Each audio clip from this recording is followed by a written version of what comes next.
like that it's just and Frank, and also I know some of the unions, some of the New York unions, they have very good relationships with the Aspiats of the world, etc.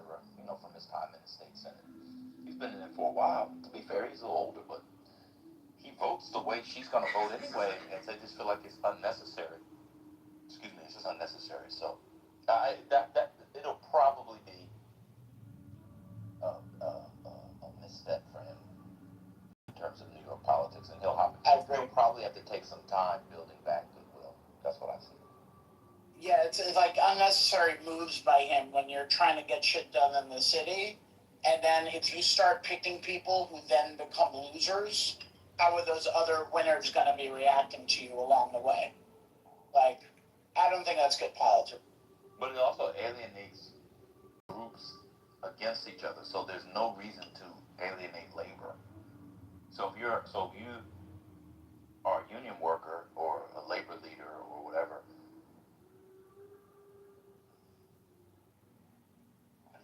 it's like Spayat. Like, what are you doing here? And then, you know, it's just unnecessary strife. I think it was a big mistake. We could post the article at the top. Everybody should read it. It's a good article. Yeah, let me find it and post some on New York Times. No, the one I'm talking about is the New York Times.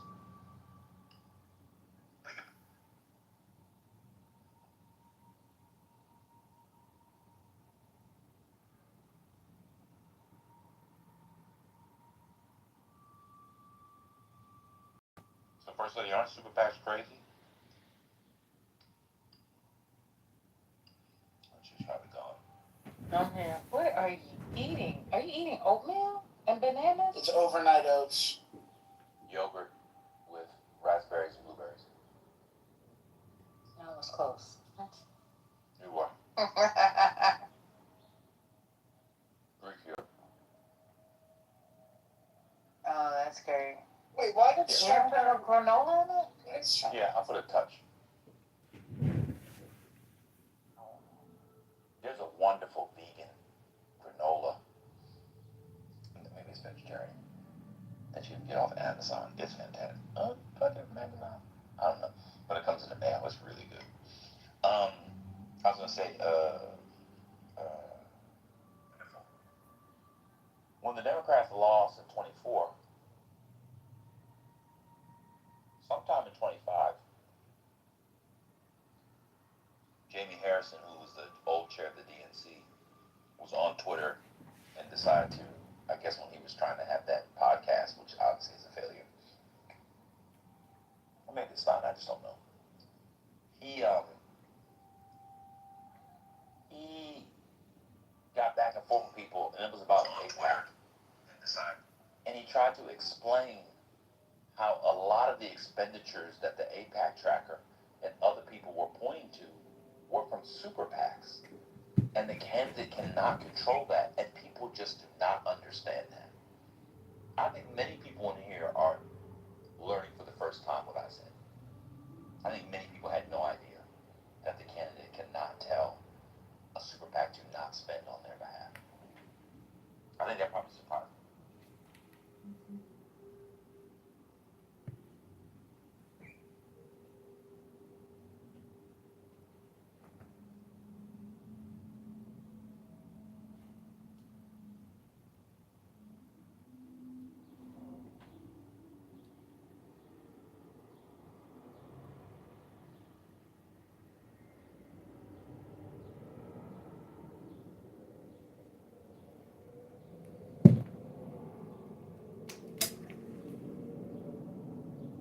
FEC.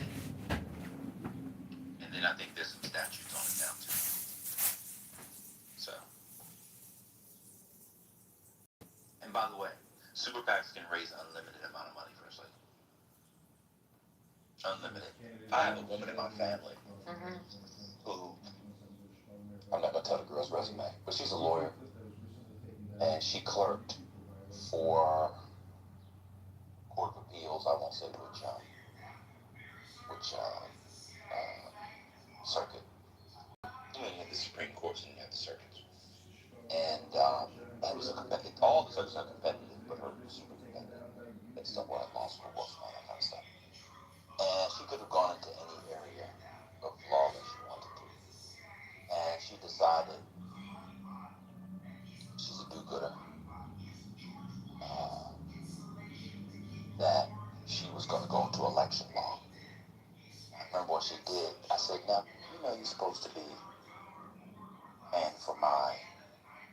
applications every year.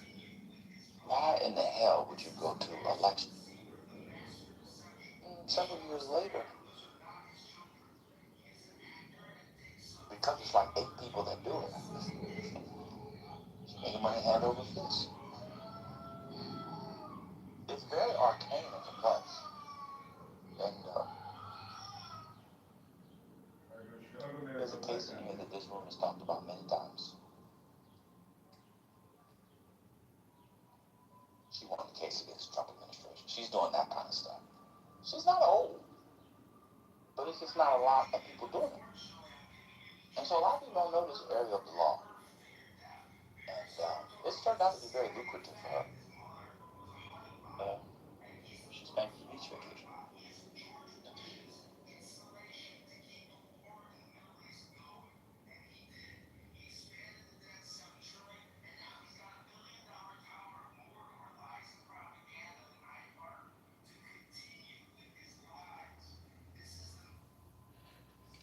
Well, there you have it. So she's But paying. the idea that Okay. the idea that you can't put an ad on the cover, the idea that that spiritists or one of us is running for office, and we cannot tell a super PAC to not put an ad with my name, image, and likeness on it is absolutely insane. Can I ask a question on that? Two things. So in a most extreme example, you can imagine how insane it would be. You know, like, let's say, I don't know, like somebody like KKK adjacent, whatever you want to call them, basically putting up an ad for whatever, and it being... Well, you can't defame people. You still have to do it in the law. Yeah. Yeah, that. And then my other question is, for the foreigners that are in here, do they think this is absolutely insane? Like, are you guys looking at America like, I can't believe this is a real thing? The Igors, you know, the Adisojis, things like that. What do you guys think? Lord, I don't count you, even though you got a weird eye. Oh, he wants violence this morning. That's what he's doing, and I'm not gonna take the bait. Yeah, you seem odd that, like Ben said, you can spend money on someone's behalf and there is no damn thing they can do about it. It seems odd. You know, you can't dissociate yourself from them. It means you're coordinating. That is weird. It's weird. It's weird, but it actually makes a kind of sense under, you know, a relatively reasonable reading of the First Amendment. Like, it's very tricky. You know, England doesn't have a First Amendment. And they don't have a Constitution. There you go. But even in their, I don't even think in their common law they have an equivalent. Or in their statutes. And in the Bill of Rights, which our Bill of Rights is based off of, from 1689. That's when it was 89, yeah. 89? I think 89. I don't think they had that First Amendment thing, of the one on free speech. So. Are we talking about Europeans or? Huh? You're talking about Europeans and No, the UK. UK, yeah, they have horrible specials, yeah. Yeah, so I don't know, man. It's hard, because I can see in reading the First Amendment as part of your free speech, you know, you should be able to advocate on behalf of a political campaign. And, you know, in some ways, what is more democratic than speech on behalf of representation? I think it's very tricky. It's very, very tricky. Because how can the government, you know, what would a law look like where a candidate can tell someone that they're not allowed to exercise their free speech and the government would enforce that? It'd be very tricky to get through. It's a mess. Well, because where is the line? You know what I mean? Like something rather like kind of innocuous or like, you know, whatever, and then, or something, the most extreme examples. Like, where do you draw that line? How do you legislate that? You put the line that if you're calling for direct violence, that is the line of the free speech, and obviously what is already criminalized. it's not so hard. In America, you guys don't have like absolute free speech either. You have some words and some stuff that are, I forgot the legal term, but you can't use them like fire in the theater or stuff like that, right? So that's why I'm appalled with the European free speech laws because they're so, you know, stupid, I would say, and also the line is, you know, too broad. So I actually like about America that they're twisted now. Yeah, I mean, I had issues with Citizens United, but on this particular thing, which comes from that other case, what was that thing? Some girl versus the FEC. I don't forgot the name of it already. This one's tricky because if you look at the image, I guess I can put it at the top. I don't know if people want to see. Did people see it? I put it at the top. If you look at the Daily News this morning, that's a fair use image. He's a public figure. You can use fair use images for public figures. I mean, that's clearly within the law. You don't have to take IP or art law or copyright law or that's fair use. And then you simply say this is not, the candidate wasn't involved, and there you go. That's why you watch the so and so. This is first lady, and I approve this message. And then you get the other ones. You get the other ones where it says this message is brought to you by the Ku Klux Klan was not approved by First Lady, but you should all vote for her. Like that, they tell you it's not the candidate. You have to make those things known. But if someone is running for an office, they're they're public. That's why I always say I don't really want to get into it, but I'm gonna say it and just leave it. When people talk about so and so's family is not allowing so and so to do documentaries about so and so, that's not how the law works at all. At all. A family cannot stop you from doing a documentary about Aaliyah. I know people were saying it the other day. They cannot stop you from doing a movie about Aaliyah at all. She's a public figure, and the First Amendment allows anyone to do a documentary, write a book, write a biography, do anything you want, as long as the things are up for fair use. Obviously, you can't use the music; those things are protected, and you don't defame them, etc., etc. Yeah, families cannot say to the if who's on here? If Igor was writing a biography of Beyonce, and we didn't know this whole time that he loved Beyonce. Nobody can Beyonce's quote estate or Beyonce or her husband or children cannot stop him from writing biography of Beyonce. Now they can stop him from using certain materials that they own. He can't defame her, but people you can't defame this stuff. The family cannot stop you from. That's what people were saying about the Michael Jackson thing. The family cannot stop anything. There's literally books are written about everybody every day and get published every day. Anyway, yeah. Same thing with candidates. It's really that simple.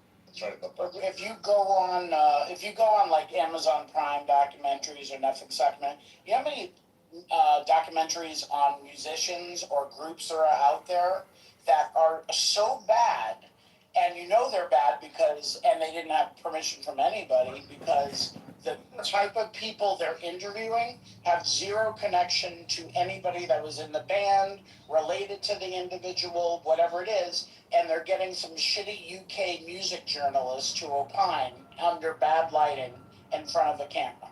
And it's still a documentary on X, Y, or Z, and it's still put out there.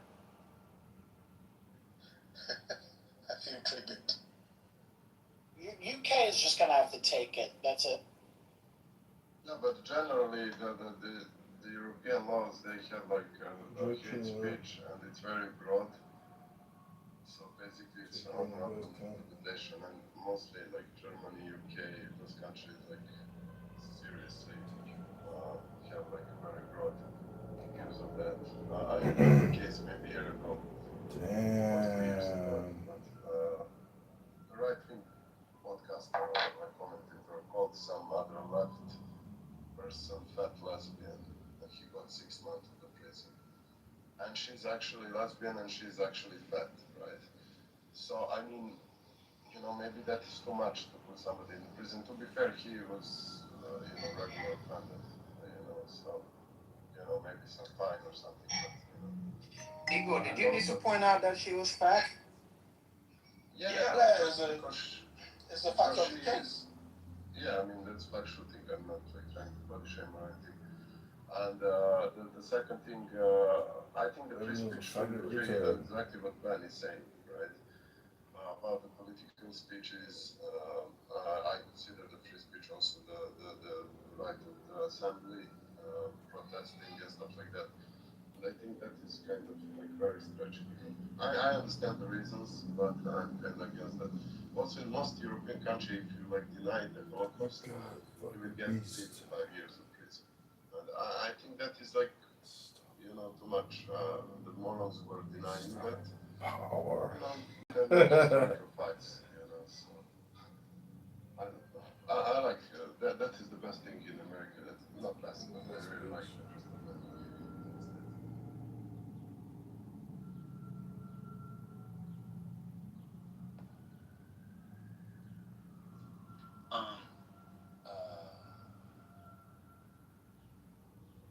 Tyra Banks is suing Netflix for defamation, which I said at the onset, you're still liable for defamation. I'm talking about whether or not someone can do a thing. That's what I was talking about. So back to the candidate. Um, the candidate thing. If you're a public, I mean, with all due respect, outside of like defamation and stalking or whatever, candidates probably. I think you could say all kinds of things about candidates. I think courts of life say all kinds. I mean, they have to be really, really bad. Man's running for Congress. Of course, you could use his picture.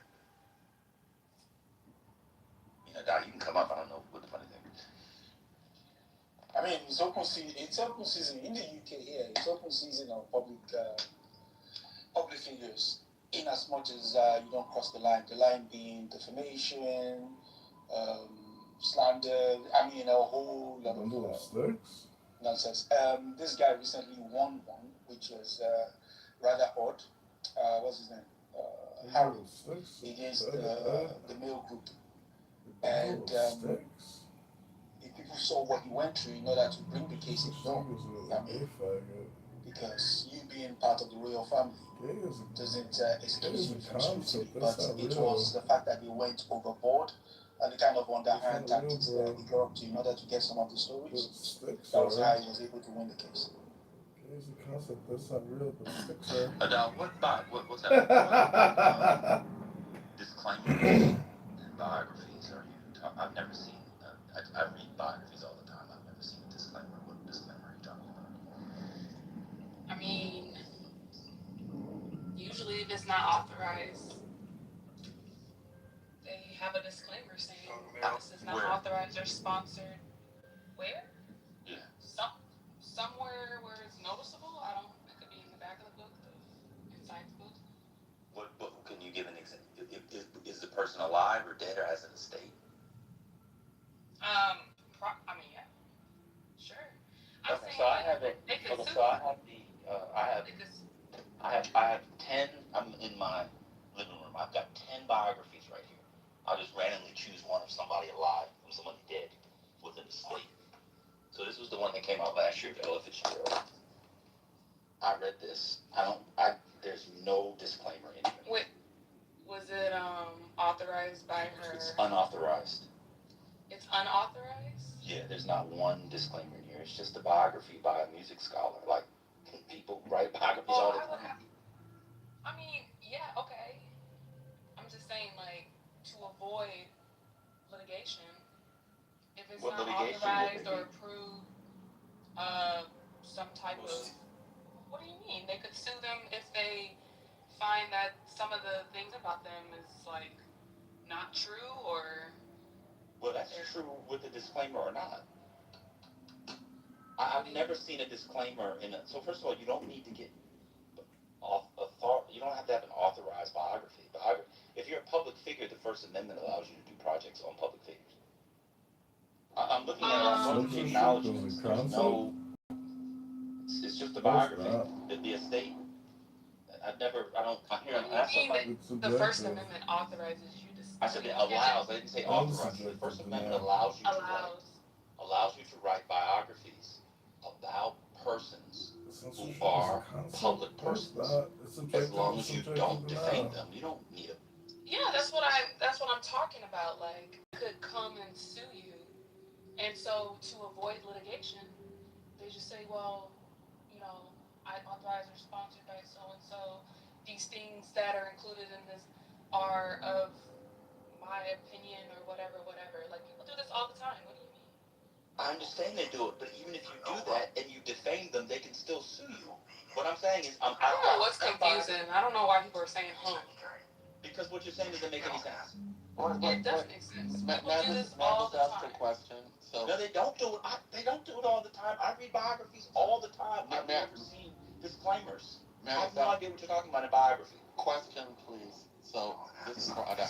Ada, are you saying that this is required, or are you saying that the disclaimer is required, or are you saying that the disclaimer is advised, that it's something that's recommended? Is it a requirement or a recommendation? It's not required. It's to avoid litigation. So it's a recommendation, is what you're saying. Yes, I never said it was required. People can, yes, they publish stuff all the No, time. so it's fine. I was just trying to figure out if you meant that it was required or recommended. That's it. I wasn't. Okay, yeah, that's all I'm saying. I didn't say it was required. But I don't think that's what he was arguing either. No, but you said you see them in biographies all the time, and I'm trying to understand what that looks like. Well, I didn't say I see them. I said that they do it. They do include them. I don't read a lot of. Yeah, let me weigh in here for 1 second. So sometimes it's also like a marketing ploy. It says like the unauthorized biography of George W. Bush, and it's a way to kind of say doing details. And it's not only a disclaimer at times, but it also is a marketing ploy often. I mean, okay. I mean, I'll say, just listening to it, I'm not. It's not clear to me what work a disclaimer would do, because you still have obligations to make certain types of representations if you don't want to be sued. Well, So you shouldn't knowingly make false statements about people that are factual assertions that are false. You shouldn't say things about people without doing your due diligence to make sure that you're not just out there making shit up and being reckless about it. All of those things apply to people, regardless of whether there's a disclaimer or not. And I'll be honest, I this is not my area, but I've never heard of a disclaimer being warranted or even recommended in this context. Now I know about disclaimers that lawyers add to the bottom of their emails. It's a different context. I just don't know about disclaimers here. I've seen disclaimers for like fictionalizations of events. I've seen that, but I've never seen like, John Meacham, CEO said John Meacham. I can go get it. It's not where I'm right now. I don't remember a disclaimer in that biography about George Bush. He was alive at the time. All the biographies here, people are dead, but they have estates. But people do that like whole unauthorized thing is totally a marketing ploy. Anyway, back to the room. The candidate. I don't like it being on the front page, but I think people should be able to do advertisements on behalf of candidates without the candidate's approval. That was a discussion. I mean, I was just making a comment. I don't very basic comment at that. I don't know what the disagreement is. I don't know what the in the comments were for. Because you were saying that people do disclaimers to stop them from being sued. But you can have a disclaimer and still be sued. So people were confused as to what kind of preventative work that a disclaimer does. That doesn't. No, If you have a disclaimer and you defame somebody, you still can get sued. I never. And then you mentioned Tyra Banks suing. That has nothing to do with this. That's Well, on I'm saying defamation. that you can't just. Well, first of all, I never said that it prevents you from being sued. I don't even know what that means, for real. But That's what you said. You said they do it so they don't get sued. So they don't. So that they don't have like a right to sue because it's a defense now. It's like my opinion. Why would they have a right to sue? Oh my goodness! I'm saying that they can use it as a defense. What would the defense be? That it's an opinion. This is not like something like if it's for defamation, it's an opinion. If you say it's an opinion, you can't sue for or you're not gonna win on defamation. That's not how it works. That's not how what works. Calling something an opinion doesn't necessarily make it an opinion. You're going to have to show that it's an opinion. The disclaimer doesn't do that. Let me finish, please, because I don't want to do the hiccup and the ha and the all that extra shit. No, a disclaimer doesn't do any of that work. If you make an assertion that's an opinion, you have to do it in a way that allows you to argue later on that what you are doing is making an assertion that is an opinion, not an assertion that is factual. Throwing the label disclaimer on it negates that part. No. Throwing the label disclaimer on it doesn't do anything if the assertion is factual. Disclaimer, the label, it doesn't do anything at all. Nothing. If you're trying to say that they're asserting this as a fact and you have evidence that, oh, I just meant to say this as an opinion, that literally negates the whole claim. That's the whole point. No. Didn't you just say you have no experience in this area? Like, I'm confused. But now you're telling me no. We're not going to do this. Wait, you have experience in this area? I'm more familiar. I'm currently You're not familiar more with it. familiar. What you're saying is Yeah. wrong. What do you mean I'm not familiar with it? Because you said that this thing about biographies having disclaimers if they're unauthorized. That's not true. No, I'm saying. Wait, what do you think I'm saying? I'm confused. I heard what you said. What do you think I'm saying? You heard what I said. I heard what you said. We all heard what you said. You said these types of projects have heavy disclaimers, though, and they don't. Yeah, they do. Like they don't. They're not even in the contracts. Yes, they literally do. Like whenever how many contracts for biographies?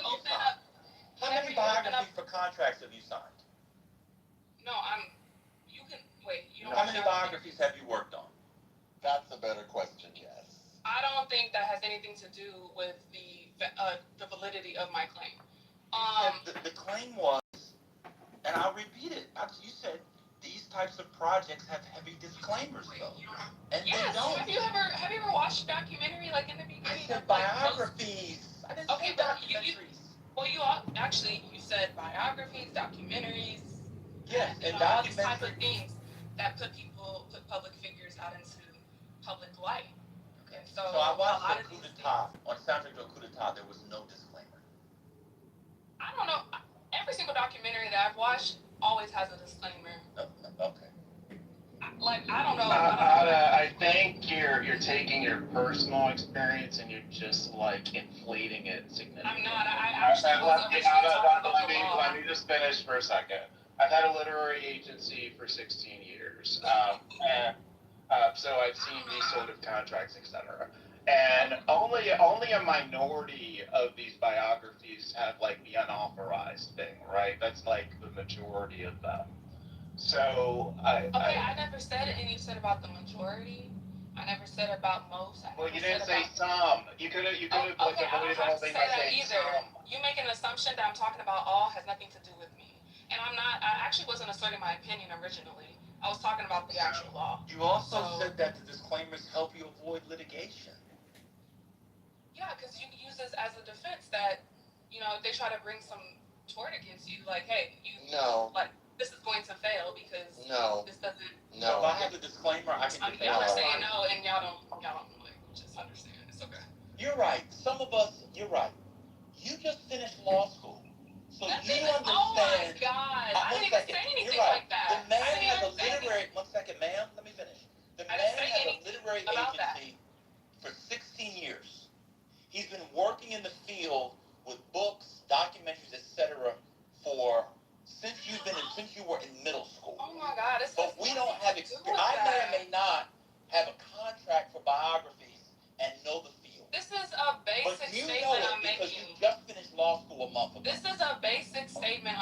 opinion. I'm not a basic It is statement. very basic. You put a disclaimer because so that people don't have a have a case against you. That's basic. No. What about what I said is yes. No. You over here trying to say they can't claim I defamation don't when the whole want point of defamation is that you're asserting something to be a fact. If you have evidence that hey, I never said this was a fact, this was my opinion. Why would they have a case? It's basic. Like I don't understand why y'all are disagreeing. I think y'all just want to argue. It's very simple. So let's say somebody sues the author of a biography for defamation.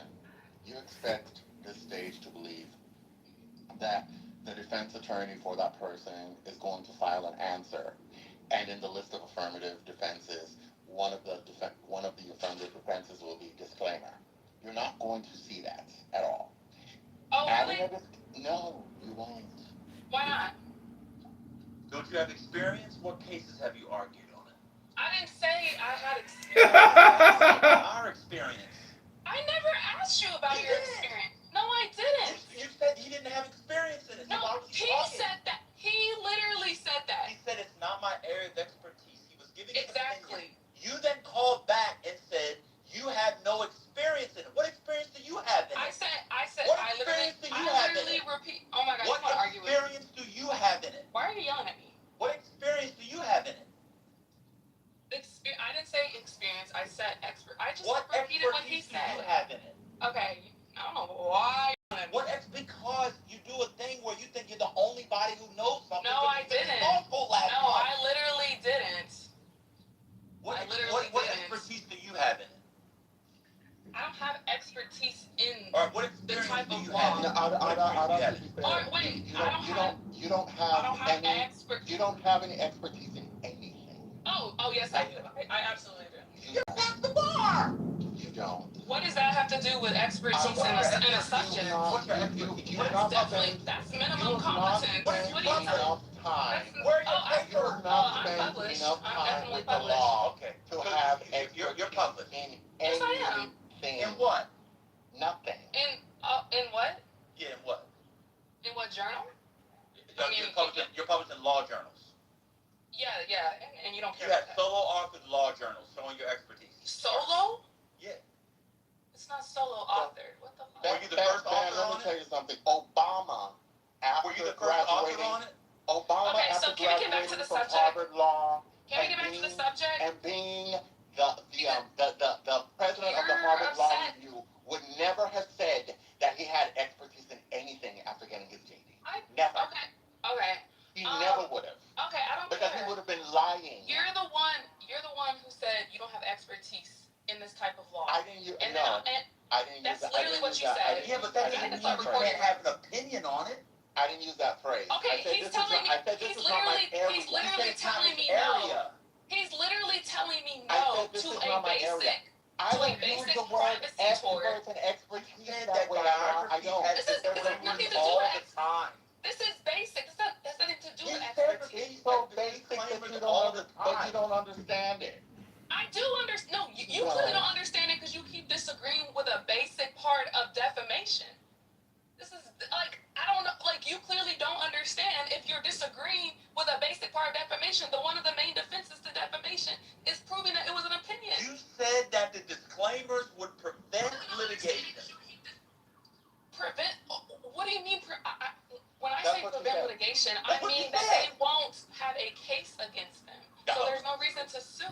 So That's the whole I point. write a book that's full of wrong information, a biography, and I have a disclaimer, and I said, this is all my opinion, but I published it in a book. You're telling me I can't be sued? If it's a book and it's all untrue facts about a person, Yes. I mean, it also has to show that. Obviously. Yeah. I mean, well, not. So what? I don't want to say what did the 100%. disclaimer I don't want to prevent? say. I don't want to say 100%. But usually, yeah. So what did the disclaimer prevent? You're gonna have to do better because this I don't have to do better. sorry. This is basic First What Amendment. did the disclaimer prevent? Not giving. I'm sorry. This is basic privacy tort. This is basic privacy tort. One second. What did the disclaimer prevent? What do you mean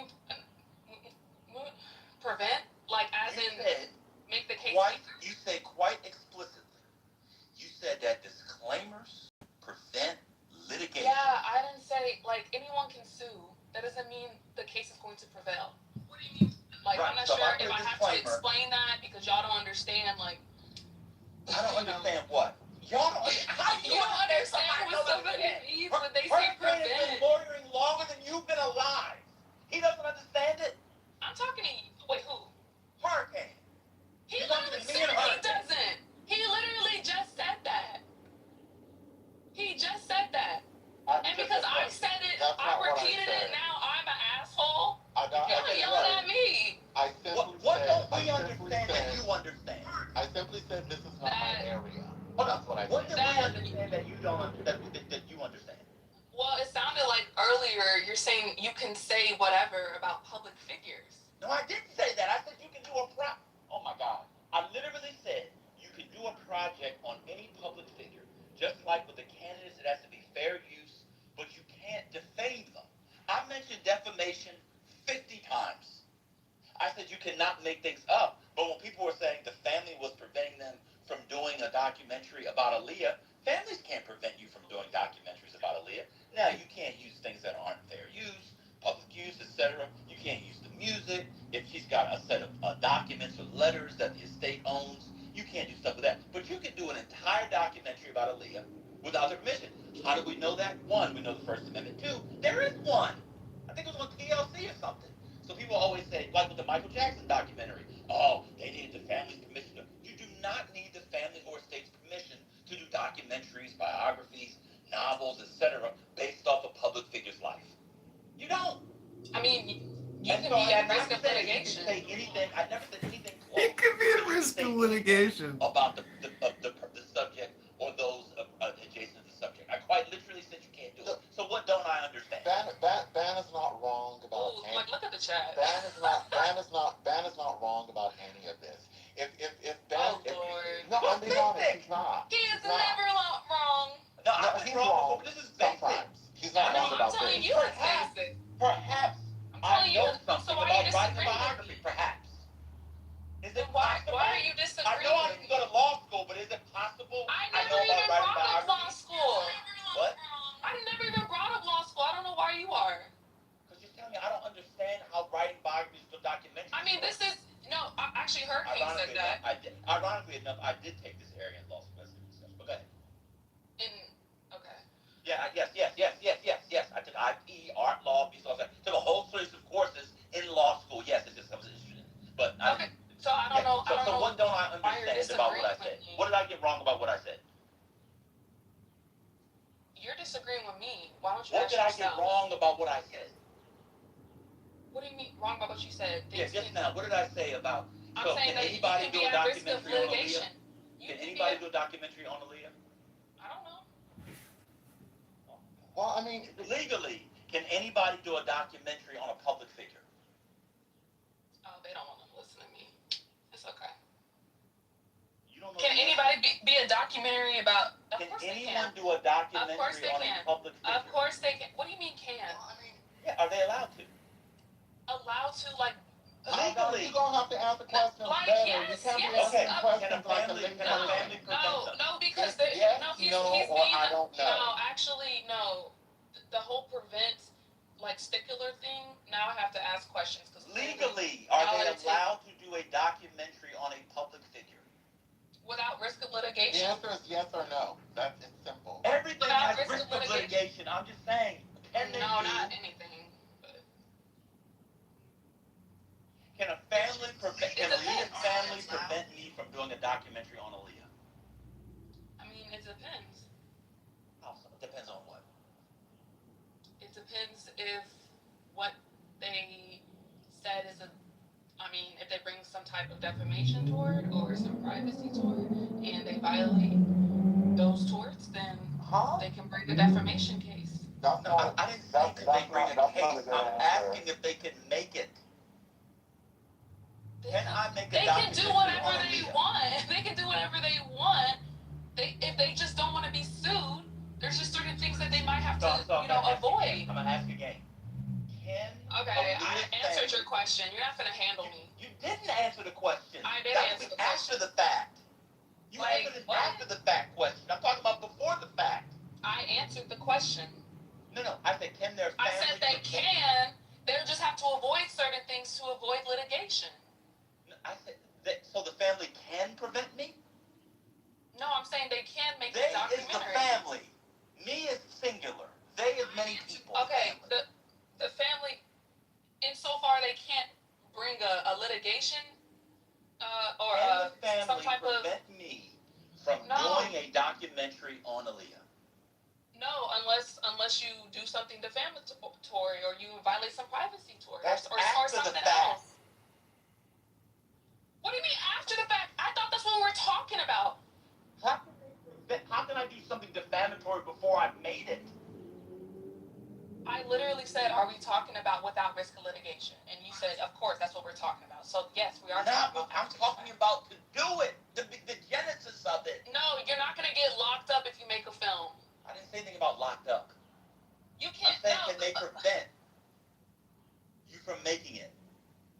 Not on a defamation tort. Put defamation aside. Can they stop him I don't know from making the movie? I don't know what they can like. That's the question. Can they do it? I don't know what they can sue them on to prevent them from making it at all. No, I don't know that. So is it a yes or no? I'm talking about like No, first but amendment changing stuff. the question. That's the problem. I'm not So changing the question. You are. No, I'm not, because I thought we were talking about defamation and privacy stuff. I No, didn't know because we he was asked talking you. about preventing them from making a film in itself. That's Like, literally okay, that's not what I was talking about. Because we were talking about That's not campaign well. That's not what Adal and was talking whether or about. not a campaign, a candidate should be able to prevent someone of using their name, image, likeness, etc. Well, you can prevent them by threatening litigation. Well, you can prevent them by threatening litigation. No, you can't. Of course. Okay. Well, That's literally what super PACs do. Wait a minute. Hold on. You're telling me now that a candidate can prevent a super PAC? No, I think candidates. I think candidates do have a special protection, but you were talking about public figures in general earlier. Right. So if I'm going to do a documentary on Beyonce, and I use fair use, and it's a documentary, she can sue to prevent me? Well, on what grounds? I don't know. Prevent. I don't know what you're talking about right now. Prevent. The word prevent. Are you trolling me? Stop. No, I think you're trying to do this wordplay thing. Wordplay? I said prevent. Yeah, you knew what I was talking about. No, why didn't Puffy prevent 50 about the Cent? super PACs. Yeah, why didn't Puffy prevent 50 Cent doing his? What? Why didn't Puffy prevent Word 50 games Cent on the word from his prevent? documentary? Yeah, I explained many times what I meant by what I said. So I don't know why you're trying to change the topic. How am I changing the topic? I was talking about whether or not the candidates can use. You gotta relax. I am it's too early in the morning for you to be yelling at me about defamation. It's not that early in the morning. What time do you get up? It's still morning over there. It's still morning over there. Early in the morning. It's 15 minutes to Or noon. whatever. It's morning. Fuck. Shit. So, what time you get up in the morning? I've been up for 7 hours. 7 hours? Nah. I don't get up that early.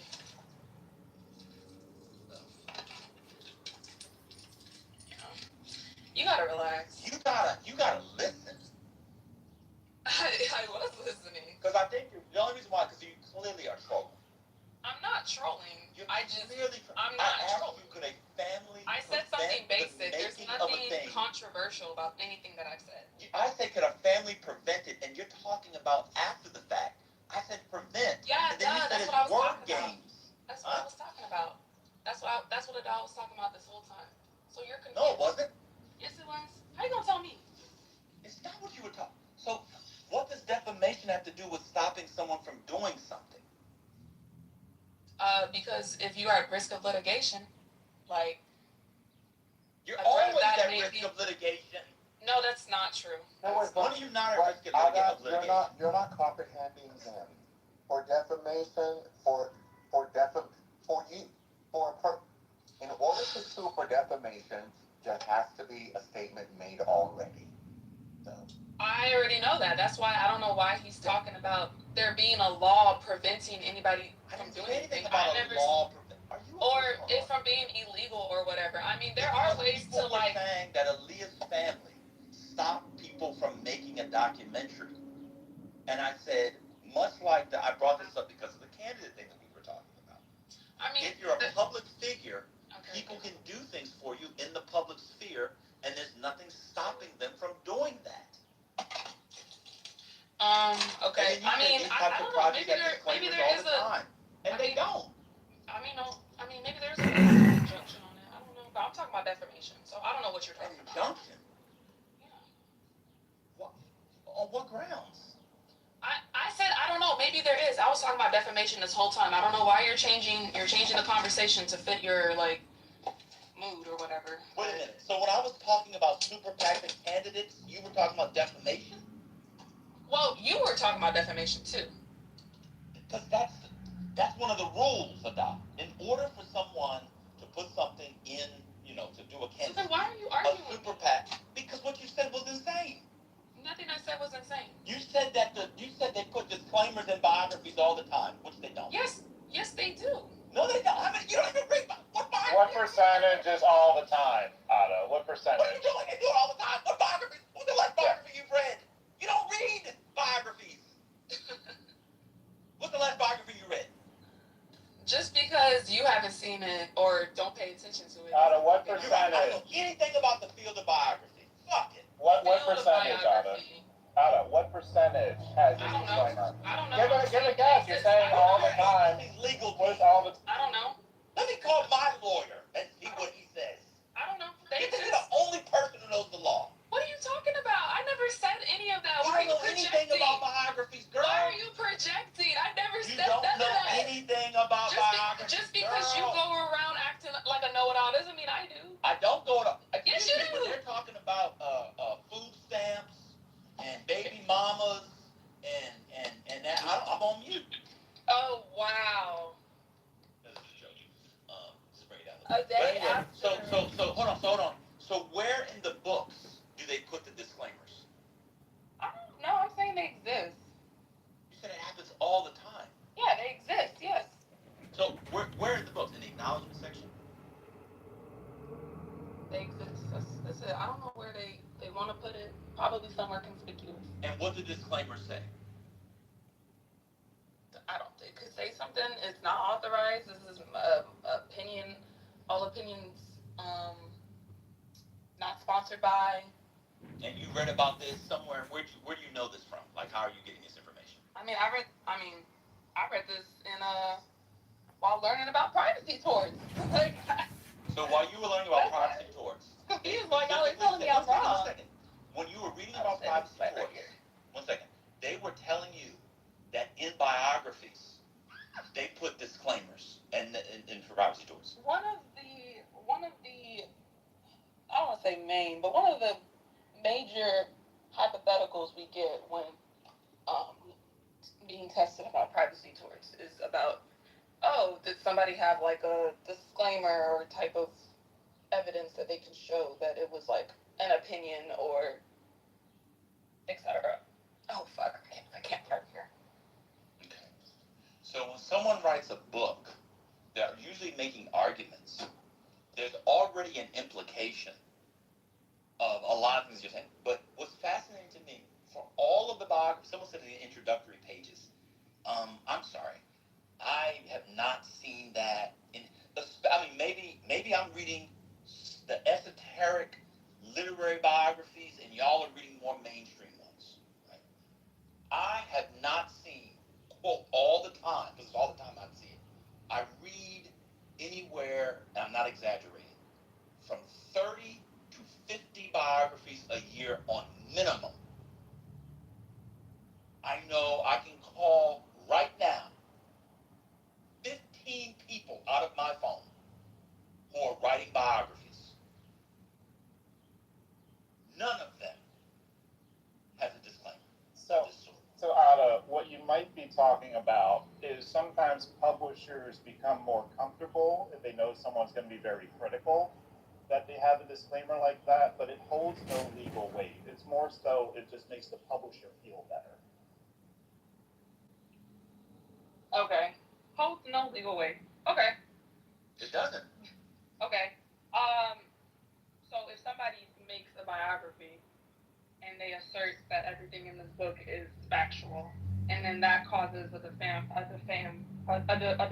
of that person, you don't think that they have some type of case against them if they don't have some disclaimer that says, "Hey, this is actually just my opinion." You don't think so? Well, a couple of things. But it's not legal, right? Let me. Can I respond? What book has anyone read where someone claims it's all factual?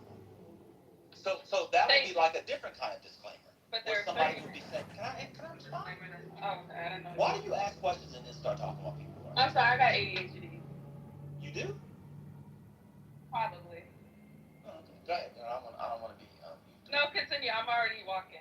No, you have ADHD. I don't want to be me. I don't want to be ableist. That's too late. You already say the R word. But go ahead. What, retarded? He says it again. Okay. So you're saying if someone claims it's all factual, who's done that? I'm saying that they purport it to be factual or there's ways of showing that. Who? Gosh. Who? Oh my gosh. No, but I'm saying in the Do I have course to bring of an example? biography. It's Yeah, just that's so what I'm saying. boring Yeah, always bringing examples yes, for I'm basic trying to things. understand what that would be like for someone to write a book and then to claim it would be all factual. It's just so annoying having to have an example for basic things all the time.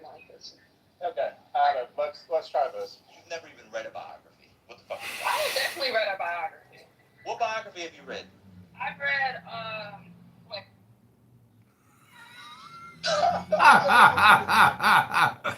She muted up. That was so funny. oh well, I guess I've read autobiography. I don't know the last. I don't know the last biography. I The subject of an autobiography through the author. A lawyer who never read a book. Isn't an autobiography where they write about themselves? I'm asking you, could they sue the author? Themselves? I'm asking. Can they sue themselves? Is the subject of an autobiography sue themselves? No. Why would they be able to? Is that a real question, or are you trolling? It would be the latter, ma'am. So you said you read biographies, and you said it was an autobiography. So what biographies have you read? Wait, why are y'all so interested in me now? Because I'm going to look it up to see if it's Because you're getting called out. I like fiction. Ah, now we're back to I like fiction. fiction too, but I've also read. Those things aren't exclusive. No, I don't read a lot of biographies. That's fine. Y'all won on that one. Y'all got the biography. No. But the thing is, you said that people purported all to be facts. It's all. I mean, first of all, I don't know what kind of editor or literary agent would allow their author to do that, even in the prose, because you're opening yourself up to all kinds of problems. So people use verbs like "I argue," "I understand." You do all kinds of things. One second. You do all kinds of things in the prose. I don't know how. First of all, your agents have legal teams. Publishers have legal teams. You have an editor at the publisher. When you write a biography, and I'm talking about real biographies, with all due respect, I don't mean to self-publish Jamal. Are you a 40 out of 40 on the dating scale? Let's go get the pussy. Go get the pussy. Go get. I'm not talking about that writing. If you have that book was published by the one I had doing it is North Major Press. The lady probably got $50,000 advance. Maybe got a back so much of it. Probably got a bunch of $50,000 advance plus the first one, right? You go through multiple levels of editorial and legal oversight. There will be no world in which anybody will be purporting for that to be fact.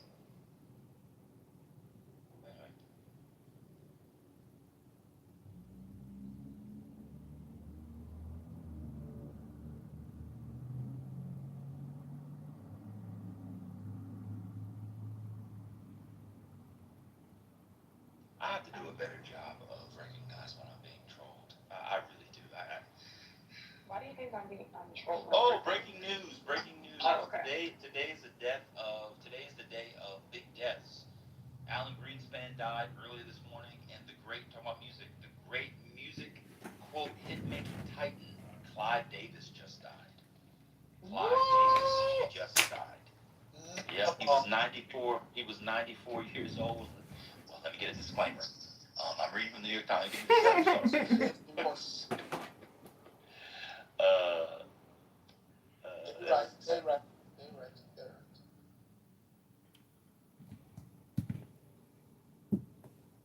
So June 22nd took him out. Yeah.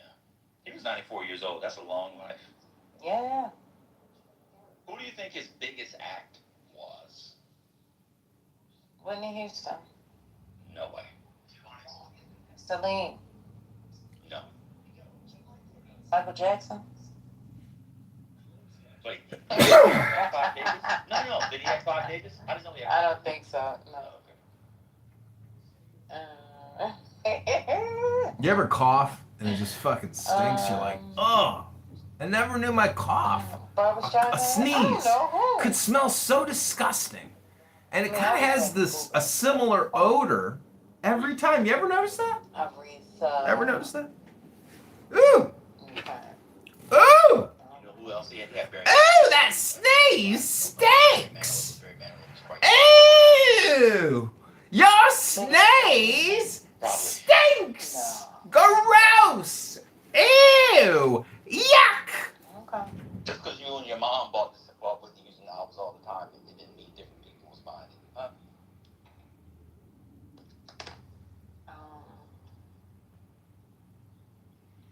There's a black people look at sales, they don't realize. Are you pouring coffee? Yeah, from the thermos. Black people look at sales, they don't realize it's the same 2 million Negroes buying it over and over again. These white artists have reach and breadth. Y'all just have the same blacks buying the same. Not too much. No, just don't. Okay, you see, I went on mute. I just went on mute. Y'all know about Barry Manilow. See, y'all don't know about Barry Manilow. When he does this, you just got to pray for him. No, man, when you said Barry Manilow, she heard Barry White. That's what she heard. Exactly. Oh, I like Barry White. But no, I didn't. I think I may have pulled up one Whitney Houston album. No, I'm just joking. I have more Tina. She was obviously bigger than Barry Manilow. Just joking. You're a rascal. Oh, man. He had to balance his karma because he just got trolled. Yeah, I got that was insane. I actually went to the shelf and pulled out 4 books. I said, what am I doing? That's good. She's walking and trolling. I gotta. Hey, Ben, quick question. This the Barry Manilow conversation made me think of something. Can you think of a contemporary of Shantae Moore who sings better than she does? Or is she still among the singers of her generation, the best currently? Shantae's coming. He's obviously the best. Yeah, she's incredible. I just watched some videos of her singing recently, and it's amazing how well she's still singing.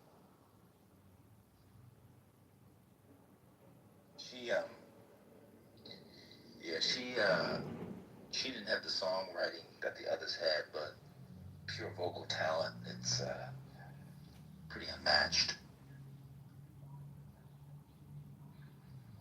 She could probably sing Carta Nome. Probably. I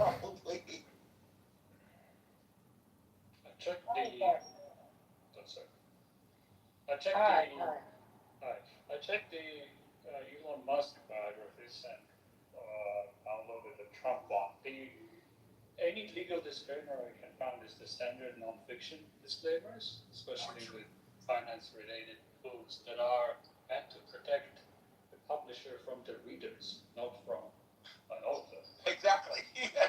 Yeah. What does that mean? Well, if it's a health advice book, it's the standard nonfiction boilerplate. If it's biography of Vegan Elon granola. Musk, then any decisions made based on information provided is as is, and there is basically no consequences to the publisher for using that information. that is the standard nonfiction boilerplate that is everywhere. Well, not even that it is not everywhere, to be honest. Like sometimes, but it's especially it's in the finance-related books, And health. biographies, health, yeah, stuff that. But all of it is from the readers, not from the authors. Sorry, not from Not from the subject. Yes. So y'all are just, I mean, this is Googleable. Like y'all are just saying like that, like disclaimers just don't help with legal consequences at all. Is that what y'all are saying? Like y'all are just. No, what we're saying is that if somebody reads a book about a witch doctor, a Haitian witch doctor, who drinks chicken blood and goes to soccer matches with Haiti and decides to do that and drinks the chicken blood and sucks up the chicken blood, then I read the book and I have cancer and I die. My children, my husband, my wife, my family, my friends can't sue the publisher. That's standard for health. In other words, this is not health advice. That's not what we were talking about. We were talking about it from the vantage of the subject. Mm-hmm. Not so the witch doctor's family is not, it's not a disclaimer against the witch doctor's family. Same thing, if you read a biography of Warren Buffett and somebody details Warren Buffett's investment plan in 1987, 1988, after the savings and loans crisis, I then read it and invest exactly the same way. I lose my 401k, which we all know, the median now is about $85,000 for 50-year-olds. I cannot sue Simon & Schuster for $85,000. That's not what we were talking about.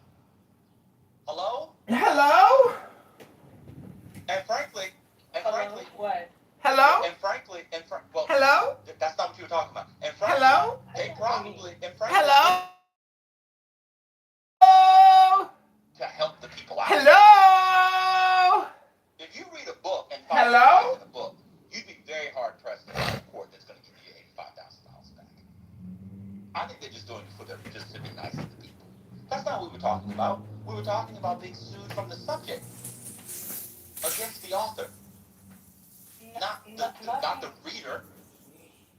Hello? Nothing I have said has been incorrect. So Gotcha. it's just. You said that biographies all the time have them. They don't have them all the time. Yes, they do. They do not. All right. You know what? Okay, let's just bring up an example at this point. If I show one biography. No, if you show one, that does not mean it happens all the time. Okay, so if I show two, how many do you need for you to consider? Define all the time. 50. Define all the time. You never defined it. It happens. It exists. Okay, 5% of it is 5% all the time. It's 5% all the time. I told you how I defined it. So. I said it exists. Without bars, that's coming up. It exists. Can't be doing all that. Oh, it exists? Sure, it exists. It exists. Yeah, Are you happy? It exists. Yeah, it exists. Cool. Oh, okay, great. Next. Then you conceded on that. No, you said all the time. Yeah, we're right. All the time. You never defined. You're right. If you get a disclaimer, it helps you. Yeah, you're right. Everything. You know, just because Band disagrees with me doesn't mean you automatically have to jump on that wagon, right? Man's been in the industry for 20 years. It's my job. More than your life. Okay. He's been in the industry for more than half your life. And he doesn't know that disclaimers are in biographies? I literally said that. I said that to me. I'll be honest with you. Biography. I said that earlier. I said there's unauthorized biographies. I said it's a marketing ploy, or it makes a This is a massive trope. Mel, you too. People put disclaimers in their Clubhouse profiles. They do, and it really helps. That's unserious. Like, no one's gonna sue for defamation on Clubhouse. Oh, yeah. Using the word unserious is comical. Okay. Aretha Franklin was about 3 times bigger than Whitney Houston. Do with that what you will. Aretha 3 times. Well, she lived how many decades? She was Yeah, singing all a troll like I'm saying something stupid. I ain't talking about that. I ain't talking about that. You're not talking about what? Said she was 3 times bigger. Oh, that's nasty. Mr. Resilient said, I don't gotta read what the man said. Because see, he said, I think Whitney Houston, no, he said, Whitney Houston is bigger than Aretha Franklin in my opinion. And I'm looking at the images and that's just not true. Huh? Shut up. You need help. I told you not to drink that. You sure you want to come up, Paola? I told you not to drink that coffee. I love your dick. Oh. Oh. Oh my. They were trying to keep it closer.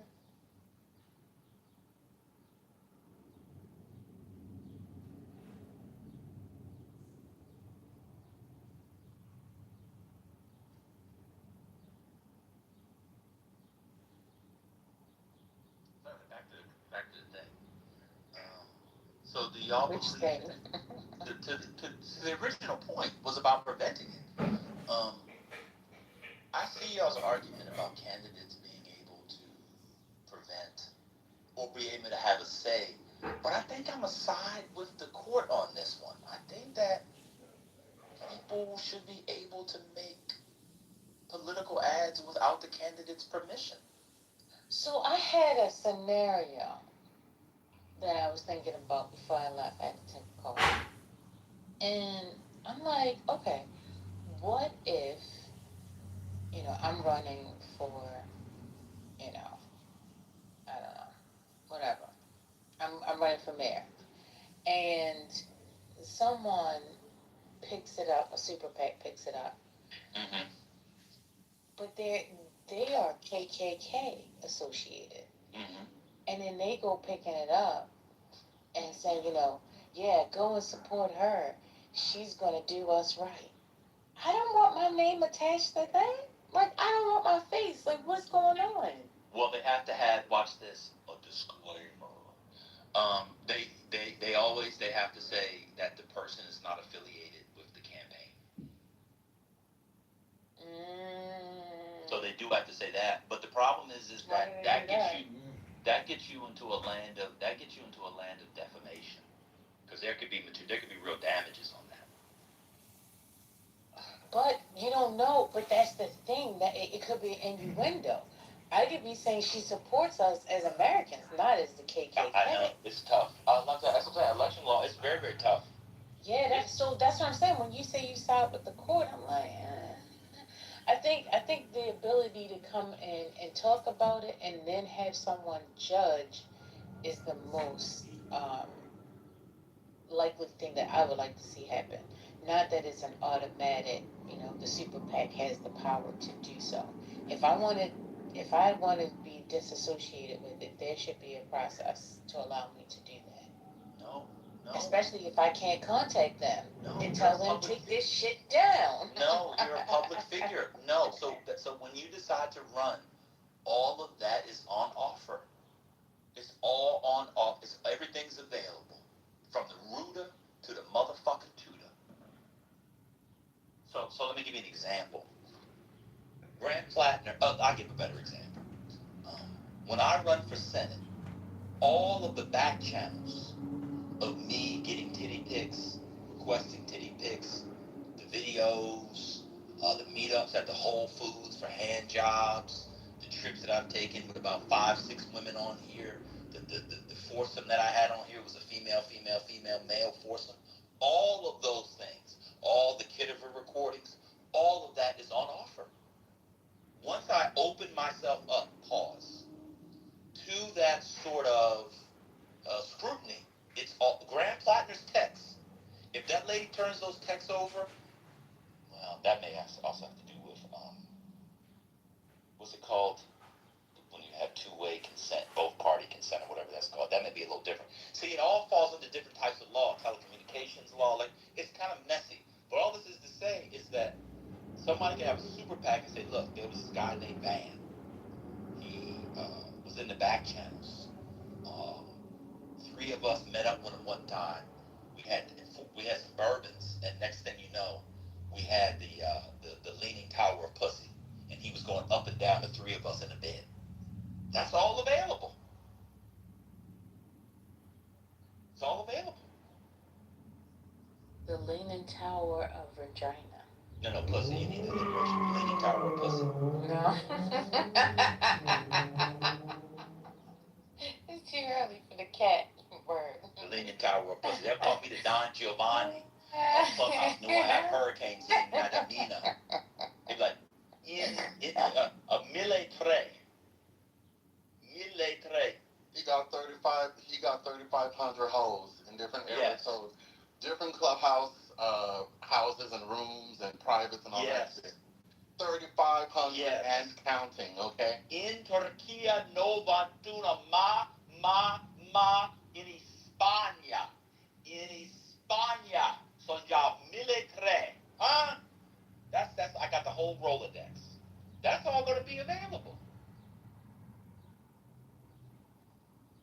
Everything I'm saying, disclaimers, is very common.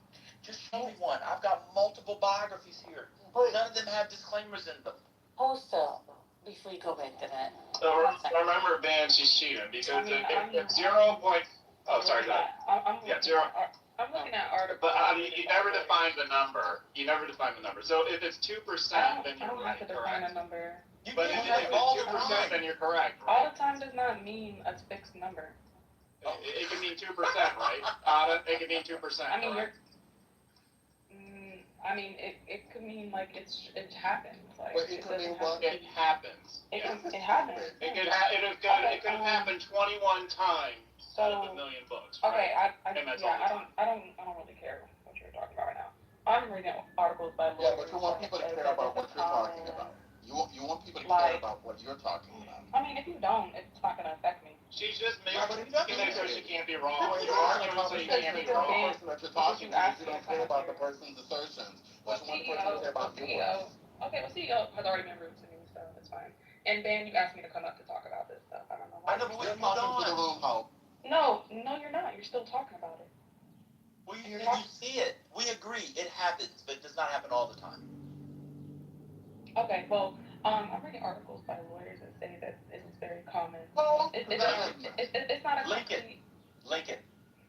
It's not a complete defense, but it's Lincoln. definitely used. Okay, stop. First of all, don't talk to me like you handling me. You're not my dad. Well, you got handled. Handle yourself. You asked what the word prevent meant.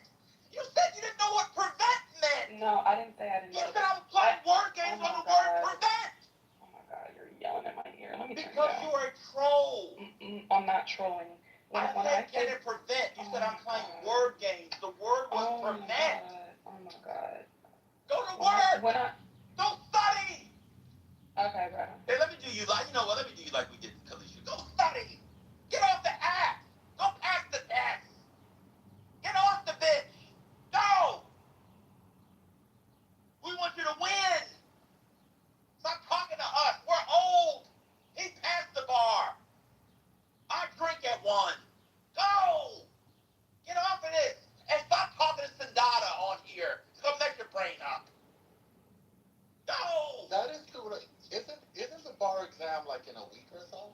I have no idea what it is. Why are you talking to me? Get in the books. Exactly. Get off this app and go past that bar. Go past the fuck up. Then come back. That's why I'm yelling. Come back talking with to your me. past and dunk on us and tell us to suck a dick. That's what you need. Yes. Is it Bible study yet? Yes. Pass the bitch and say, man, you're a bum. I passed it.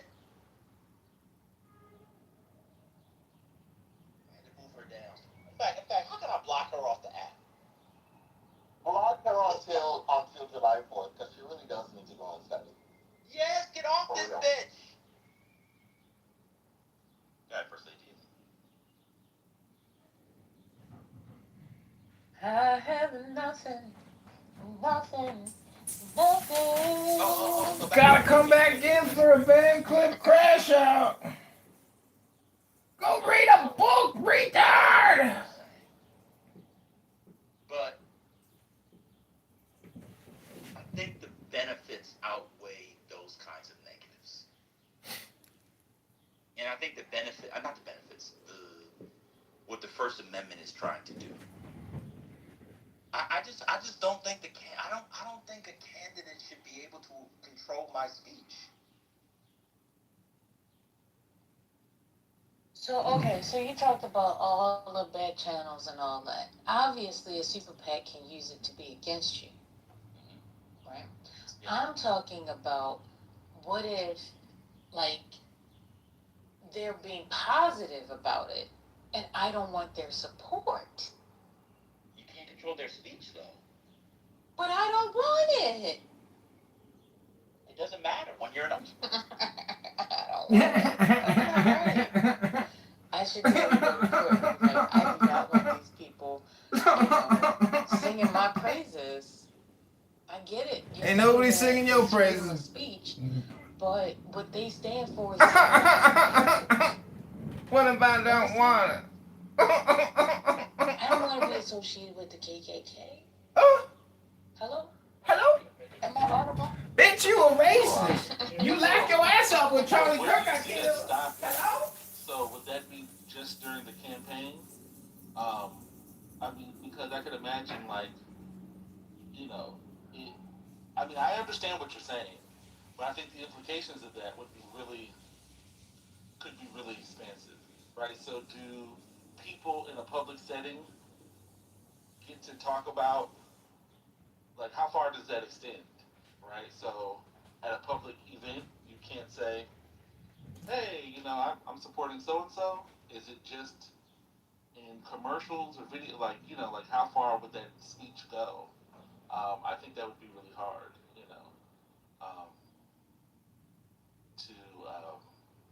to sort of disaggregate when you get to support someone or when your freedom of speech, when you get to have your freedom of speech, and then when you're limited, if you couldn't say that. I mean, I think the endorsement is important. So, I'm so-and-so and I endorse this message. Yeah, but you can't disentangle that. I don't see how you'd be able to do it. Yeah, I mean, the one today is tough because I'll put the New York Daily News piece aside. I mean, the candidate might not like Anthropic, but I'm sure he loves the ad. Today it's kind of tricky, too. What if you like the ad, to your point for say, what if you like the ad and you want the exposure, and even if it's good, but you don't like the people? So the KKK is an extreme example, but the one from today is really interesting because I think the only way to. Oh. No, I finished. Okay, sorry. I recognize I'm tardy to class, but I think the only way to go about that is to indirectly offend the people that you don't want to support you. So, for instance, like, y'all remember when Gucci did that runway and they had the noose around the neck, and it was like all the black people were outraged. Like, I can't believe Gucci would do this. And some people were like, well, it makes perfect sense if they feel like you are bringing down, the image of their fashion or whatever, or you're not the ideal client, then do something to offend the people who will support you, and then hopefully they won't support you anymore, I guess, maybe.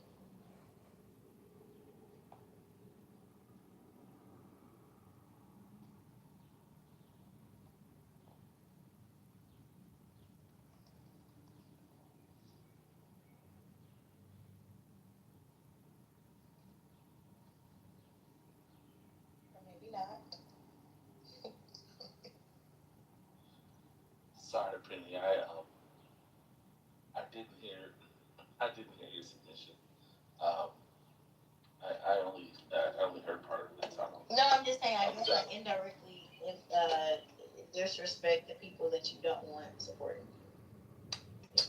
I mean, you can, Trump, played around with the KKK, and the KKK helped him win. It mobilized some folks. He spent a lot of time not distancing himself from people, and then pretending that he never met them, and it got him more airtime, and people were like, you know what, I could vote for him. So I think people will. I think if you want a person to win, and you realize that you are a a controversial or I think you do that stuff on the cool, right? I would hope. In channels. I think we have so many different spaces for communication that not everyone is listening to sort of every place, right? So um, only when it becomes there's sort of crossover, crosstalk, and I don't know the extent to which that's always the case. So I think in some spaces, even the most problematic folks um, are able to get out their support and to the right people, right? I think they have their lanes of communication. I think that works, and the white supremacist, Christian nationalist, white nationalists um, got got enough from the right people, I think, to also help him, get people out to vote for him. Yeah, I agree with that. I agree. I mean, political ads, and like, this has probably already been said, but I'll just say it for the sake of my own voice being heard. Um, like political ads, for all intents and purposes, are not deciders of elections.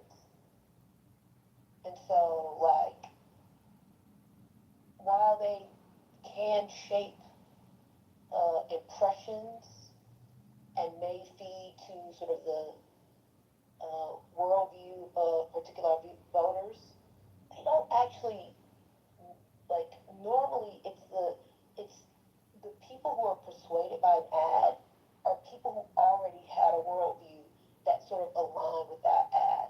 So I there's an example that I can give, which is from the 90s.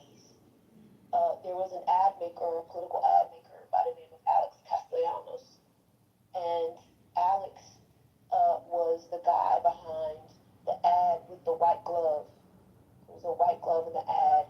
In fact, I'm going to try to find it and then share it. Um, and I do believe people talked about that ad forever after the election. Like, that was the deciding factor. That was a deciding factor.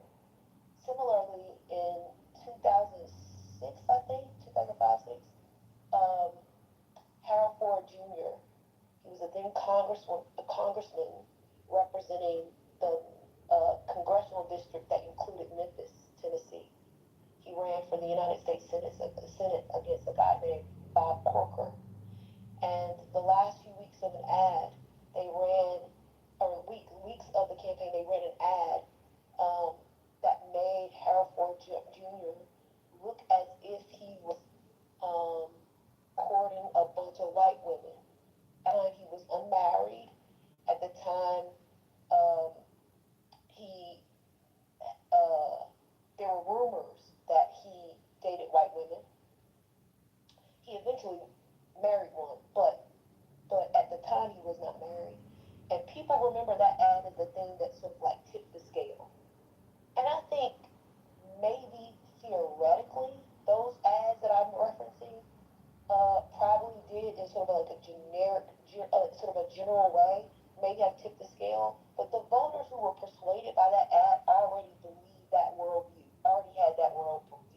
So my general view and stake on, like, particularly money in elections, and particularly around ads, um, is that piece. I think the most nefarious component to political ads in general are the ones that are on social media, because it's harder to track who those are funded by,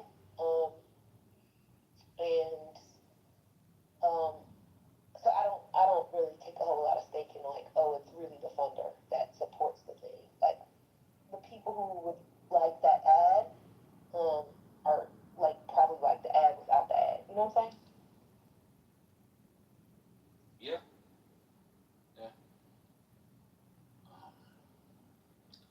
to your point, I mean, I think of, um, I think the ads that work to some degree are the ones that we remember, right? So you talk about Alex Castellanos, however you pronounce his name, and I'm also thinking about um, like the Swift Boat Veterans for Justice or whatever. Right. Brother, I'm gonna back channel you something before you finish. I'm just gonna back channel you something. When you finish, I want you to look, and please do not come off mute. Do not yell. Do not think differently of me. But I'm gonna send you something off just about this point. I didn't know you was gonna say it, but I'm gonna send it to you in back channel. Okay. Okay. Yeah. So I was just thinking, um, I I agree. I think there's some that provide that shape. Um, they they help shape narratives, but to your point, I don't know the extent to which they completely change minds, um, or do they maybe amplify things that people don't. If you already were inclined not to like this person, um, might it motivate you? It'd be like the extra oomph that you need to go out and vote, or not vote. Does it actually switch minds? I don't know. And, I know people are pretty a lot about this, but I'm curious. Okay, did you send it? I think it's. There you go. Okay. Oh, yeah, yeah. So for me, I don't know, Imam, when you got in, we're specifically talking about the cover of the New York Daily News. That was the news piece we were talking about because it was paid for by a super PAC, and Boras or whatever, had no say in it. But it's the cover, and it looks like a real cover, but it was actually an ad that was paid for. Hold on.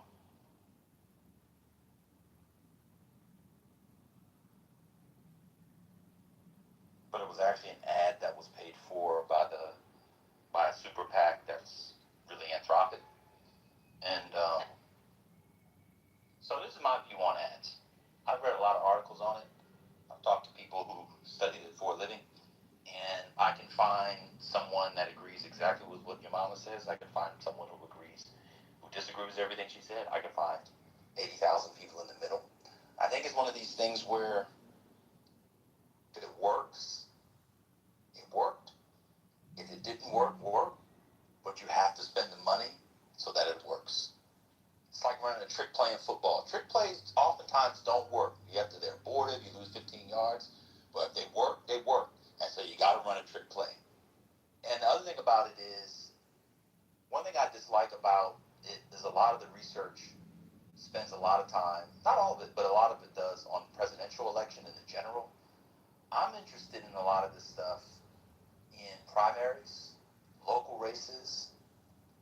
Are there 10 people versus 2 people? I think when you begin to control for and put in different variables, I think it could matter. I also wonder, I'm going to ask somebody about this, about the effect on turnout is. Right? So maybe you don't persuade anybody, and a particular ad is not dispositive one way or another, but it gets the people going, in a particular way. So, and then I wonder, the effect of different types of ads. The television is what people always talk about. But this particular thing was on the Daily News, so everybody in New York is talking about it. And Boras is in a very tight race, and people get the Daily News. So everybody that's on the train, whether you get the Daily News or not, I saw this morning. You walk past, you go to the train, you see it. Oh look, there's what's the name right there? There's Boras. So there's a way in which it's an ad ish, but it also just puts your name in. Oh, I need to go vote. I forgot. Oh, let me make sure I go vote. It's I don't know. I think it's very complex. So we were talking about that because he did not have any say on whether or not they were going to run that ad for him. But we can change the topic. I think somehow we got trolled into that other topic. I got to stop falling for that. It gets the people going. I mean, stop. That's my own fault. You love it. Whatever. No, I don't. I don't. You do. When someone says, "What do you mean by the word prevent?" You're playing word games. I don't love that. I actually lost 8 pounds as soon as she said that. All the blood fell out of my ears. What do you mean by prevent?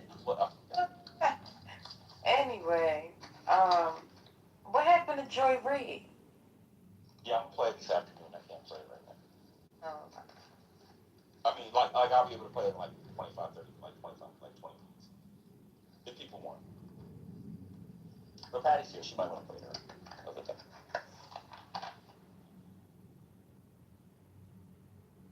I think she's out.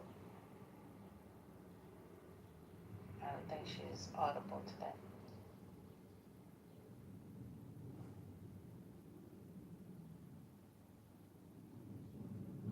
Told you. She said I can't. I'm outside.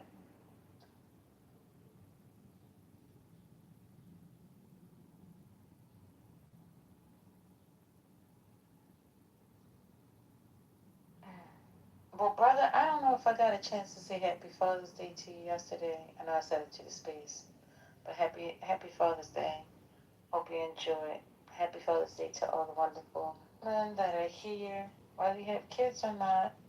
If you are a father or you have nephews and nieces, dogs, and if you father and love them, Happy Father's Day to you as well. All right. It's 12:30 p.m. 12:31 to be exact. That was a great conversation in regards to the super PAC. I learned something today. Um, that's what money. That's the power of money. Money can buy anything, and now I've learned that money can buy anything, as well as controlling the other person and saying, I'm going to write this about you whether you want me to or not, because you're a public figure. My. Hey, that's the world we live in today. I think somebody needs to repeal that. That's just my thoughts. So, that was part of the discussion today that led into another discussion. Some kind of way we got on bio. I don't know. Anyway, what's next? Where are we going? Is there a train or a plane taking us somewhere? Any updating news? Yeah, what's the updates on the Iran deal? Of course. That's, I was going to ask. On the Iran deal, I know Vance. CEO isn't here. Oh, he was. He was in here for a good old time. I know. Oh, you waited for him to leave for you to say that. You see that? No, Dan asked the question. I was just asking if he was still here. Uh-huh. But I'm saying you should have came up and asked him what you needed to ask him. I mean, it was a good conversation. I don't want to. I'm sure that would have been a better conversation. He'll come back. Let me see if I can ping him back. Yeah, bring him back. But yeah, I saw JD Vance is like going to the next level now because Iran has agreed to allow the inspectors to come back in. Agreed to allow the. That's all I know. Oh, did y'all report on Alan Greenspan? Oh, and Clive Davis. Oh, wow.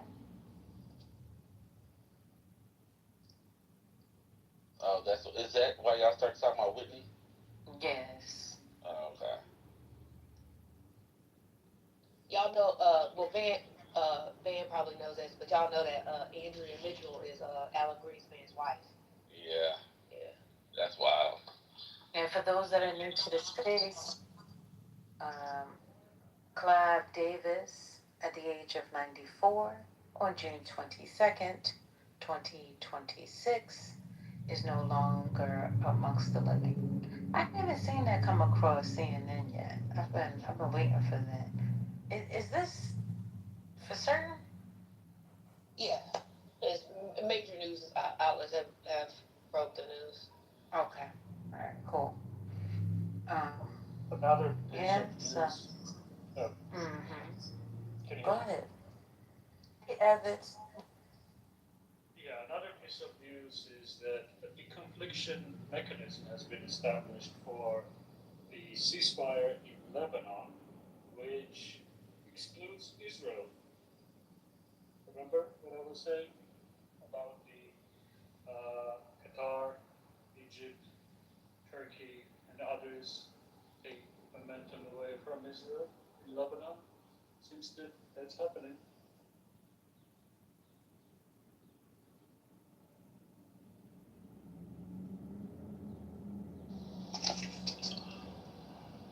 Yeah, I was wondering where you were, Neo.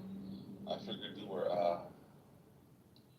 hard at work, trying to get this MOU signed. Once it felt like it was all gonna be for naught. So I hope hopefully get this signed. But yeah, this looks ridiculous. Again, so is this how it's gonna be? Are we? Is, is they gonna kick it down the hallway until waiting for a new president? 'Cause I just don't see. I don't even see how we get to the nuclear deal. I mean, I'm a nobody, so there's no reason why I should, But I don't know. There's nothing about this that is like, yeah, that I feel like this is gonna be long lasting. Have you guys talked about the role that JD Vance has played in this, given his like previous hesitancy about war and particularly going into Iran? Have you guys actually talked about that, or just kind of in passing? I think when he was on The View, he was actually responding to some of those questions. Yeah, but as a personal response, I don't think people have personally responded to. Yeah, he's been. I think Kim. I mentioned in this yesterday, but if you guys haven't seen his Ross Duda interview on the New York Times podcast, his New York Times podcast, he also gets into this a little bit, but it's obviously less hostile because he was more focused on the sort of like his new book, but I think it's interesting that like he was sort of a complete naysayer to going into Iran and specifically the type of the sort of the way in which they went into Iran, but now it's become the like face of the deal or potential deals, which is always interesting to me because as the VP you get assigned the task, and so it's going to be interesting to see how once sort of the dust settles. I mean, this probably won't be over in 2027 when he's running for president, but the sort of role that he plays now will certainly be part of the conversation if he is a presidential nominee in 2027, 2028. Yeah, I think this is revival of his dead political career and his potential presidential run. At least that's probably how he sees it. That obviously hinges on the Iran deal not backfiring again. But yeah, he's back in the conversation, and he's back in the conversation sounding relatively sane and, dare I say, on this issue, kind of centrist. Yeah, I mean, I actually have a very different worldview, and maybe because I think wars are so unpredictable. Foreign policy is so unpredictable and sort of and can make or break presidential candidates. I just have a very different worldview. I think he is back in the conversation, not invisible like he was before. I don't know if this is great for him. Actually, if I were him, I would be worried because even though he's assigned the face, right, as being the spokesperson for the deal and the administration, but he doesn't get to make the choices. So the choices that the administration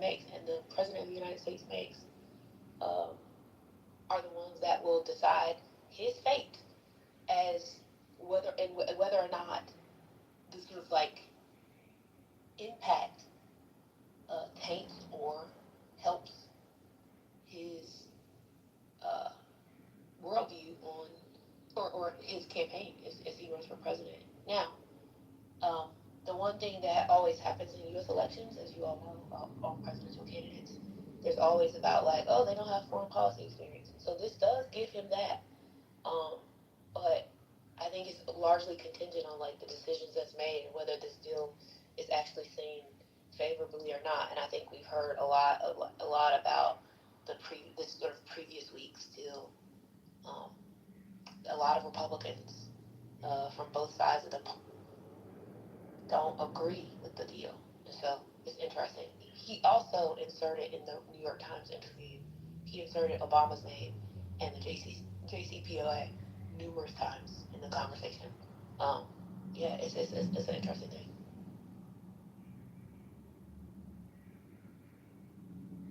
Well, I hope the Republicans, with Marco Rubio, will be doing the same.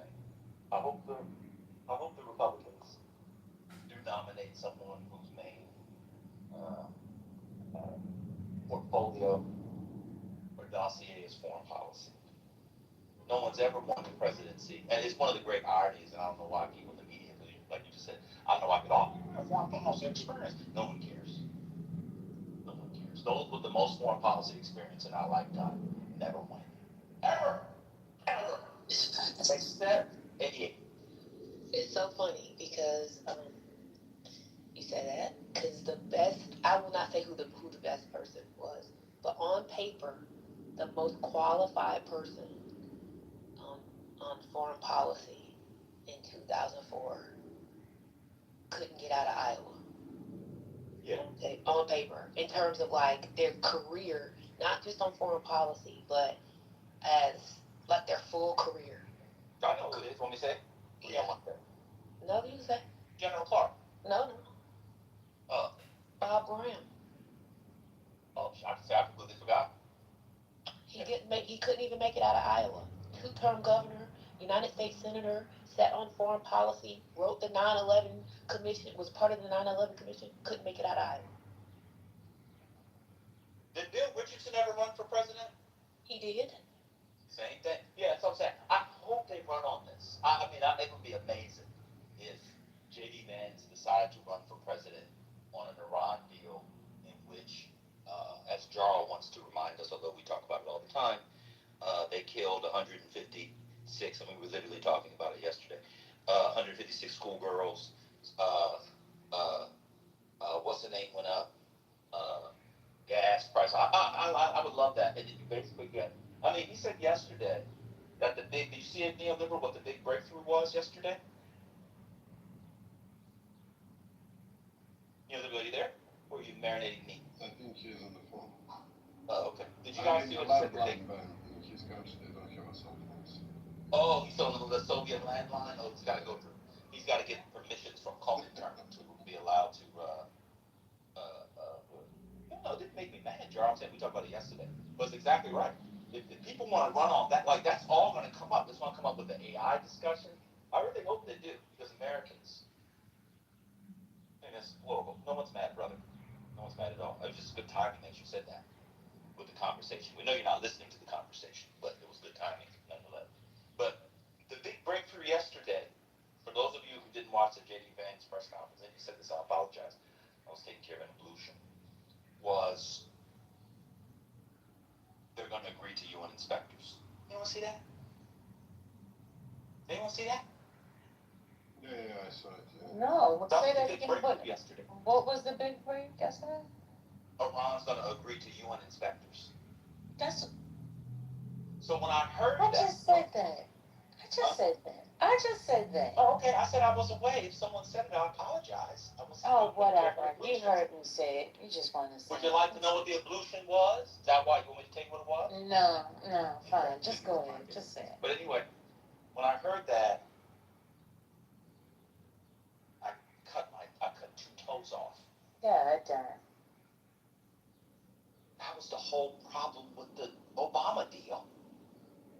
Oh, these UN inspectors are are just bureaucrats. We can't trust them. Huh? So I hope they run on it. JD Vance can't be. I think maybe this is his way to get back in the news before he begins to shift to domestic affairs, because they're going to have to. He's essentially going to be running on the Trump record, right?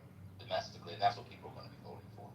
So, I apologize for today. I was taking care of an pollution. Do you want to know what it was? No, I'm okay. I was just teasing. Because you know, if somebody else would did that to you, you'd say, I just said that. I just said that. But did I give a disclaimer? That's going to be word of the day. Can I tell you what my solution was? No, I don't want to hear I'll tell you what it was. No. I'm going to tell Okay. You were I getting went in to those I went hairs. to my next door neighbor's alligator and told him the next time he eats a baby, even though it's evil, to get a disclaimer. Oh my Same God. person. It's the same person. Leave that child alone. Oh my God. Same person. What does prevent me? And alligators know human notions of evil. Oh, we scared of. Just stay there.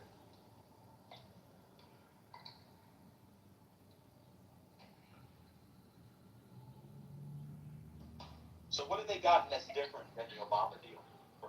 Nothing yet.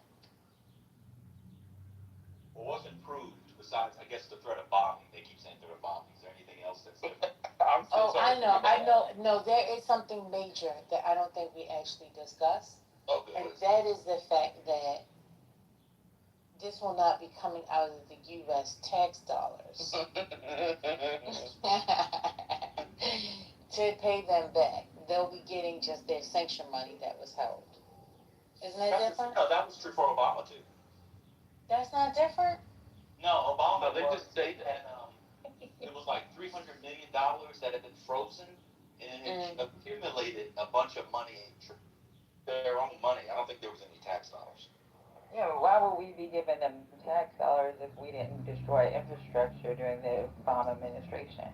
No, but she's saying that's what they say. That's what. Yeah, we're gonna have to pay for it. They're gonna have to pay for it. They gotta rebuild that infrastructure. Oh, no. Vaughn said no. Vaughn said no. No. Vaughn said no. Part of joint. So in the JP 3.0, and 3.6, it's part of it's one of the last phases. So they're gonna end up paying for it. Whether they get it from the GCC countries, I don't know where the fuck they're gonna get the money. It's gotta be paid for. They're gonna have to put that infrastructure back. Oh, wait a minute. Now, I don't know where Matt got this from, but Matt says, breaking. Tucker Carlson announces he is no longer supporting the Republican Party. There's no chance I will support the Republican Party. How could I, or any American voters, support a political party that's not loyal to the United States of America? DC was right. She called it. Where's Jeremy? Y'all so retarded, you know. So is he a liberal now? He ain't a nobody. He ain't no Democrat. He just a He ain't no nobody. Democrat. He gonna vote for them Republicans. Nobody. Uh-huh. Y'all are ceding the Christian moral authority to Tucker Carlson, and that's the problem. I don't want to have that conversation. Well, you're right. CC told us he was going to introduce Medicare for all, but then all the Democrats are going to vote for Tucker Carlson. So there you go. Yeah, he's gonna be a libertarian.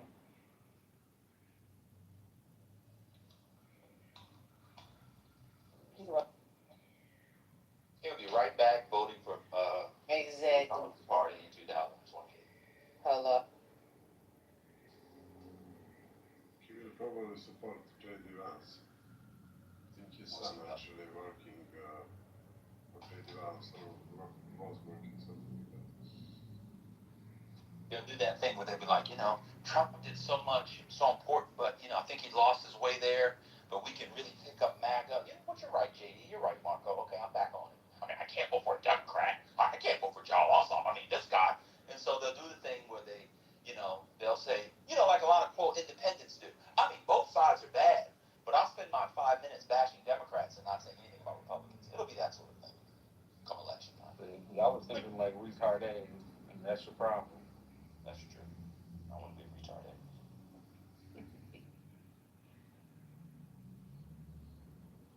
Maybe he will become communist then.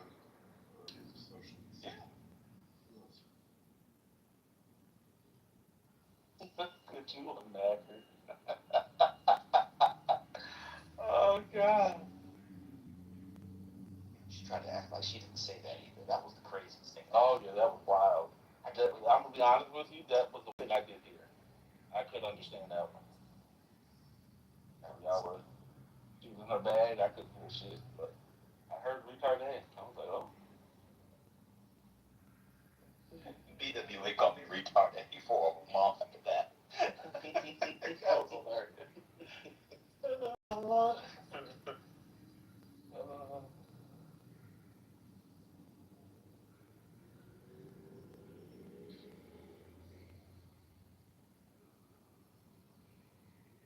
Okay, I have a question. This is not related to You can't be at Costco's again.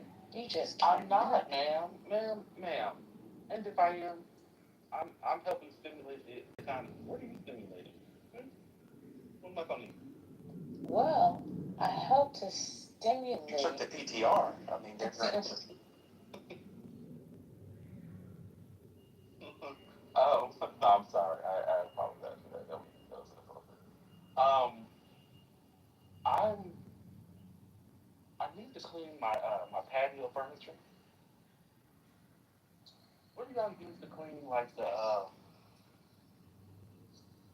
cushions? Yeah, I go to I get it from you can get it from Wayfair or Crate and Barrel or Jonathan Reach. You get new cushions. Yeah, nobody cleans them. They buy new ones. You just buy new ones. No, I'm not joking. You just buy new ones. You buy new ones every year. Yeah. I got 12 kids. I can't. They're not expensive.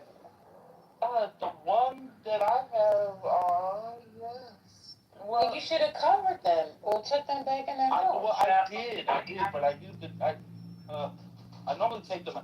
So normally I take them off for the off season. I didn't. I bought a cover, but the cover didn't do a great job. So I'm trying to see if I could. It's not. Yeah. See, y'all are in a different. I don't know why I asked y'all. I'm cool. Put plastic on it. You should put plastic on your cushions like the old school people did. Well, I'm gonna have to. So, brother, can you repeat your question because I couldn't hear it. I just want to make sure I understand. Yeah, I was talking to the elite on stage, clearly, but I was just asking, does anybody have like a solution or that they use to help clean their patio furniture? Like like if people use a mix, like buy something already pre-made, or mix their own. I saw like white with little vinegar and stuff like that. I have that stuff, but I'm just asking. You can actually reach out to the manufacturer and they can give you like the guidelines for cleaning. Okay. Yeah, they're gonna also send you a pamphlet on how to reorder. Well, a lot of times for people will buy extra casings because they're like different components. Like you have the foam and then like the outer shell, like the zipper. Yeah. Sometimes casings can be washed, but not all the time. So it's usually the easiest to just reach out to the manufacturer and just figure out what can be used to clean it. I'll at least do that before I just buy all new stuff. I've already looked at the stuff, and it's more than I want to spend. But I'll do that first. Thank you. And depending on how long you had it, it might be like a limited warranty. So depending on like what actually happened, like if it's fading, because it might not be. Is it dirty or is it fading? Yeah, it's just like no, it's dirty. I had a cover on it, but yeah, there's still like dirt that got on the cushion and stuff. It wasn't when you cut the grass, some of the grass got underneath the stuff. So I just want to clean it. Um, I just want to sort of clean it. I have a little hose and for the pressure, a pressure washer. I was going to use that. I just want to. I don't see anything out here, but I'll see if the manufacturer has something. I'll start from there. It's fine. That is expensive. I can't do that at this time. Hopefully. All right, I'll be up. Thank you.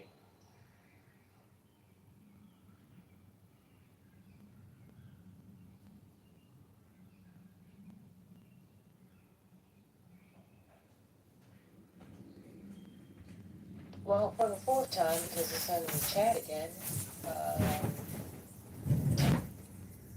wonderful contributor to music, Clive Davis. Mr. Clive Davis, has passed on somewhere. Not sure if it's glory. But wherever he is, rest in peace. And thank you for all the wonderful music that you've brought to us throughout the years. 94 is a long time.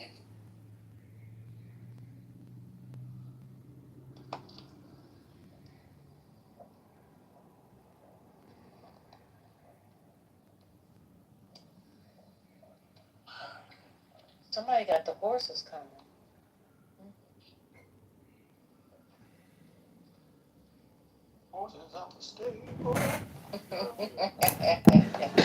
कि बड़ी हैरानी की बात है कि जब से यहां आए हैं समय कैसे गुजर जाता पता नहीं चलता। दिन निकल जाते हैं, महीने निकल जाते हैं, वर्ष निकल जाता है, यूं जैसे अभी आया अभी गया। जब तुम मस्ती में हो तो समय शीघ्रता से भागता है, जब तुम दुख में हो समय ठिठक ठिठक के चलता है, चलते ही नहीं जैसे घड़ी जंग खा जाती, कांटे सरकते नहीं। और जब तुम आनंद में होते हो तो कांटे भागते हैं। दुखी आदमी क्या करे, उसके भीतर एक रिक्तता मालूम होती है, एक गड्ढा मालूम होता है। इसलिए सागर, मैं कहता हूं कि भोजन ज्यादा करना दुखी आदमी का लक्षण। मैं तुमसे नहीं कहता उपवास करो, मेरे तुम बात को समझना। मेरी बात हर जगह पुरानी तथाकथित रूढ़ियों से बिल्कुल विपरीत है। मैं उपवास का आनंद समझता हूं, लेकिन मैं ये नहीं कहता कि तुम उपवास करो, मैं कहता हूं तुम आनंदित हो जाओ। फिर अगर उपवास घट जाए वह बात और, तब उपवास का मजा और। लेकिन उपवास मत करना, उपवास से आनंद नहीं घटेगा। तुम्हें समझाया गया सदियों से कि उपवास करोगे तो आत्मानंद मिलेगा, ये बात झूठ है। हाँ, इससे उल्टी बात सच है, आत्मानंद मिले तो उपवास घट सकता है, मगर अपरिहार्यता नहीं कि घटना ही चाहिए, अनिवार्यता नहीं है। ये प्रत्येक व्यक्ति की अलग अलग शारीरिक जरूरतों पर निर्भर होगा, और प्रत्येक व्यक्ति की शारीरिक जरूरतें बिल्कुल अलग अलग हैं, बिल्कुल भिन्न भिन्न हैं। पर तुमने पूछा है कि फिर महात्मागण क्यों मोटे होते, उसका भी कारण वही है। वो भी दुखी लोग हैं, उनका दुख तुमसे ज्यादा है। तुम्हें तो कम से कम थोड़ी आशा है कि संसार में हो तो आज नहीं कल कुछ ना कुछ पालोगे, कभी कभी सुख मिल जाएगा। दौड़ रहे हो, लड़ रहे हो, संघर्ष कर रहे हो। महात्मा गण ने तो संसार छोड़ दिया। अब उनके एक और दोहरी चिंता हो गई कि पता नहीं उनने ठीक किया है नहीं। न मालूम मुझसे कितने महात्माओं ने कहा है कि कई बार ये शंका मन में उठती, ये संदेह मन को पकड़ लेता है कि हमने ठीक किया। अगर हम ठीक है तो संसार के करोड़ों करोड़ों लोग गलत हैं। क्या इतने लोग गलत हो सकते? और फिर सब छोड़ के भी हमको कोई आनंद तो मिल नहीं रहा है। तो कहीं ऐसा तो नहीं हुआ कि हमने भ्रांति कर ली है, अपने साथ अपने को धोखा दे लिया है? तो महात्मागण क्या करें? न काम है, न धंधा है, न ताश खेल सकते हैं, न क्लब जा सकते हैं, न सिनेमा देख सकते हैं। कोई और दूसरी तो संभावना बची नहीं। सिर्फ एक ही बचा है सुख उनके लिए, स्वाद का सुख। सो तुम देख सकते हो तुम्हारे अखंडानंद, पखंडानंद, अनमालूम नाम तो उनके सबके आनंद में है। आनंद ही आनंद मालूम होता है नाम से, तो अखंड आनंद। मगर अगर उनको ढंग देखो तो साफ जाहिर होता है कि आदमी दुखी, परेशान, इनका कुल रस खाने पीने में है।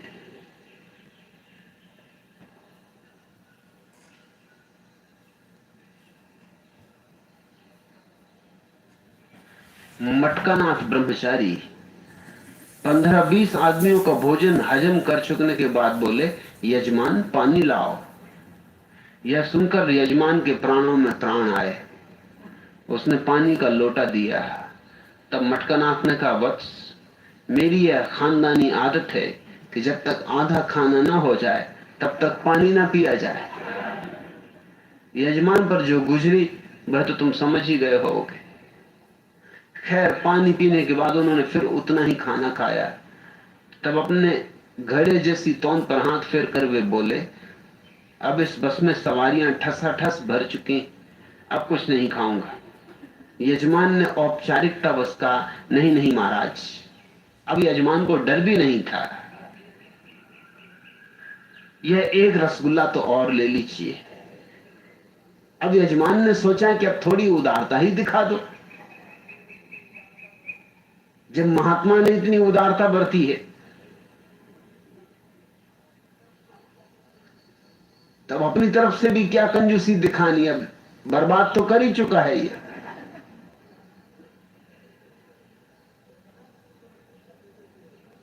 कहा कि ये तो रसगुल्ला लेना ही होगा।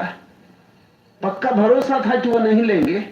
कहा, यह तो खास आपके लिए ही बनाया गया है, नहीं आपको लेना ही होगा। ब्रह्मचारी ने झट से उसे लिया और गपक गए। बोले, लाओ लाओ, अभी बस में कंडक्टर की सीट खाली। मगर अब बिल्कुल भी जगह नहीं बची, पांव रखने की नहीं। रसगुल्ले के बाद यजमान ने एक मिस्त्री का बड़ा सा लड्डू देते हुए कहा, महाराज यह और ग्रहण कीजिए। सोचा कि अब तो असंभव है, अब तो कंडक्टर की जगह भी भर चुकी। इतनी कृपा तो उसने कहा आपको मुझ पर करनी ही होगी, वरना मेरी आत्मा को बड़ा क्लेश पहुंचेगा। हमारे परिवार में परंपरा है कि मेहमान को अंत में मिश्री का लड्डू अवश्य परोसा जाए। मटकानाथ के मुंह में फिर पानी आ गया। वो बोले, ठीक है लाओ, उसे भी ठिकाने लगा दो। ऐसा कह वे उसे भी हजम कर गए। यजमान ने पूछा, महाराज एक शंका उठाई है, समाधान करिए। आपने तो कहा था कि बस में जरा सी भी जगह नहीं है, फिर ये लड्डू कहां समा गया? ब्रह्मचारी ने उत्तर दिया, वत्स, यदि बस में तिल रखने की भी जगह नहीं है और देश का प्रधानमंत्री आ जाए तो उसके लिए जगह मिलेगी कि नहीं? बस यही समझो कि मिस्री का ये लड्डू प्रधानमंत्री। फिर यजमान ने हिम्मत भी नहीं की कि अब कुछ और आगे औपचारिकता दिखाए। तुम अपने महात्माओं पर जरा ध्यान दो। और ये वही लोग हैं जो 24 घंटे तुम्हें समझा रहे हैं कि जगत तो माया है, इस देह में क्या रखा है, ये तो मिट्टी है,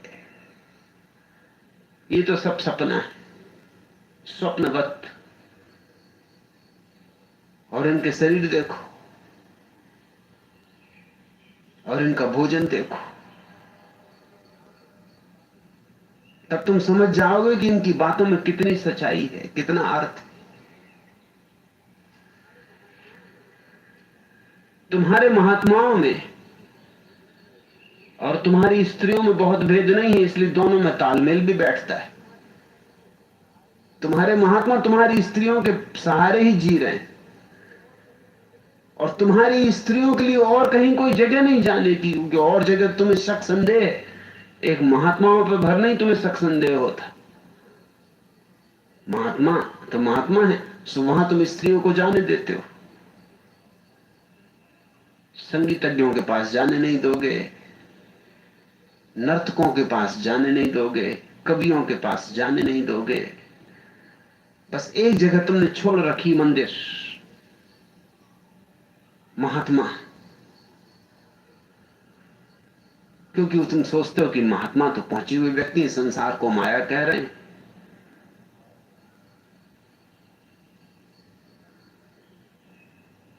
तो तुम्हारी स्त्रियों में और तुम्हारे महात्माओं में एक तालमेल है, एक षड्यंत्र है। स्त्रियां ही तुम्हारे तथाकथित महात्माओं को जिलाए चला रही, और तुम्हारे महात्मा भी दुखी हैं और तुम्हारी स्त्रियां भी दुखी हैं, और दुखियों में सहानुभूति पैदा हो जाती। दुखी एक दूसरे के कंधे पर सिर रखकर रोने लगते। 3 मित्र अपनी अपनी मोटी पत्नियों के बारे में चर्चा कर रहे थे। एक बोला, मेरी बीबी इतनी मोटी है कि रिक्शे वाले उसे बिठाने से मना कर देते, और तांगे वाले कहते, माफ करिए, एक बार में तो हम नहीं ले जा सकते, यदि 2 फेरी में ले जाएं तो क्या आपको कोई ऐतराज? दूसरा मित्र बोला, मेरी बीबी इतनी मोटी है कि पिछली बार जब हम लोग स्टेशन से घर आने के लिए टैक्सी में बैठने लगे तो टैक्सी ड्राइवर का झगड़ा हो गया पास में ही खड़े ट्रक ड्राइवर से।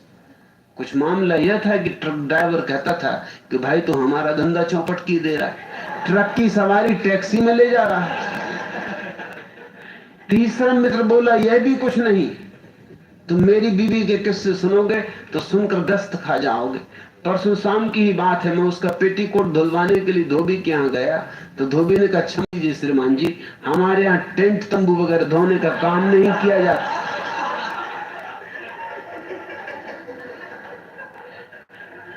दोनों दुखी हैं।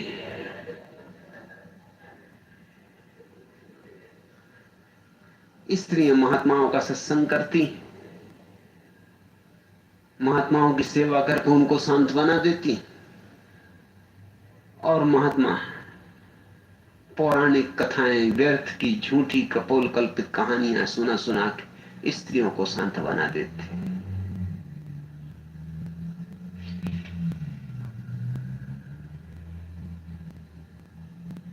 तीसरा प्रश्न,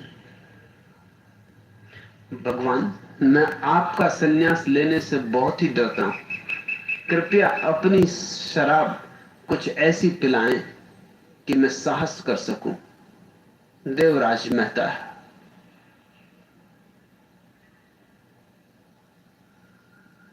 मेरा संन्यास है तो खतरनाक, डर तो स्वाभाविक है। शराब भी मैं पिला सकता हूं, वही मेरा धंधा है, लेकिन शराब के जोश में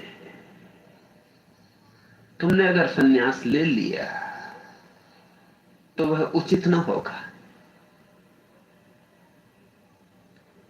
वह तुमने अपनी सूझबूझ, अपने होश हवास में न लिया होगा, बेहोशी में लिया होगा।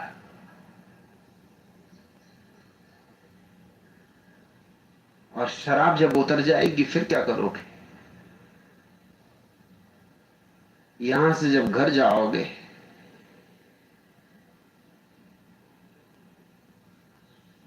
गांव के लोग मिलेंगे, पत्नी के दर्शन करोगे, बाल बच्चे पूछेंगे कि डैडी तुम्हें क्या हो गया, भले चंगे घर से गए थे।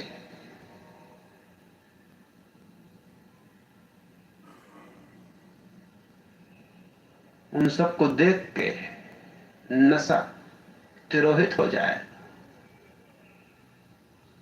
नशे में लिया गया सन्यास नशे के तिरोहित होते ही गिर भी जाएगा, उसका कोई मूल्य नहीं। होश हवास में लो। फिर एक खतरा और भी है। नशे के साहस का कोई भी मूल्य नहीं। नशे के साहस में तुम कुछ ऐसा काम भी कर सकते हो जो करके तुम पीछे पछताओ, बहुत पछताओ। नशा तो मैं पिलाता हूं और ऐसा पिलाता हूं कि जन्म जन्म ना उतरे, मगर सन्यासी हो जाओ तभी पिलाता हूं, उसके पहले नहीं। सन्यासी होना मेरे मैं गधे का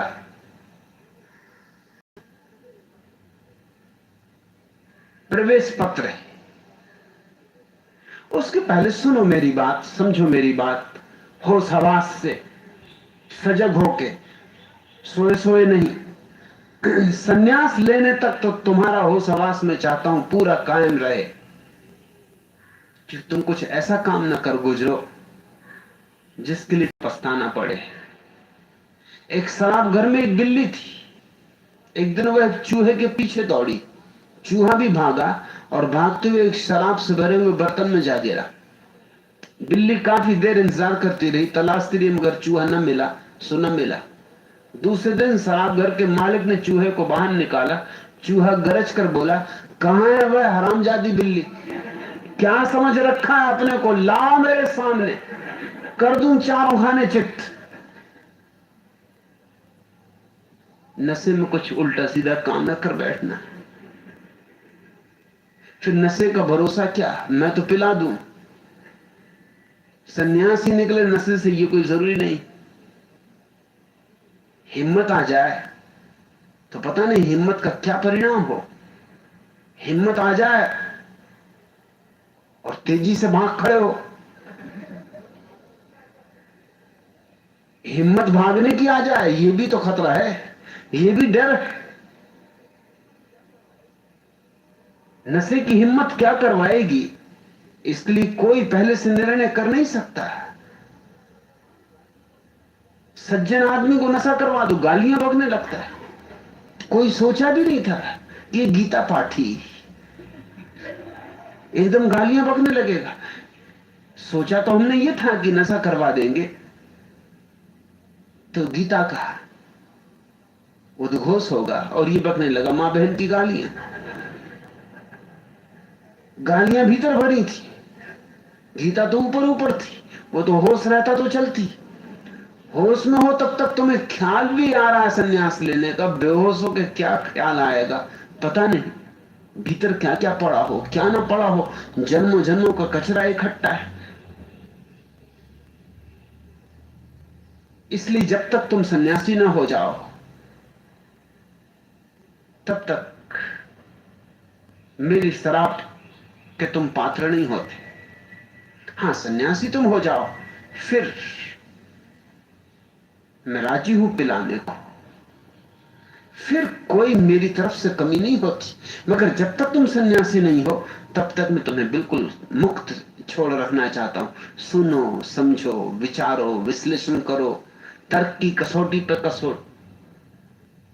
जल्दी मत करो, धीरज से, आहिस्ता से, क्योंकि मैं जो कह रहा हूं वो खतरनाक तो है ही। वो सारी परंपराओं का विरोध है, उनका अतिक्रमण है। हाँ, तुम निर्णय कर लोगे अपनी तरफ से, अपनी बुद्धि से, समर्पण का, फिर ठीक है, उसके बाद तुम मेरे हाथ में हो। नहीं तो खतरा है। मुल्ला नसरुद्दीन के दांत में बहुत पीड़ा थी, लेकिन दांत निकलवाने में नसरुद्दीन को बड़ा डर लगता था।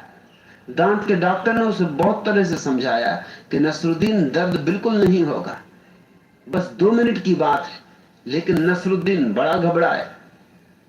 आखिर नसरुद्दीन जब तैयार न हुआ तो डॉक्टर थोड़ी सी विस्की लेके आया और मुल्ला को देते हुए बोला, लो नसरुद्दीन, शायद इसे पीकर तुम्हें थोड़ी हिम्मत आए।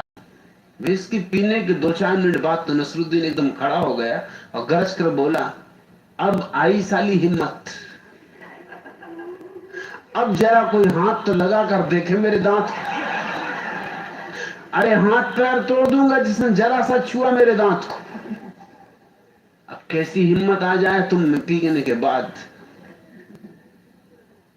मुझसे कहने लगो, कर देखूं कौन देता मुझे सन्यास।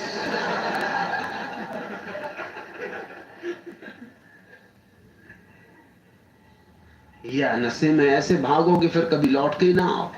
अभी कम से कम आ तो जाते हो, आते रहो जाते रहो, देवराज मेहता।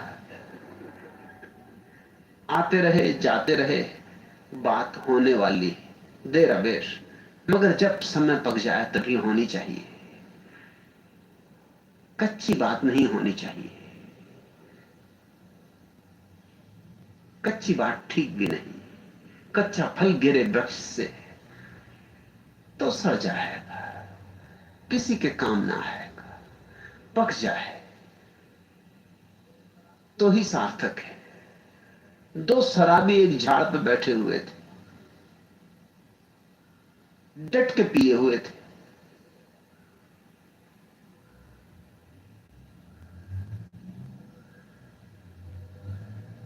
झूल रहे थे, झूम रहे थे, गीत गुनगुना रहे थे। एक उनमें से झाड़ से टपक पड़ा।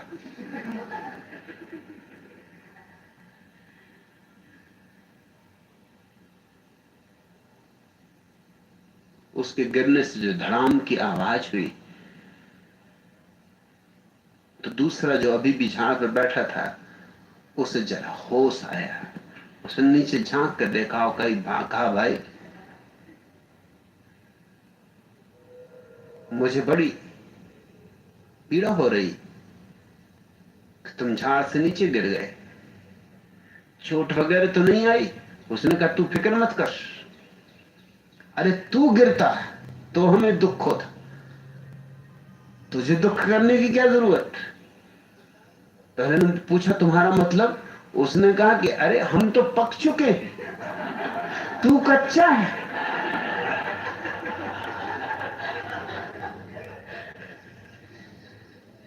अरे मूर्ख, जो पक जाएगा वो गिरेगा ही। अभी तू कच्चा है, लटका रह, जल्दी मत करना, जब पकेगा तब तू भी गिरेगा। देवराज मेहता, थोड़े पक जाओ, अभी डंडा मार के गिराया जा सकता है तुम्हें, मगर कच्चे गिर गए, क्या काम आओ, किसी उपयोग के नहीं होगे। आते रहो जाते रहो, जल्दी ना करो। मामला तो ये खतरनाक है ही, और शराब भी जरा जरूर पिलाऊंगा। ये शराब ऐसी है जो बेहोशी नहीं देती, होश देती। मगर इस शराब की पहली शर्त है, वो तुम्हें पूरी करनी पड़े। वही सन्यास, वही शिष्यत्व है। जब तक तुम वह शर्त पूरी नहीं करते,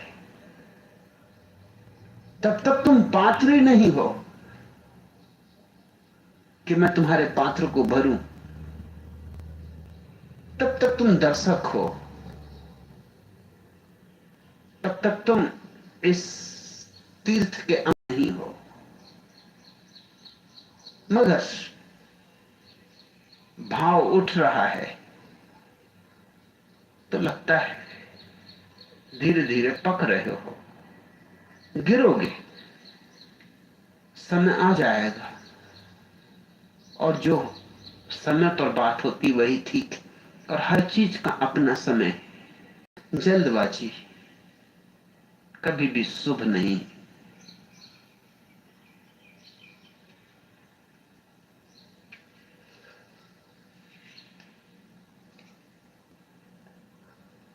आखिरी प्रश्न,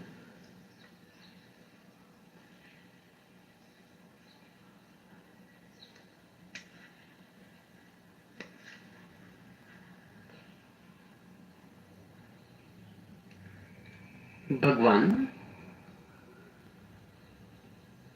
क्या धर्मगुरु सच ही बुद्धू होते हैं? दीपक, पता नहीं धर्मगुरु से तुम्हारा क्या प्रयोजन। अगर महावीर, बुद्ध, जरथुस्त्र, लाओत्सु को तुम धर्मगुरु समझते हो तो वे बुद्ध हैं, बुद्धू नहीं। लेकिन वे धर्मगुरु नहीं, वे स्वयं धर्म। वे धर्म के साकार रूप। धर्मगुरु तो हैं पंडित, पुरोहित, मौलवी, आयतुल्लाह खोमेनी, पोपाल, पुरी के शंकराचार्य, ये सब धर्मगुरु हैं। और ये धर्मगुरु निश्चित ही बुद्धू हैं। इसमें मैं जरा भी संकोच नहीं करता हूं। मैं सत्य को बिल्कुल नग्न ही कह देना पसंद करता हूं। ये अगर बुद्धू ना होते तो धर्मगुरु ना होते। आदि शंकराचार्य धर्म, मगर ये नकलची, ये कोई शंकराचार्य है? ये कार्बन कापियां हैं। और इस जगत में इससे बड़ा कोई अपमान नहीं है आदमी का कि वो कार्बन कापी हो जाए। प्रत्येक व्यक्ति मौलिक, और मौलिक होने में ही उसका अपना गौरव है, और अपने गौरव में ही परमात्मा का गौरव है। जो कार्बन कापी होकर रह जाता है वो दो कौड़ी का हो जाता है। यहूदी फकीर जोसिया मृत्यु सैया पर पड़ा था, विद्रोही था, बगावती था। मैं जिन थोड़े से लोगों को प्रेम करता हूं उनमें से एक जोसिया भी है।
वो कुर्सियां बड़ी बनवाता था लेकिन उसके पैर जमीन तक नहीं पहुंचते थे। तो टेबलें ऐसी बनवाता था कि किसी को पैर ना दिखाई पड़े, नहीं तो वो बड़ा भद्दा मालूम पड़ता था। उसके पैर कुर्सियों पर लटके मालूम होते, जैसे कोई छोटा बच्चा बैठा हो। वो अपने पांवों को छिपा के चलता था। वो पांवों से हमेशा पीड़ित होता था। उसने अपने पत्रों में अपने मित्रों को लिखा है कि मैं सिद्ध करके बता दूंगा कि पांव मेरे कितने ही छोटे हैं, लेकिन बड़े से बड़े पद पर मैं पहुंच सकता हूं। मेरे छोटे पैरों से मैं बड़े पद पर पहुंच के बता दूंगा। एडलर की बात में कुछ सच्चाई है। राजनेता कैसे मेरे संबंध में कुछ कहें, मैं उनके संबंध में जो कह रहा हूं उससे उनके प्राणों पर गुजरती, बुरी गुजरती। वो तो खुश हुए होंगे कि जो हम करना चाहते थे वो किसी आदमी ने तो करने की कोशिश की। दिल में धन्यवाद दिया होगा, आभार अनुभव किया होगा। but behind that behavior has to be addressed. You know, it's just like, is it like if somebody's dealing with, इसलिए तुम इसकी चिंता ना लो कैलाश गोस्वामी कि क्यों किसी उच्च दर्जे के व्यक्ति ने कुछ नहीं कहा। उनका ना कहना ही बताता है कि कोई उच्च दर्जा वगैरह नहीं। सब दौड़ है ऊंचे होने की, मगर ऊंचा कोई पद से नहीं होता। आत्मवान व्यक्ति ही केवल ऊंचा होता है। ध्यान ही एकमात्र धन है और परमात्मा को अनुभव करना ही एकमात्र पद है। इसलिए तो भक्तों ने उसे परम पद कहा है। बाकी सब पद तुच्छ थे, बचकाने। तुमने छोटे बच्चों को देखा नहीं? छोटे बच्चे कुर्सियों पर चढ़ जाते और अपने पिता से कहते हैं कि डैडी मैं तुमसे ऊंचा हूं, देखो मैं तुमसे ऊंचा हूं। ये जो पदों की दौड़ में लगे हुए लोग हैं, ये छोटे बच्चे जो शरीर से भला बड़े हो गए हैं, लेकिन मनोवैज्ञानिक रूप में जिनकी उम्र ज्यादा नहीं। यह जान के तुम हैरान होगे कि आदमी की औसत मनोवैज्ञानिक आयु 12 साल। 80 साल के आदमी की भी औसत उम्र 12 साल से ज्यादा नहीं होती। मानसिक मन तो वही अटक जाता 12-13 साल के करीब। फिर खिलौने बदलते रहते, फिर खिलौने बड़े होते चले जाते। लड़कियां गुड्डियों से खेलती हैं, गुड्डियों के विवाह रचाती हैं, फिर बड़े होके वो बच्चों के विवाह रचाएंगी, मगर खेल वही है। फिर रामलीला होगी, राम सीता का विवाह रचाया जाए। खेल वही है, नाम बदलते, रूप बदलते। ऐसा हुआ कि मैं पहली दफा रायपुर गया, मुझे कोई पहचाने नहीं। मैं किसी को पहचाने नहीं कि कौन मुझे बुलाया है। उसी दिन संयोग वसात उसी एयर कंडीशन डब्बे में बाबा राघवदास को भी आना था। हेलो, बाथरूम जाते हुए मैंने देखा कि तख्ती बाबा राघवदास की लगी है। हेलो, वे एक सर्वोदयी सन्यासी थे। हेलो, महात्मा गांधी और विनोबा के बड़े भक्त थे। तो मैंने पूछा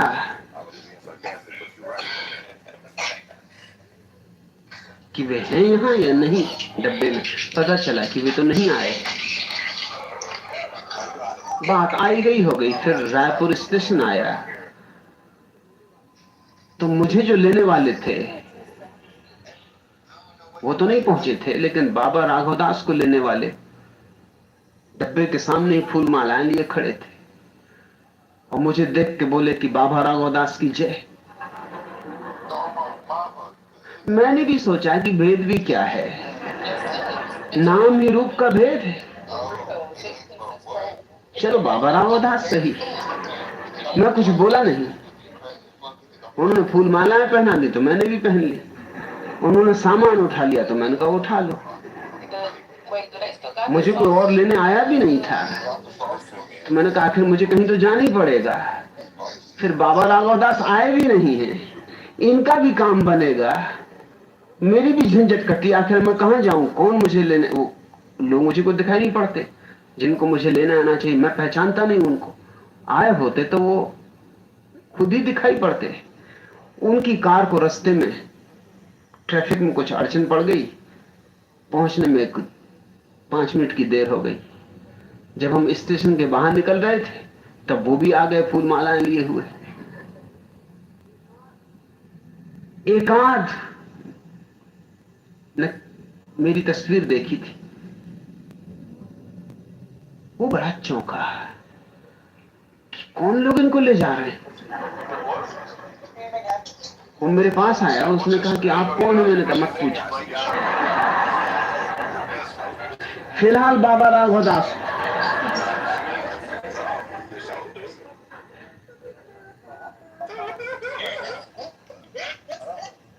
जो मुझे ले जा रहे थे उन्होंने कहा आपका मतलब फिलहाल?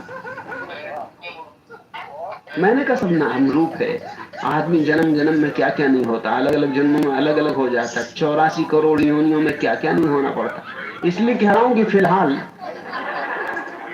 उन्होंने कहा तब ठीक है, मगर जो मुझे लेने आए थे उन्होंने कहा हम ऐसे आपको नहीं जाने देंगे, ये क्या मामला है? अरे बाबा राघवदास तो हम जानते हैं, उनमें से एक बाबा राघवदास को जानता था, उसने कहा बाबा राघवदास नहीं है।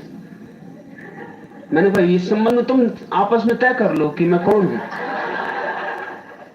क्योंकि क्या फर्क पड़ता है। रही बात अगर तुम दोनों की अड़चन हो तो इनका काम आज निपटा देता हूं, कल तुम्हारा निपटा दूंगा। आज बाबा राघवदास रहने दो, कल तुम जो चाहोगे वो हो जाऊंगा।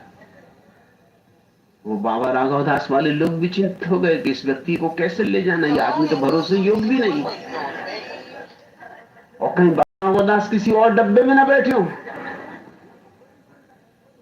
उनको बड़ी चिंता ये पड़ी कि कहीं किसी और डब्बे में बाबा राघवदास बैठे हों और हम इन सज्जन को लिए जा रहे हैं जो कि बिल्कुल भरोसे के नहीं मालूम होते।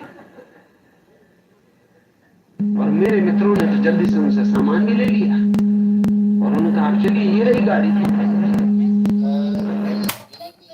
घुमाला ले जाऊंगे तो क्या, मैं राज्य हूं, दोनों को हल करते हैं। आज तुम्हारा काम निपटा दे, कल इनका निपटा दे।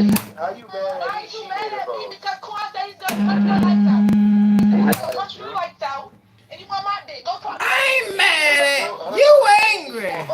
Leave me alone. You angry. I can't argue with you. I can't argue with you. You angry. I can't argue with you. Hello?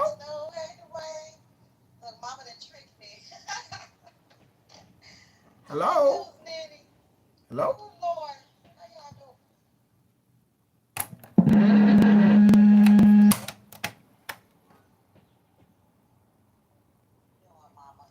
Hello? Hi, is this Frank? It is Frank. Can I be frank with you? You can be frank with me. Are you a retard faggot? No. Are you sure you're not a faggot retard? I'm very sure of that. So how do you know there's no God? How are you such a subject matter expert? I don't make a claim that there's no God. Try again. Oh, what claim are you making? That I don't know if there's a God, but I'm not convinced. Oh, so your claim is you don't know that there's a God and you're not convinced there's a God. Is that really a claim? Sounds to me like something that means nothing. Hey, John, fuck off. Oh! Didn't want to do it. Fuck yourself. Didn't want to do it. Couldn't do it. If you want to. Somebody's a little chicken. We got an atheist chicken. We got an atheist chicken. Bye-bye, Frank. You're not nearly as interesting or clever as you think you are. Ooh, like you, Frank. Your own voice and ooh, projection alert. Projection alert. Not that interesting. Have a good day.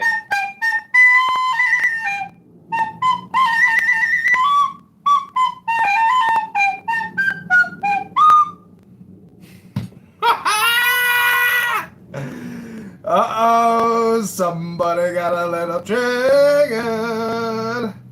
Somebody got a little triggered. So watch this. We're going to put a link to the YouTube live stream in the chat. Somebody got a little triggered. Somebody got a little triggered. Somebody got a little trigger. He gave me the word. I can put the link in the chat. Somebody got a little triggered. Somebody got a little trigger. Somebody got a little triggered.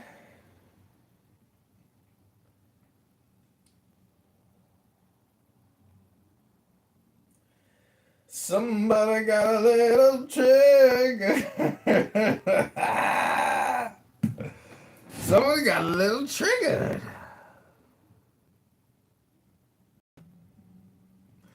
Somebody got a little triggered. Somebody got a little triggered. Somebody got a little triggered. Somebody got a little triggered. Lots of entrepreneurs, open to every subject from what are you working on right now to how can we as a community help you and vice versa. How can you help the community? Somebody got a little triggered. Somebody got a little triggered. What everybody thought about CRMs. We got concrete talking about CRMs. CRMs. That's what's on my mind. Somebody got a little triggered. Because I know, like everything. Somebody got a little triggered. Funnels off of the real estate. Somebody got a little triggered. Somebody got a little triggered. But there's going to be a lot of people in the decentralized market looking to close. Somebody got a little triggered. But the real estate CRM. Somebody got a little triggered. Things that they need. So maybe if it's niche, I don't know if you want to go in mid. Somebody got a little triggered. Somebody got a little triggered. So I'm an almost. Somebody got a little triggered. The answer is yes. Everybody in this space already has their own systems and CRMs. That's the question he is asking. Like I said, I don't have any customers, so I'm Somebody got a little triggered. Yes, we all use software. Yes. Somebody got a little triggered. It's getting easier every day. So, you know, when it's a pitch, it's like what would stand out with your service, but then also I don't want you oversharing. You know what I'm saying? Somebody got a little triggered. Somebody got a little triggered. Everybody's got one. I'm just curious, what's the biggest complaints?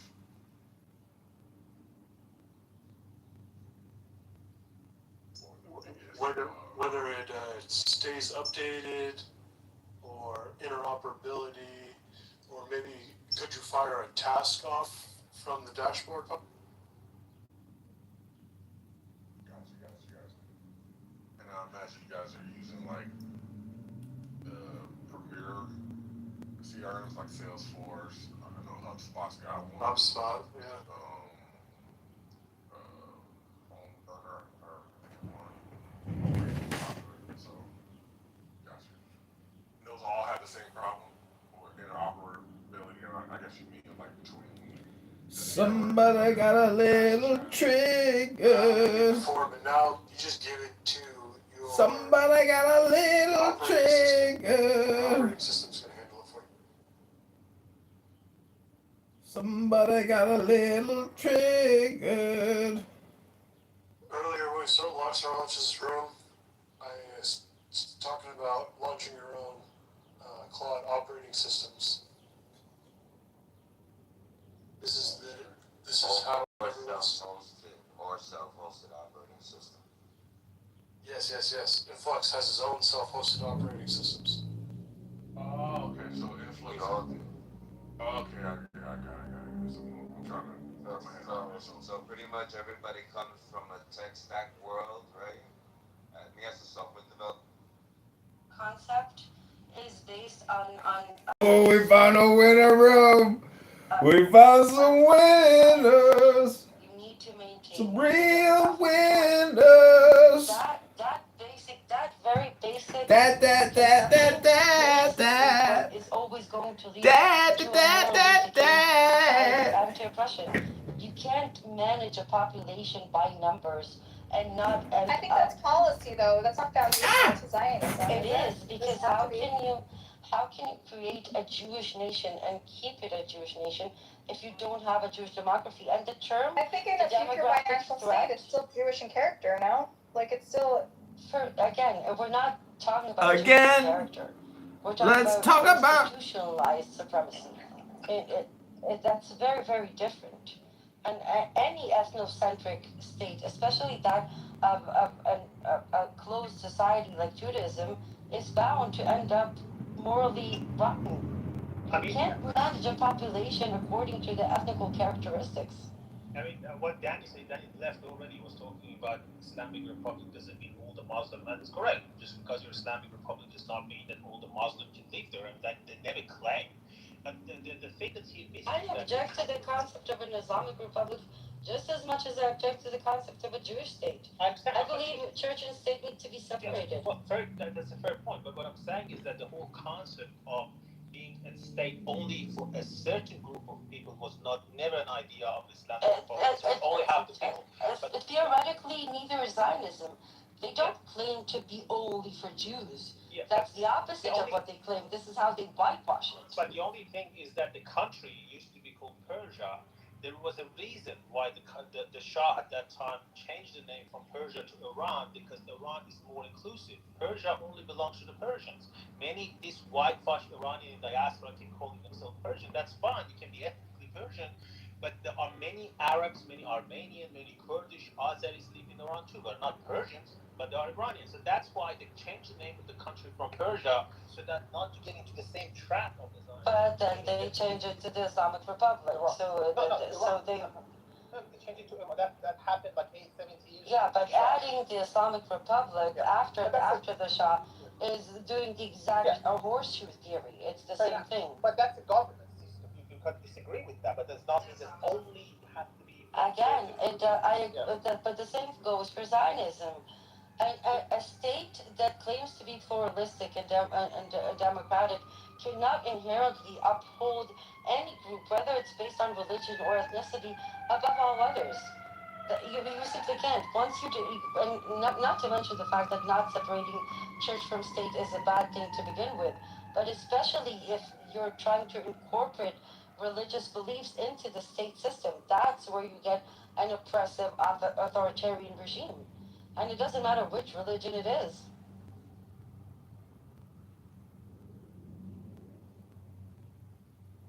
I believe in full separation of church and state for everybody. Emrose, what do you think of this idea that Israel is, because it's constrained in Lebanon and Gaza and Iran, is now looking towards, I saw the Israeli government tweeted about Turkey being linked to Hamas. It seems like they're priming the population for a new front. It's a smokescreen. They will never fight Turkey. Turkey is one of their biggest trade partners. It's a smokescreen. Okay. Well, that's good. No, it's not. What do you think? But I think Syria is really and the West Bank are really bubbling up too, though. I think that the world sold Palestine. That's what I think. So let's take this to its logical end. What happens after they sell Palestine and divide it up and give it to the highest bidders? They don't do that. By selling Palestine, I mean that they will look the other way while Israel continues to annex, expel, exterminate, genocide Palestinians. I mean, I think they sold Israel too. I don't think Israel has leverage at one time. They did. I don't know. It looks like I don't know if they're going to ever get their leverage and their... What they're doing now is looking for a scapegoat. They're going to use a scapegoat at the form of Ben Gvir, Smotrich, or it might even be Bibi, because just like I predicted, we just saw a big chunk of liberal Zionists that were visiting no other than the Emirates. So they're going to say, there you go, we got rid of the crazy ones, now we have the normal Zionists back, we can talk to them. They sold Palestine. Until somebody shows me otherwise, I will not stop saying it. Motherfuckers, the entire fucking world sold Palestine for the millionth fucking time.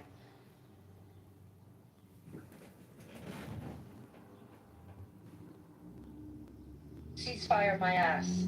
1,000 Palestinians died, said this fucking peace board, and everybody's acting as if there's a ceasefire, as There's not a front in Palestine. They talk about everything, and I'm not accusing Lebanese, not accusing Iranians or Syrians, but I'm saying let's not behave as if the world has suddenly saved Palestine from the occupation and Zionism.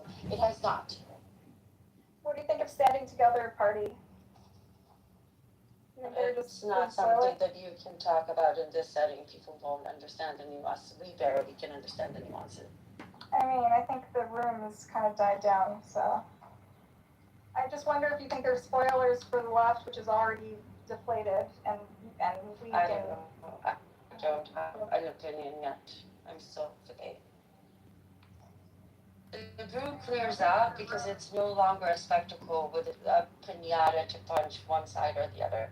The room clears out when you start talking about truth. Nobody cares about truth or the actual reality.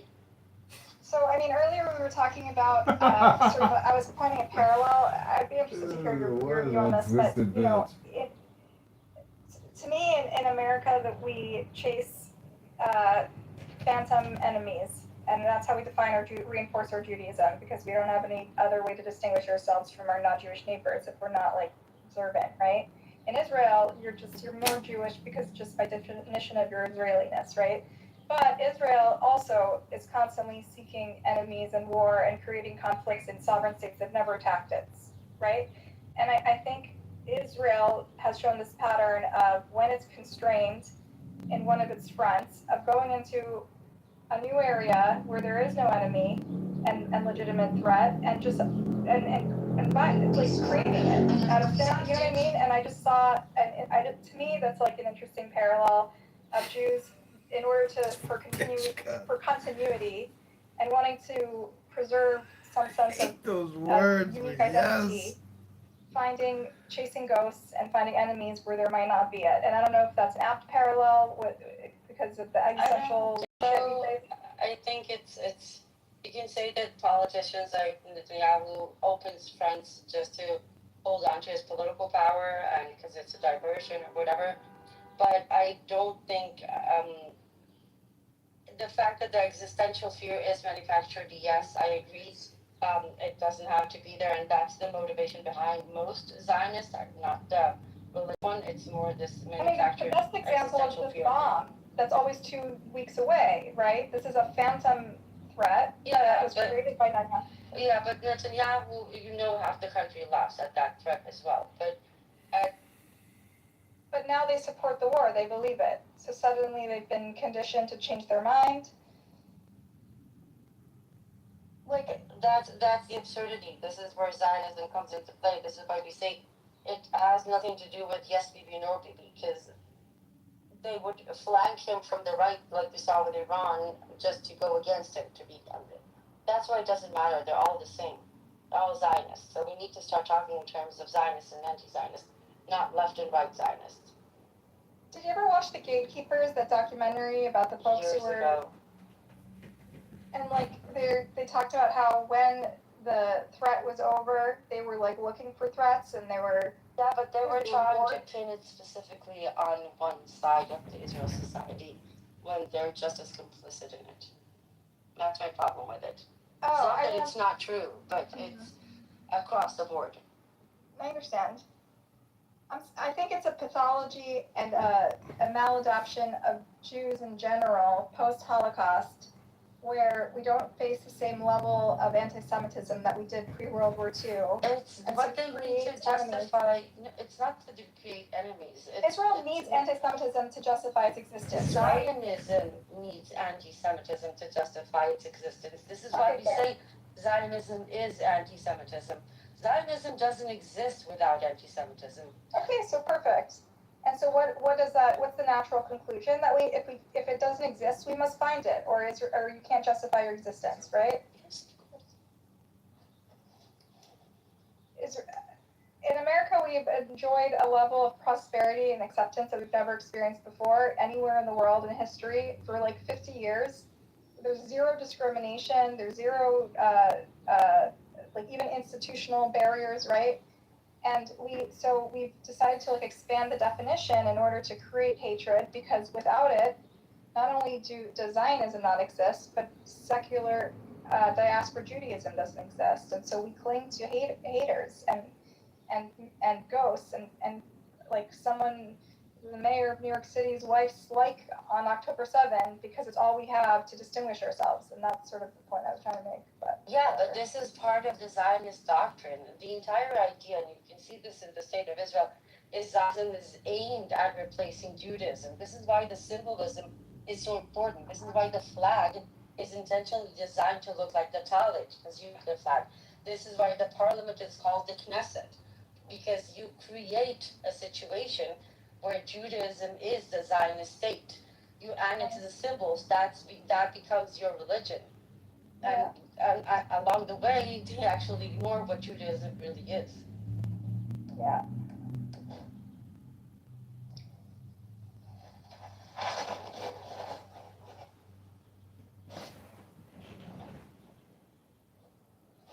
Did we fix the world? I think we did. I think we solved it. That was actually really beautiful what you did with Daniel. You like asked him a trick question. You like laid a trap and like right into it. Yeah, it's easy with that. I feel like you've done that before a few times. Yeah, once you get the hang of it. I mean, the whole thing is stupid, you know? Everyone, it's when it's convenient, you link the two, and it's not, you don't link the two, and we need to just hold complex truths and not be so binary about it. Yeah, and people don't help. No. Okay, I'm gonna clear the stage so we can get other people up. Okay. See you around. Ellie, get up here. I want to talk to you.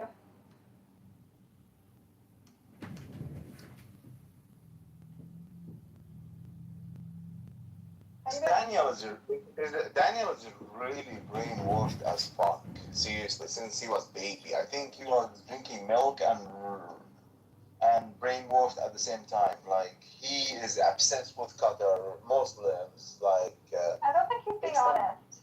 I think he's more on a Hasbara campaign. He thinks he's saving his country.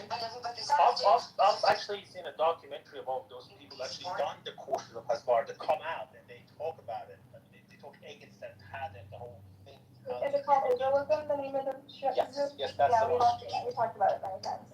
So it's very ironic. Look, what do you think about? I was just looking at how the Americans view Israel in the past 3-4 years and compare that to like I'll just try to look at the demography of the view of Israel amongst Americans. There was a Pew Research Center recently come out with this survey talking about over 60% of Americans have a negative view toward Israel. So first thing I thought it was because of what's happening in the Middle East and the certain I have a better stat for you, Soren. The Washington Post poll recently polled American Jews across the country. 60% think war crimes were committed in Gaza. 40% think it's a genocide. That is a huge number when historically American Jews have overwhelmingly supported Israel. Exactly. So I was looking at that and trying to find out why they have actually shifted. And I realized that most of the people that they asked this question, majority of the people have a negative view are under the age of 45. And those people still have a positive view toward Israel regardless of what happened. And they're mainly boomer generation. Because they remember a different Israel, by the way, Soren. Exactly. They remember when Israel actually had existential threats and wasn't backed by a world power, right? They were once existentially threatened. Now they're not. And they don't realize that they're the giants. They think they're still the midget. Yeah. They still think they're still David. They don't realize they're Goliath. I think that what my understanding was that they probably see Israel through the lens of Holocaust. That what happened there was horrific things happening in Europe. That's why if you're a small content creator, Israel for them. But now the generations after, they're already past the map. They see Israel through the lens of Gaza. Yeah, I think that's true. And that's why the shift and hang on a second. They're already a nuclear state that no one can block. Yeah, it's David becoming Goliath and not realizing they're Goliath, basically. Ellie, what's going on with you? How you been? Not bad. Yes. You like the title of the room? What is there to like? What to dislike? I don't know. No thoughts. No riffing. No crying in the room. Listen, I know your content. You know. You're not surprising me. Okay. We're talking about the phantom anti-Semitism and the sort of maladaptive nature of post-war Jews to even when we're flourishing, try to find haters and hate in obscure places. Look, as soon as you will figure out the discrepancy between how Americans, for example, react and view Russia and Russians versus how they view and react to Israel and Israelis, when you figure that shit out, we will be able to have like a real discussion on the matter. Before that, like it's all, pushing air. That's actually a very interesting perspective, Ali. I want to hear your perspective. This is not a. We talked about it before. He just told you. Are you not listening? You just don't like what you're hearing, huh? Little pushback's difficult. I don't remember I don't remember that we had this exact discussion, but I'm going to be open and just give you the floor to frame your argument. How the media landscape is very much different, but it stands for the same thing happening. Can you frame your argument, like about why the Russian Jewish perspective is different when it comes to anti-Semitism? And you guys experience, I assume, real systemic, institutional anti-Semitism that we don't. So we create it out of thin air where you probably didn't. So we're talking about anti-Semitism and the way American diaspora Jews who live in privilege will sometimes invent it or create it out of microaggressions or perceived slights, right? I have no idea. We're not talking about anti-Semitism at all because I don't care about what happens to Jews in America, how they view, how they perceive. It's not what I'm talking about. I'm talking about how Israelis and Israelis being perceived versus how Russians and Russians being perceived. They go in the comparative order. Got it. Okay. Both by the legacy media and by the population. If you look at those, again, those young people in America who have negative opinion of Israel, I wonder if they will have the same negative opinion Never had one lesson. For Russia and Russians. Hello? Or you will see a reverse picture. You will see boomers who understand who Russians are versus a young population who kind of glorify Putin and whatever Russia and see them as like victims of American hegemony or something. Yeah. Fair enough. But I criticize Russia and I'm concerned with the maladaptive nature. But I think if you're looking at the poll, at least of just American Jews, the vast majority also feel some attachment to Ukraine and Russia and Eastern European, all of our history there, right? I think most American Jews who criticize Israel are the same people who criticize Russia, I don't get Okay. You try to sneak in irrelevant points. We're talking about how the media portrays and how and the general interest of the actual non-Jewish population. Thanks for specifying that. I thought you were responding to the poll.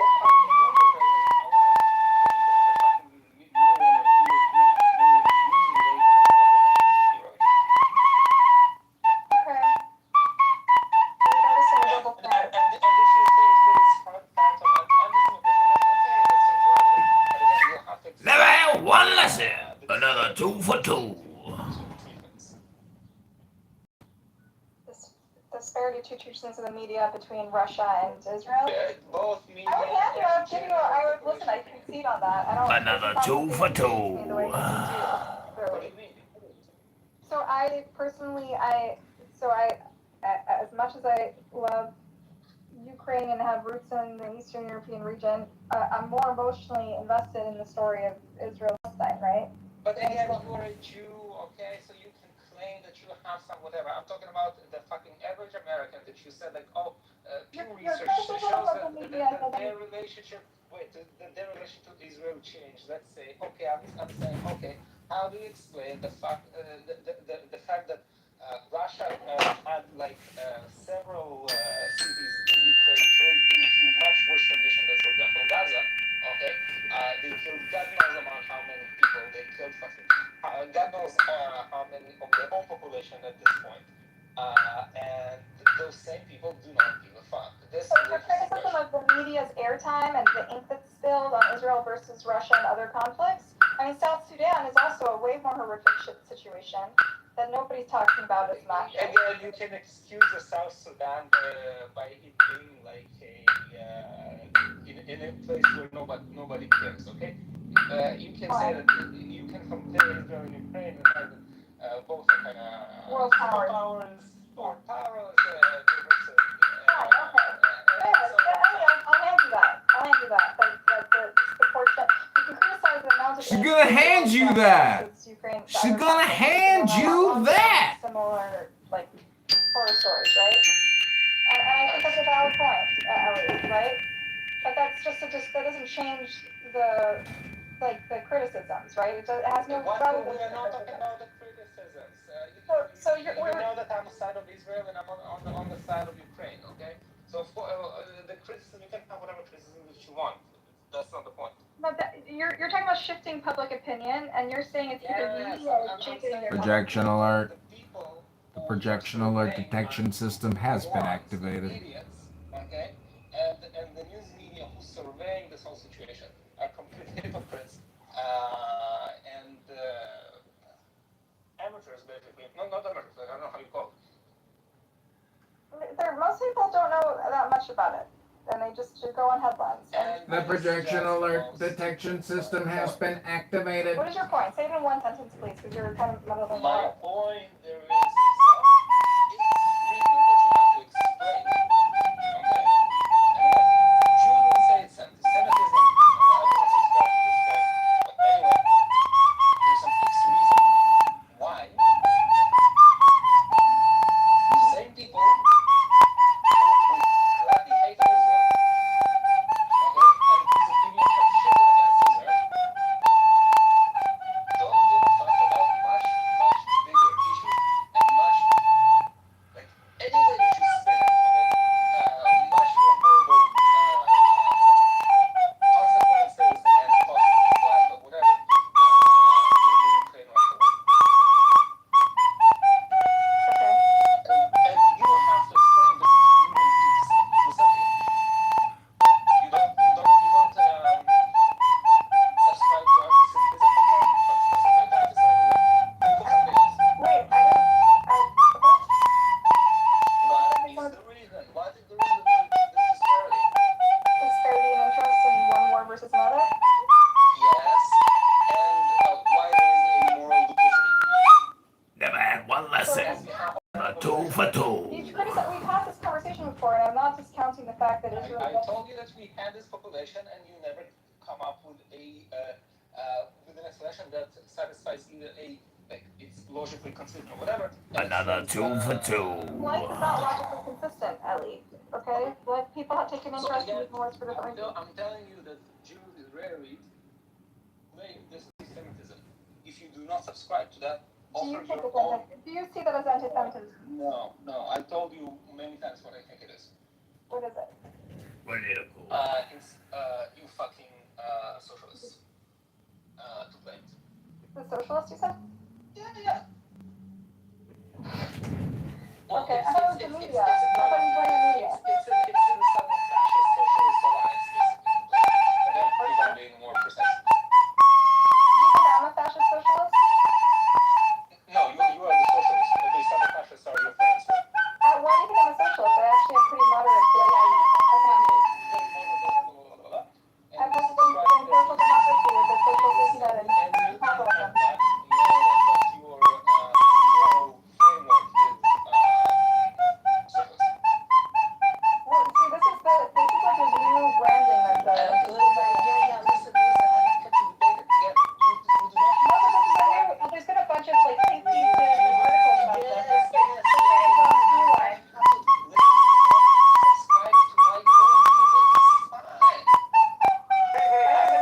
I'm really curious.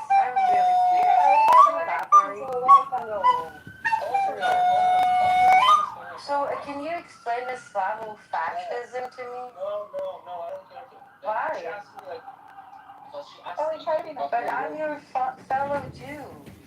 I am your fellow Jew.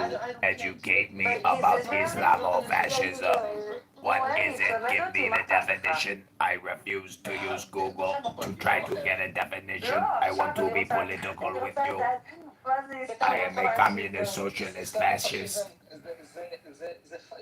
אוקיי, בגדול, זה צריך, יש לזה הרבה רקע, אוקיי? אבל תחשבי, אוקיי, את יודעת איך האוקראינים קוראים לרוסים? הם קוראים להם רשיסטים, אוקיי? פשיזם רוסי.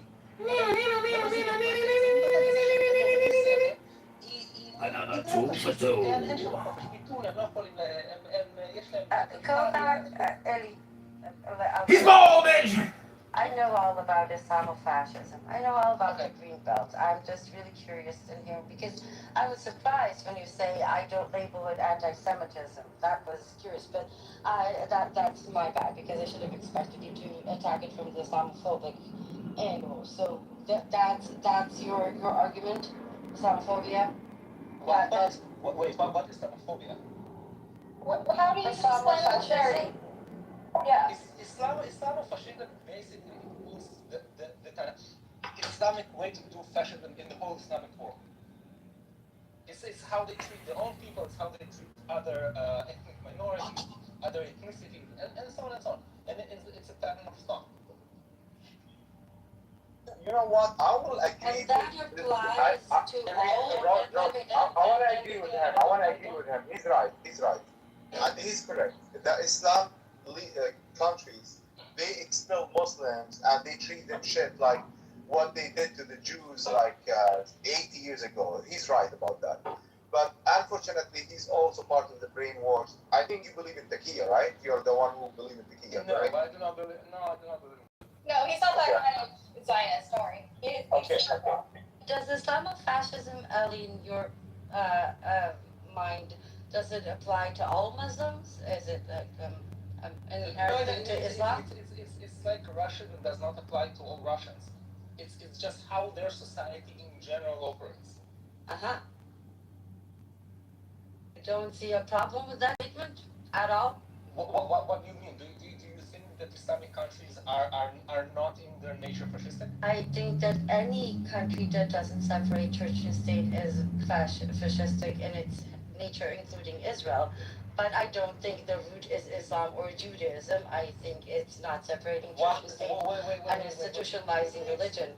You mix all those things. First of all, you can have gradation of fascism. Let's start with that, okay? So you don't have to lump like. I agree with you. The same way you have different manifestations of level of apartheid, for example.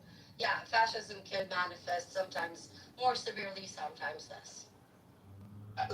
Let's say I would agree, for example, that Israeli society under the unfortunate rule of Benjamin Netanyahu became more fascistic. I agree with that.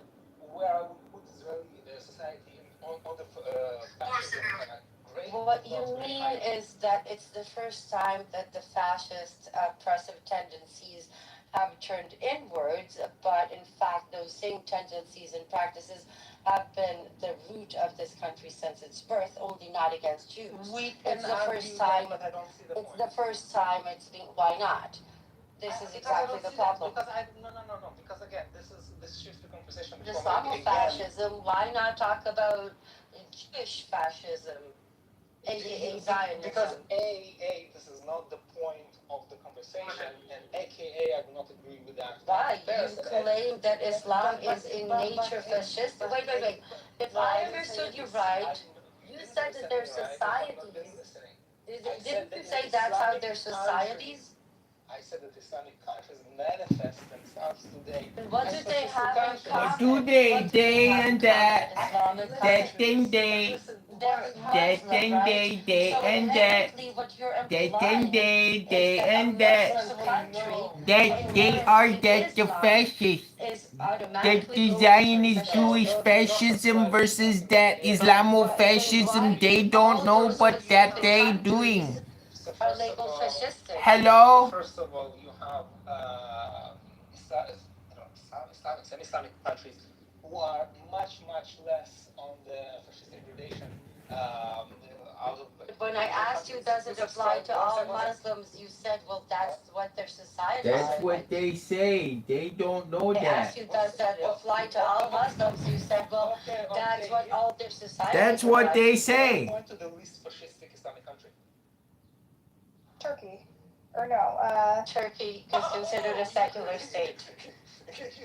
Listen, if you point to Turkey as the least fascistic Did you hear me justify the existence of Islamic countries? I believe all countries need to be separated. I think church and state is a bad thing across the board. I think that any authoritarian, I think that any autocratic regime is going to end up any way other than fascist. We have been talking about the cause, okay, the cause of the changing.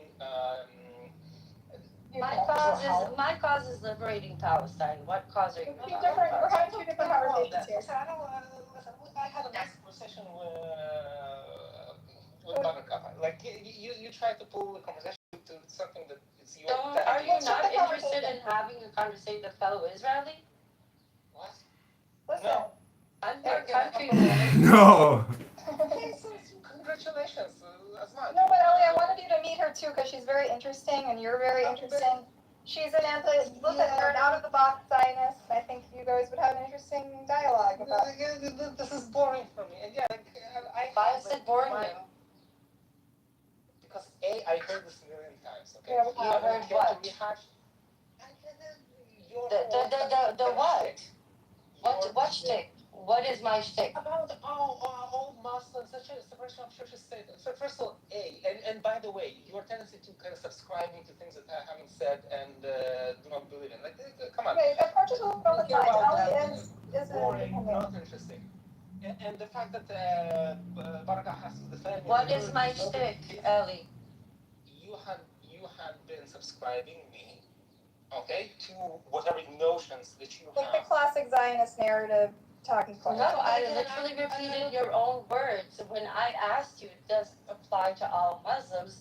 Your response was, well, that's what happens in their societies, right? I specifically asked you. You could have said their countries, and I told you that they manifest fascism. So again, you did not make the distinction and say, well, some Islamic societies can become fascist. Exactly. So you're inherently relating Islam and fascism to be one of the same. No, How I told you. How no? If you just said all of them. Give him a chance to clarify at least. Give him a chance to clarify. Comprehension of like a third grader is obnoxious. Really, you said all of the society. Roast. Fascist, for example. So apparently, not only Muslims can be fascist, but apparently all the Islamic countries are very fascist. Not all fascists are Muslim, but all Muslims are fascist. Is that the Venn diagram we're going with now? And again, this is subscribing to something I haven't said. Again, obnoxious. Listening comprehension of third grader. And common and it's the best indication that you're losing the debate, honey. All Muslim He's losing the debate, honey. countries are fascist, and when I ask you which is the least fascist country, okay, let me ask you this. Fucking Turkey. Let me say this: all Muslim countries. Wait. You're saying all Muslim countries. Wait. You're saying all Muslim countries, Ellie. All Muslim countries are fascist. What do those? אלי, אם אתה אומר שכל המדינות האסלאמיות, אם אתה אומר שכל המדינות האסלאמיות הן פשיסטיות, משמע יש גורם מקשר בין כולם. What is, oh no, then explain it to me. This is the way I understand it. When you say all Muslim countries, when you say all Muslim, then you can happily educate me. When you say all Muslim countries are fascist, then I'm asking, if it's not Islam that you're indicating as the common denominator, then what is the common denominator making all of them fascist? Because you chose to describe them as Muslim countries, so I have to assume you're blaming Islam. Well, don't assume, ask him. No, I just did. if anything, for example, I blame probably Arab culture more than Islam. Because the Asians, for example, that's so much better. Are less fascistic. This bitch is never gonna be happy ever. Fascism too? Listen, by the way, yeah. You mean like Ben Gvir? Yeah. But again, you and Hitler, you know, very Arab. So it's not Islamofascism. It's not Islamofascism. You might even, although I disagree with you, say that there is a power culture. There's a power culture in Middle Eastern societies. So first of all, we got the Islamophobic thing. So let's no longer use the term Islamofascism because that creates and promotes hate speech and Islamophobia. Huh? Oh, you don't give a fuck. You don't think that avoiding hate speech that labels an entire religion as fascist is a problem. I'm the probably only Israeli guy on this side of the argument who doesn't believe in the wholesale of the anti-Semitism argument. Neither do I. Neither do I. But you have no problem. But you have no problem. Wait. So generally speaking, you're okay with anti-Jewish rhetoric and anti-Muslim rhetoric. You think it's fine. It's not something none of us should object. Like if somebody says that all Jews drink Christian baby blood on Passover, nobody should say anything. We just let it. When you say shit that are obviously not true. Like Islamofascism. What's the problem with Listen, I don't think we just established that when you say Islamofascism, you create a correlation between No, but even you corrected yourself and said it's more of an Arab thing. See how you trip over your own words, Buttercup. See how it's done. It's really easy. No. I think Great work, Ambrose. Wow. On word policing. Great work. She said Daniel's in the other room crying, that she made Daniel cry. It's not okay to use it because you attributed a bunch of beliefs to him based on a word he used, and maybe he misused it or meant it a different way. So he just corrected himself, but then... Okay. But then, that, and they... Okay, he's allowed to clarify what he means. But then... Again, he clarified. Again... Okay, maybe it's more of an Arab thing, but then when I said... Oh, then... Hello? I said that if you ask me which is... You wanted me to find a correlation, okay? You said all Muslim I think we've actually found the most annoying person in the world. All Muslim countries are fascistic, we agreed on that. Okay? No, we didn't agree on that. That fascistic country is fucking Turkey, you know?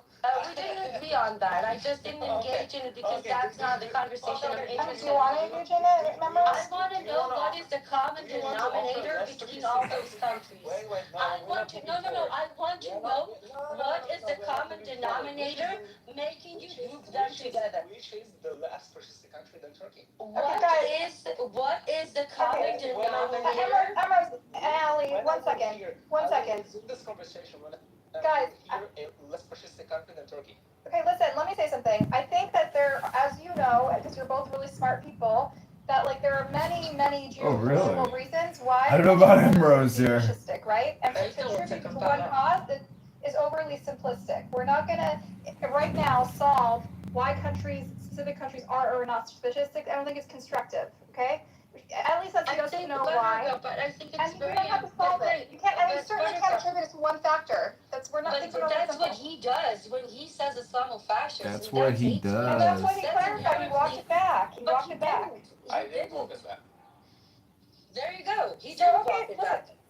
The libertarian who wants to use whatever words he said when he says Islamophobia, it's no different than saying any other blood libel about Judaism.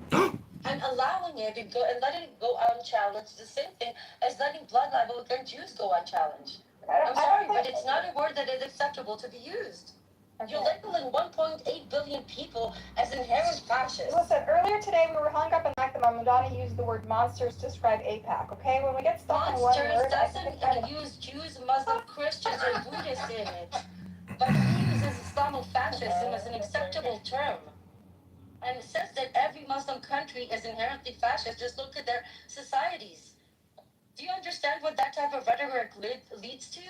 I think we're missing the. No, I we're agree not. with you. We're missing We're the not. forest We're despite the trees. whitewashing, and this is exactly how Do you have this that expression shit in Hebrew, ends up. missing the forest despite the trees? It's like you're missing the big picture here, Well, right? And no, I don't agree with you. I think it's exactly the kind of small things that we let slide that end up being the root of all the decay and all the rot that is so obviously prevalent in the society because we ignore shit like that. We allow them to label Arabi Tov Arabi Met. We allow them to say that shit. We get away with it. We say it's just a song. No, that's how it starts. That's how you dehumanize and demonize an entire culture and society.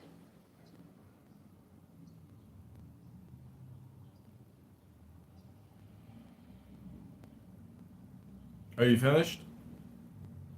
Anybody wants to object to that?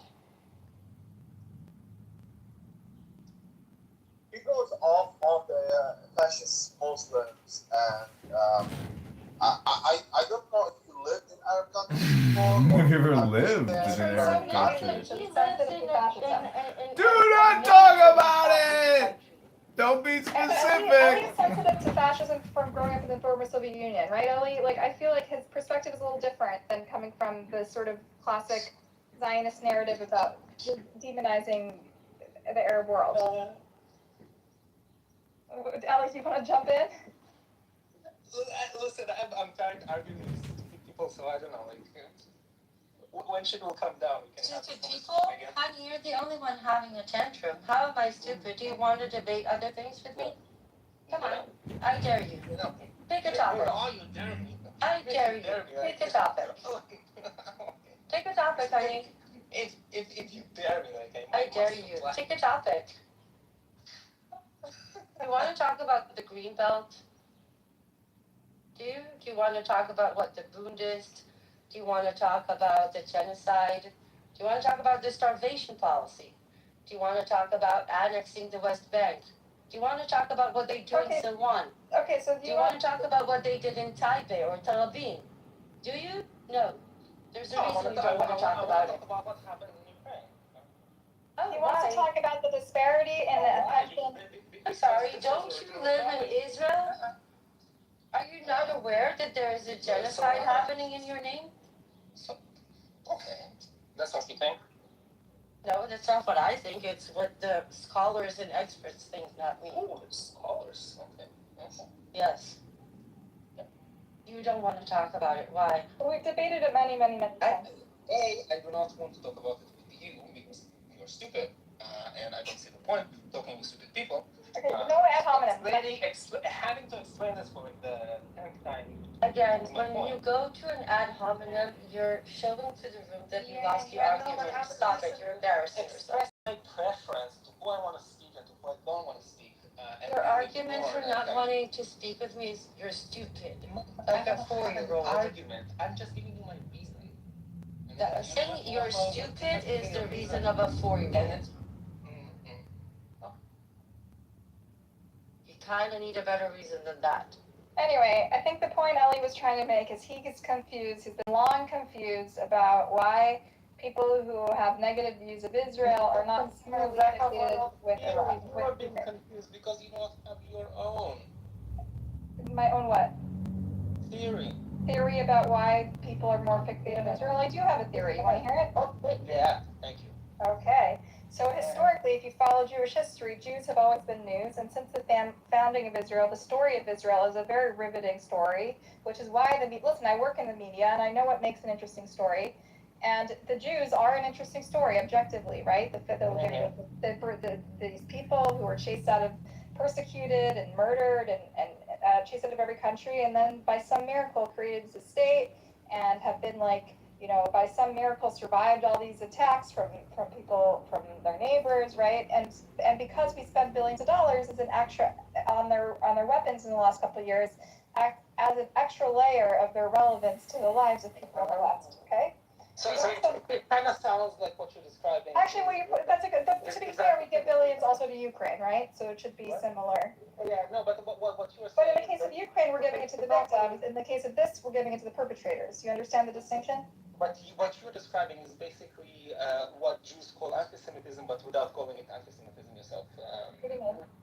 Being fixated on Jews finding us interesting. We are interesting. Hold on, but just Ellie, Buttercup, I have a suggestion. I'm sending you a screenshot. I think this might be an interesting topic, especially because I'm hosting the people from there on the space Saturday, but it's a completely new paradigm that's being suggested of a demilitarized binational confederacy. It's a one page. It can easily be read in like a few minutes if you want to read it to the room. I think that binational demilitarized confederacy. Israelis, and I think it might be an interesting new kind of conversation. Yeah, I don't have any more questions. The Palestinians are gone. Oh, actually, some would. Here. Yeah, okay. You know, it's like such a small. We're kind of like closing soon, so I don't know if I'm going to start a new big topic. I just kind of was going to like wrap up this thing. Nice way to disrupt the conversation and pull it again to her pet peeve. Yeah, I just think it's a bit more interesting than the things that we talked about again and again. So Buttercup, maybe you can finish. This is just an ongoing conversation I've had with Ellie for a long, long time, and I'm surprised that he still hasn't heard my view on it. I think we just talked about what makes something an interesting news story, right? Ellie, do you recall discussing what makes something newsworthy? For those of you interested, I put the link to that page in the chat. Thank you. Cool. We'll check it out. Yeah, I'm always interested in the box. So people talk about something to offer that is like not anti-Semitism, because I mean, this is not quite a blueprint. It's just a bunch of bullets. It's actually there's a 17-page document, but actually, Ellie, it was written by a Palestinian and an Israeli. I'm sure you heard about Meron Rapaport and multiple other Israelis that were involved. Okay, I don't want to get derailed because I just want to finish this conversation with Ellie, and then we can talk about hypothetical binational state and what it might look like. Okay. Ellie, are you satisfied? Do you understand why I think? No. What I'm saying is what you're offering is the good old anti-Semitism claim. No, I'm explaining what makes something newsworthy, what makes something interesting. Yeah, but this is why anti-Semitism was anti-Semitism. At the end of the day, a good plot is what drives Dostoevsky novel, right? It's not. Wait, but why the pogroms? During the pogrom era, why Jews being kicked out of whatever Arab countries? Like, why not other minorities? Because they were looking for their villains. Okay, and what is different from what Buttercup is offering now? Like, why? What are you we're talking about the they weren't as good at finding villains back then. No.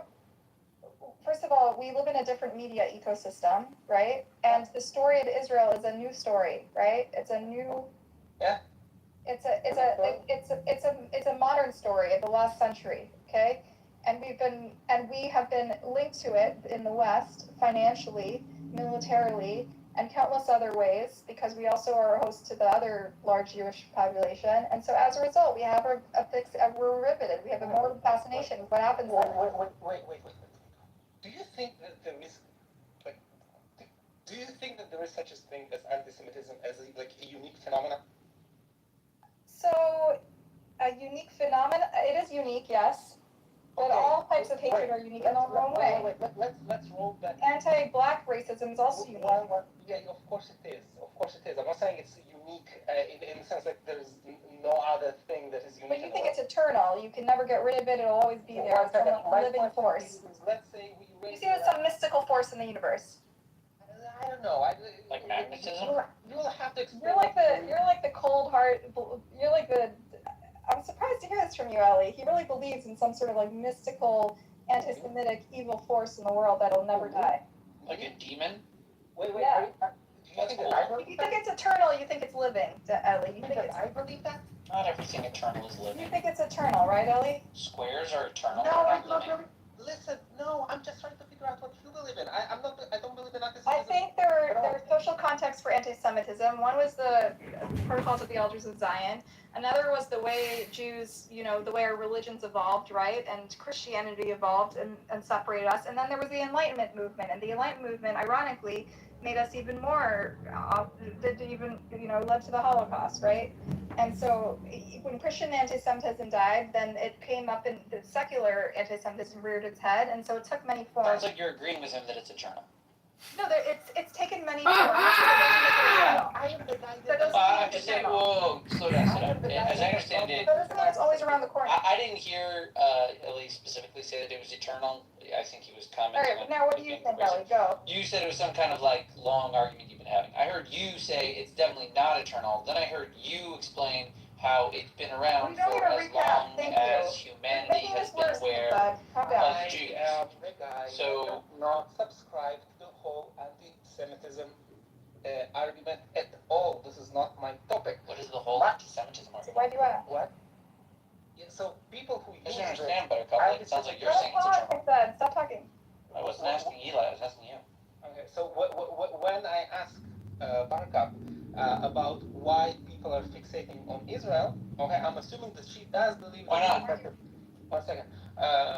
That she does believe in a concept of anti-Semitism, not because I believe it, because I think she does. Okay, and my question to her when she dismisses, like she said, like, oh, today it's not anti-Semitism. Okay, I'm asking, okay, what is it? Okay, and what she describes to me sounds awfully what a morbid fascination with this story and a country that we are enmeshed with financially and politically. You're not realizing that what you're describing is how Jews describe what anti-Semitism is.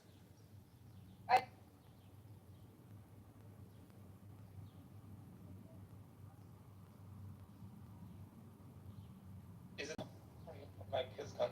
No, her mic is Interest is not, it's not equivalent. Interest is not. I think you silenced her. What is not equivalent? I'm saying Interest what is not the same thing as hatred. Sounds like how. Being interested in someone is hatred? What are you talking about? I'm interested in you, Ellie. I don't hate you. No, he's not wrong. A lot of the interest is due to anti-Semitism, but It's more about obsession than like interest in it. no, but it's by design, and the people who are attracting it is the Zionists. That they need those anti-Semites to pop up, because otherwise, how are they going to justify their existence? So, based upon that, if there were no Zionists, there would be no anti-Semites? No, there was always, but there will always be anti-Semites. Zionism was created because of anti-Semitism. We're not talking about. Yeah, but same rhetoric. But there hasn't been Zionism in reaction to every strain of anti-Semitism. The good Jews been thinking that they're the bad Jews who attract anti-Semitism to the good Jews. I don't label good Jew, bad Jew. I do label people according to the Judaism. I believe this is not the point. I'm not talking to you. I'm just addressing what she said. For what I'm saying. מה קרה? מה עשיתי לך? את מתחממת ואת לא חושבת כמו שצריך, ואת לא קונסיסטנטית, את מכניסה מילים לפה. אני הכי קונסיסטנטית, פשוט כזה חלק. Honey, I know I'm difficult. Honey. לא כיף לדבר איתך, זה... I'm not fun to talk with because I have truth and facts and you don't get to No, lie. it's because you're a highly annoying person and an extremely annoying person, honey. And your facts are all propaganda and lies. I'm here to shame you. I'm here to shame you. I'm not here to make you feel good. I didn't say save you, I said shame you. שיימי, כפרה, גם זה עשו לי, תאמיני לי, שום דבר חדש. תתבייש. מאיימת על זונה עם זין, בקיצור, מתחבא. Did you just admit it to being a whore? מה? Nothing. אבל אתה נשמע, באמת. כן, מאיימת, איך מאיימת על זונה עם זין תופס פה המשפט הזה, נו באמת, אלי.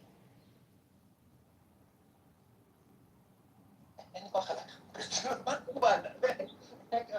כמה צריך להגיד לך? I know. תודה. I ruined your fun. All right, moving on. I think we got an understanding. Oh yeah, we really got somewhere. Yeah. Anyway, so... Wait, why are you so repelled by Emerose? I'm curious. What is it about her that's so repellent? The smell. Do you know any sort of the anti-Zionist, I don't care. This is boring. This is a boring conversation. This is a boring topic for me. It's not what I'm interested in. Yeah. Okay. Then what are you interested in? I was talk about what I'm interested in, and you're interfering. I tried to be part of the conversation and you yelled at me. No, you're trying to. They're coming out with another Toy Story sequel. Yeah, you're trying to Oh, hijack the conversation to what wow. you're interested in, and I can sense it, and I know what you're doing, and no, it's not. No, I actually. All right, you said well, you don't be so wanna talk antsy about it. Let what the conversation I flow. wanted to Wait talk for your about, ankle, and then jump in and and I take wherever dropped you it. want. She did. Push my topic, right? Anyway, but You're so whiny. I'm getting back to the fact that Jews are whiny. Sounds awfully like what Jews historically describe it as Not all of them. So I don't understand how you link. Listen, people in the pro-Pally movement are. It's not what I'm talking about. You're talking about the media and the media's decision and the way they're covering Israel in contrast to other conflicts, especially one that's very similar, which is Ukraine and Russia, where we do have a stake in it, right? The media just does what brings money mostly, be it. So I work in the media, and as I've explained to you many times, Ellie, but I think it's going one ear out the other. This is not the point. Ellie, do you know there's a church and state? There's a church and state between the money side and the reporting side. We don't make decisions on what to report based on money. We make a decision based on people's interest and what's a good story, right? Yeah, except for the paid articles. And I believe that in Santa Claus. So do you think it's some vast conspiracy? Basically, it's taken over by ads that are disguised to look like articles. Market capitalism, and media companies are companies who participate in market capitalism, and stories are written based on what interests people, and if you don't subscribe to that, you have a bridge to sell you. What interests people ultimately makes money because people want to read an interesting news. So why people's interest hate? You interpret people. Otherwise. Okay. Hey, people are talking about it. My next point is with that said, journalists do have a political leaning and a political bent, and the media companies have a political bent. No, but it does impact. But at the end of the day, the population, what can be sold to them, okay, what interests them, what grabs their attention. So the question to me is, how come the stories about Ukraine do not grab people's attention? The stories about Gaza and Israel does grab people's attention. This very simplified version of my argument. And how do you explain it? The way that you so far describe it sounds a lot like what Jews call anti-Semitism. Jews don't say a morbid fascination is anti-Semitism. Yes, no, they do. Ask any Jew here. Morbid fascination is anti-Semitism. What is that supposed to mean? I'm morbidly fascinated by Israel. I'm morbidly fascinated. What he's trying to say is that it's this no Jews, no news kind of narrative. Exactly, which is not anti-Semitism. It is. No, it's not. Let's ask. But the point is, Jewish exceptionalism can both be it's a two-edged sword. Jewish exceptionalism is responsible for both supremacy and both anti-Semitism. That's the problem with it. I understand. I'm not supporting exceptionalism that Jews are special. That's the argument Ellie's bringing. I understand that. But I just want to say. I'm bringing. Also, no, Ellie, but also objectively, Israel is interesting for reasons beyond just people's cheap morbid fascination. No, you're saying objectively covering Israel is good journalism? Listen, the people are drawn. First of all, we do write about quite a bit about Ukraine and Russia, but not enough for your preference. I understand that, Ellie. You think it's disproportionate. There's nothing wrong with that.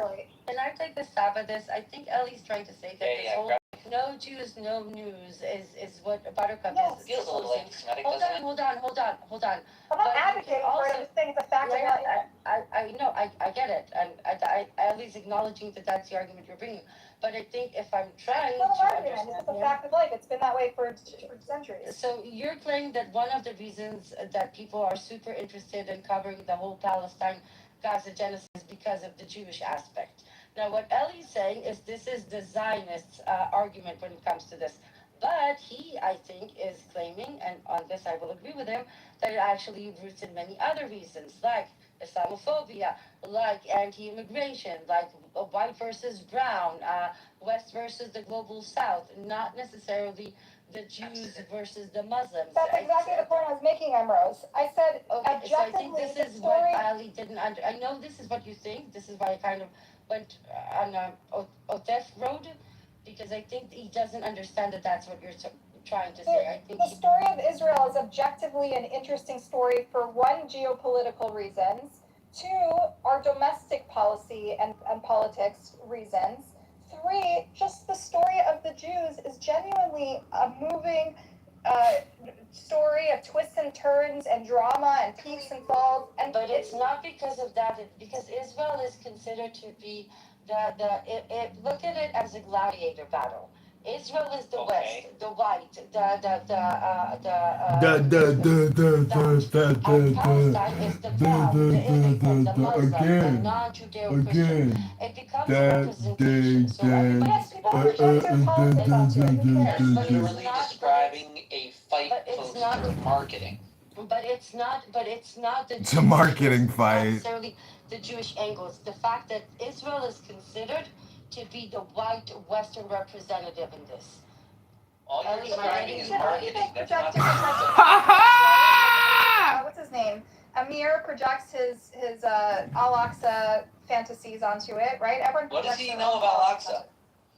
Amir from the yeah, did he work at Al-Aqsa? That's part of his so why does he give a shit about Al-Aqsa? This is why we say that when people here shove the holy war narrative, they're doing the Zionist job for them. Zionists really want this to be a holy war, but the fact is that it's not. Yes, they do. This is how they create anti-Semitism. But the fact is, and oh my God, McZarty, can you please tell me to be a holy war?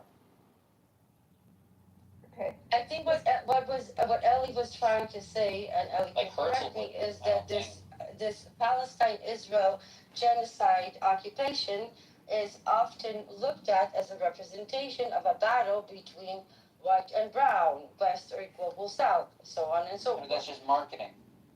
He's interested in why we care more about Israel than... I hate when you try to say what I'm trying to say. You are so fucking atrociously awful. Alright, just explain yourself, Ali. Go. The mic is yours. What? The mic is yours. Go with with the Marxists, with the socialists. And again, I'm talking about the general... so he's saying it's capitalism versus social communism representation. Let him finish his point so we can get move to the story. Love for you. It tears in my heart. Alright, we killed it. Beat a dead horse. It tears in my heart, my love for you. I love you so much that it tears in my heart. You should not allow it because it promotes hate. I love you so much. It tears in my heart. It's like the Islamofascists and disavow. They that and them. The Russo Marxists. Said the citizen of the Zion Nazi state. So how the Islamofascists and Marxists overthrew the... Said the Zion Nazi. And, you know... We heard you. That's right, the revisionist Zionist perspective of the Islamo-fascist coup Zion Nazi says what? Russo-Marxists. Alright, so this is just evolved into name calling. Yeah, literally to get to a sentence. That was, I got to know preposition and just all the subject you refuse to stop using hate speech. Islamo-fascist, you think that's hate speech? Zion Nazi says what? Anyway, Ellie, how's the baby? How's the kiddo? Are they talking yet? Nice. No, what did you ask? I said, how's the kiddo? Are they talking yet? Are they? Hebrew or Russian? What language are you talking? Mostly Hebrew. Mostly Hebrew. Are you trying to do trilingual thing situation? Yeah, but it's like all the media in English and all the grandmas in Russian. Yeah. Okay, that works. That's a good system. Yeah, we'll see. It's good when you put it in like different settings, you know, because they can compartmentalize, you know. Exactly. Exactly. No, he's doing great. He's very smart. Of course he is. And he's very fun to be with. So you speak Russian? I do. Здравствуйте. Здравствуйте. Я хотел предлагать... Can we talk about what I sent you, Buttercup? Это украинский акцент, да? Yeah. Нет, это мужчинский голос. Что? Не понял. Это мужчинский голос. Мужчинский голос? Да. I'd like to see more on this. Do you have like a document you can, like a link you can follow it up with? The thing is that the big document, for some reason, I can only locate it on their website in Hebrew and in Arabic. Can you make it with the Hebrew one? Yeah, I can. Okay. I'll use it Google Translate. Is it a PDF file? It might be helpful. Yeah, it's a PDF file. Yeah. Don't use Google. It's like you can ChatGPT or something. Yeah. I have a profound respect Like I for you. specifically screenshotted that specific portion because I thought it's short enough to read, and I'm interested to get opinions on. Okay, let's see. This is like a tried and tested path to mutual security. What we've learned. Who are these people? That is we. Okay. So it's two state, one homeland organization was established by Israelis and Palestinians long before October 7th, the genocide.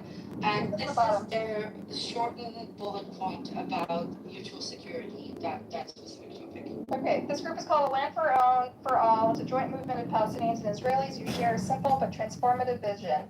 Two democratic sovereign states, Israel and Palestine, linked together in a confederation with gradual steps towards freedom of movement and residence for all. I think I've seen something similar to this. Yeah, right? I spoke to you before probably because I'm posting them this Friday. This isn't, but there's an older version where basically there's two governments, but they allow residency in Arabic. Maybe you've seen that one before. Is this a new plan or I think these documents are relatively new. I think before that they were drafted differently. Okay, yeah, I think this is actually good. It's almost like a hybrid between one and two steps, right? It gives exactly, and it's an intermediate step on the road to a one step. It talks about it as an intermediate step and not yet. But we should read it for everybody and not talk over it. Okay, so here's what it says. They don't believe in separation. What doesn't work is separation, which has impoverished Palestinians and delegitimized their public institutions while failing to deliver security with Israelis. What it does work is respect for human dignity and economic opportunity. What also works is mutuality and cooperation.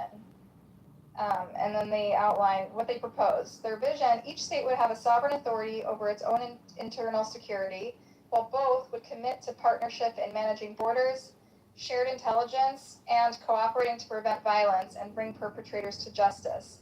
Binding security commitments would be undergirded by strong joint institutions charged with serving both publics, not controlling them, and by guarantees from trusted international third parties. With the state of Palestine, Israel's military and security presence would rapidly be replaced with international forces. Within the state of Palestine, freedom of movement and residence across the Israeli-Palestinian border would be phased in gradually to minimize security threats and economic shocks. Cooperation to address external threats would be embedded within a regional security framework. Beginning immediately, Israel should be pressed to revive its security paradigm and focus on individual threats emanating from either side, not collective restrictions on one side. All right, I like it. So I will add a small portion that's not written here. What they talk about is two sovereign nation where you can be with open borders. You can be a citizen of Israel or a citizen of Palestine, but you can reside in each territory. If you're, for example, a Palestinian citizen that chooses to live in Israel territory, you will get residential rights. You can vote for municipal elections, but general elections, you vote for the Israel government. And both sides are completely demilitarized. The freedom of movement is between the two. Nobody can tell you where you can or cannot live, which take away displacement of settlements and all that thing. And of course, it includes the full right of return. Actually, it sounds beautiful. Can we talk on the topic of Islam? Brody was the one who introduced me to this, and I didn't even know this was out there. But it's been I will say I will say that one of the most important to me parts in this that doesn't appear in this specific portion is at the very beginning where they talk about mutual recognition, which effectively means that we all recognize, and even though I think that's a bit of a stretch, but it's a compromise I'm willing to make, that both Palestinians and Jews have a right to live in their ancestral land. Even though I dislike the symmetry being portrayed here, it can appease Zionists enough, and it might be a price worth paying. I'm not sure, but that is. And the other problem I have with them is that I did not find the part where they talk about actual justice being applied. But generally speaking, what do you think? Okay, so here's my question for you, Emrose. Is the reason you're bringing it up because it's gaining some traction? Because Yes. People have brought this up before and it was seen as unrealistic, Yes. right? Yes. And Omar so Bartu now- dedicated an entire chapter. Remember the last chapter in the book? Okay. This is exactly the Confederacy he's talking about. Their Okay. initiative. He's As involved like a in that. viable path forward, a pragmatic path forward. Yeah. Is it getting traction beyond the Omar Bartovs of the world? Just like in Israeli? The guy that I'm hosting, actually made a comment on one of the Standing Together political party posts, saying that they're going to endorse it. So if that's the case, that changes the entire paradigm. This is why I'm trying to collect opinions. Yeah, interesting. Yeah, thanks for flagging it. Very cool. Yeah, I mean, I heard about this and I was like really, because Rody just start getting opinions if you can. I'm really interested to get okay, as you can much. talk to Rody. Rody's like a Zionist, but he's like, I know Rody, pretty but it's impossible to pin him down. But he's the one who told me about this plan, even though he thought it was like a little bit of a little bit of a long shot, right? But he a little bit is like the understatement of the year. Listen, at least it's a plan. I think it's something that the international community can get behind and impose on Israel. You think so? Yeah, I do. You really don't understand how much people hate us right now. You have kind of misguided understanding what the international community Hey, cares you're not going to go straight to insults, Ellie. Come on, try to be a little more gracious. What was insulting? You just insulted her intelligence. Please be nicer. Thanks. No, he's right. She's delusional. You're just making me look good and yourself look bad. Yep, that's what's happening. We're in the Yehudim Neged Retzacham room, okay? So just behave yourself accordingly. They don't even recognize the genocide, and they probably celebrate. Who are you talking to? Who's this? Not you, Val. Who's Val? They're drama queens. They're talking to the audience always. Okay. Who's Val? That was a guy named Michael. He's used to be Seymour Butts. He's just an idiot.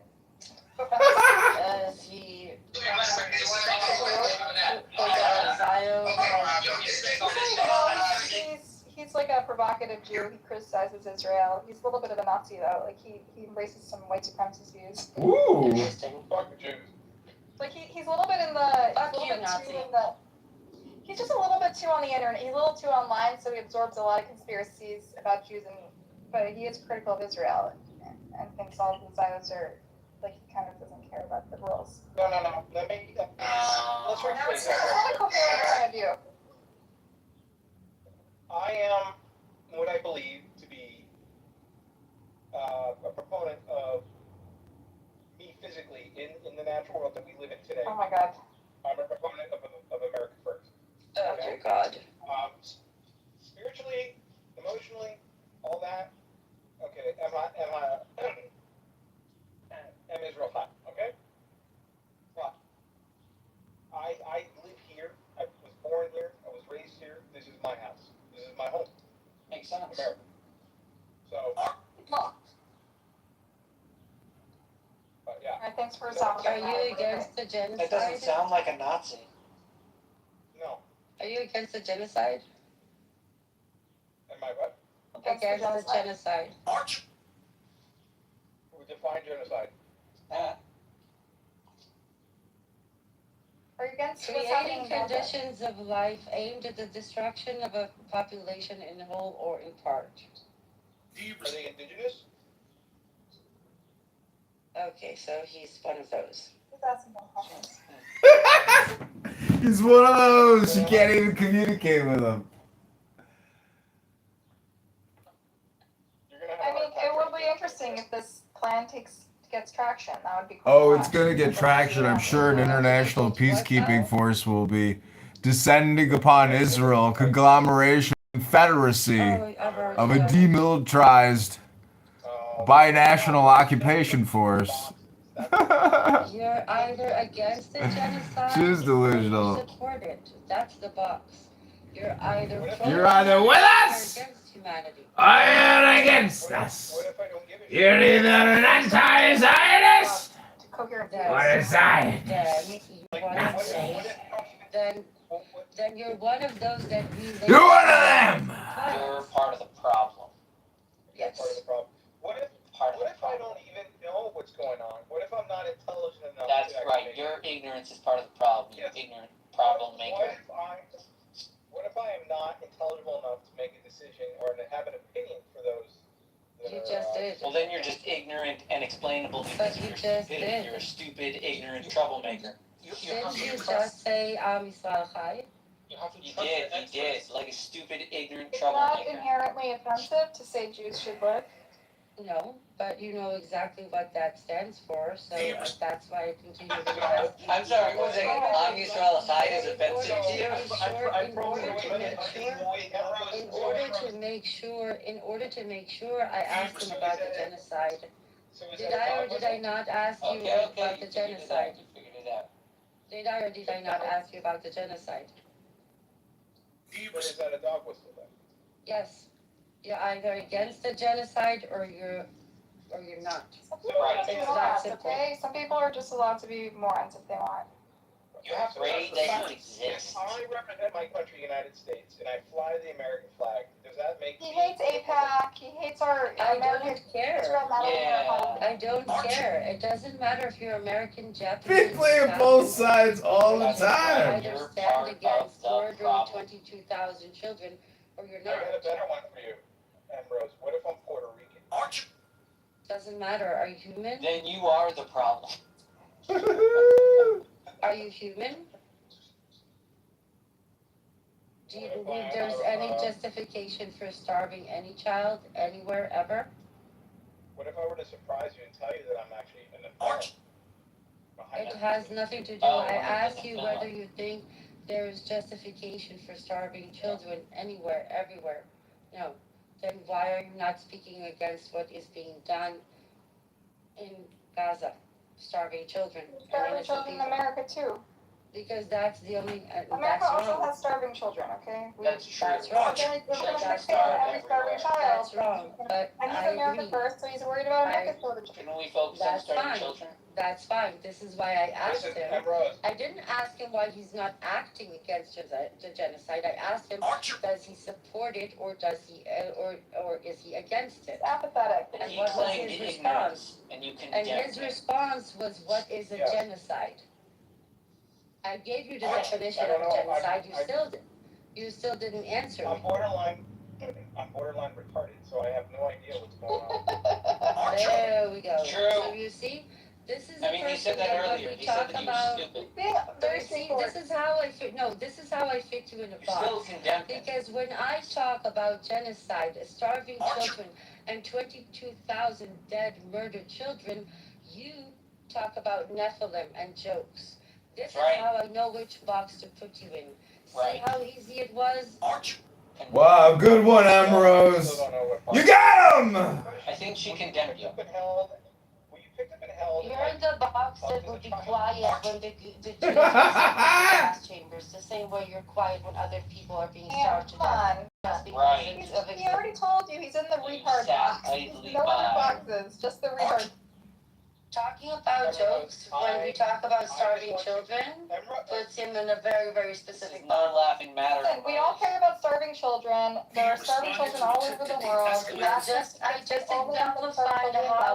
I just exemplified how easy it was to put him in the right box. That's it. What if I care about black kids dying? What if I care about black kids dying in the United States? Like a disproportionate amount of like African Americans. That's very good. Why don't you care, Emrose? Why aren't you concerned about it? Why aren't you talking about it anymore? Yeah, I do and care, Rich, but we right can now get I'm you more It's pretty busy urgent and here. Why for aren't your you working concerned? stupidity and ignorance. Yeah, but it's not being done in my name with my tax dollars. Ambrose, Are you not a member of the West? Do you not hold the responsibility of the slavery of the transatlantic? I am objectively trying to get as many people, especially right now in the Jewish diaspora, to openly become anti-Zionist so that as many public representatives How does that help the African can American? disarm, boycott, and sanction Israel.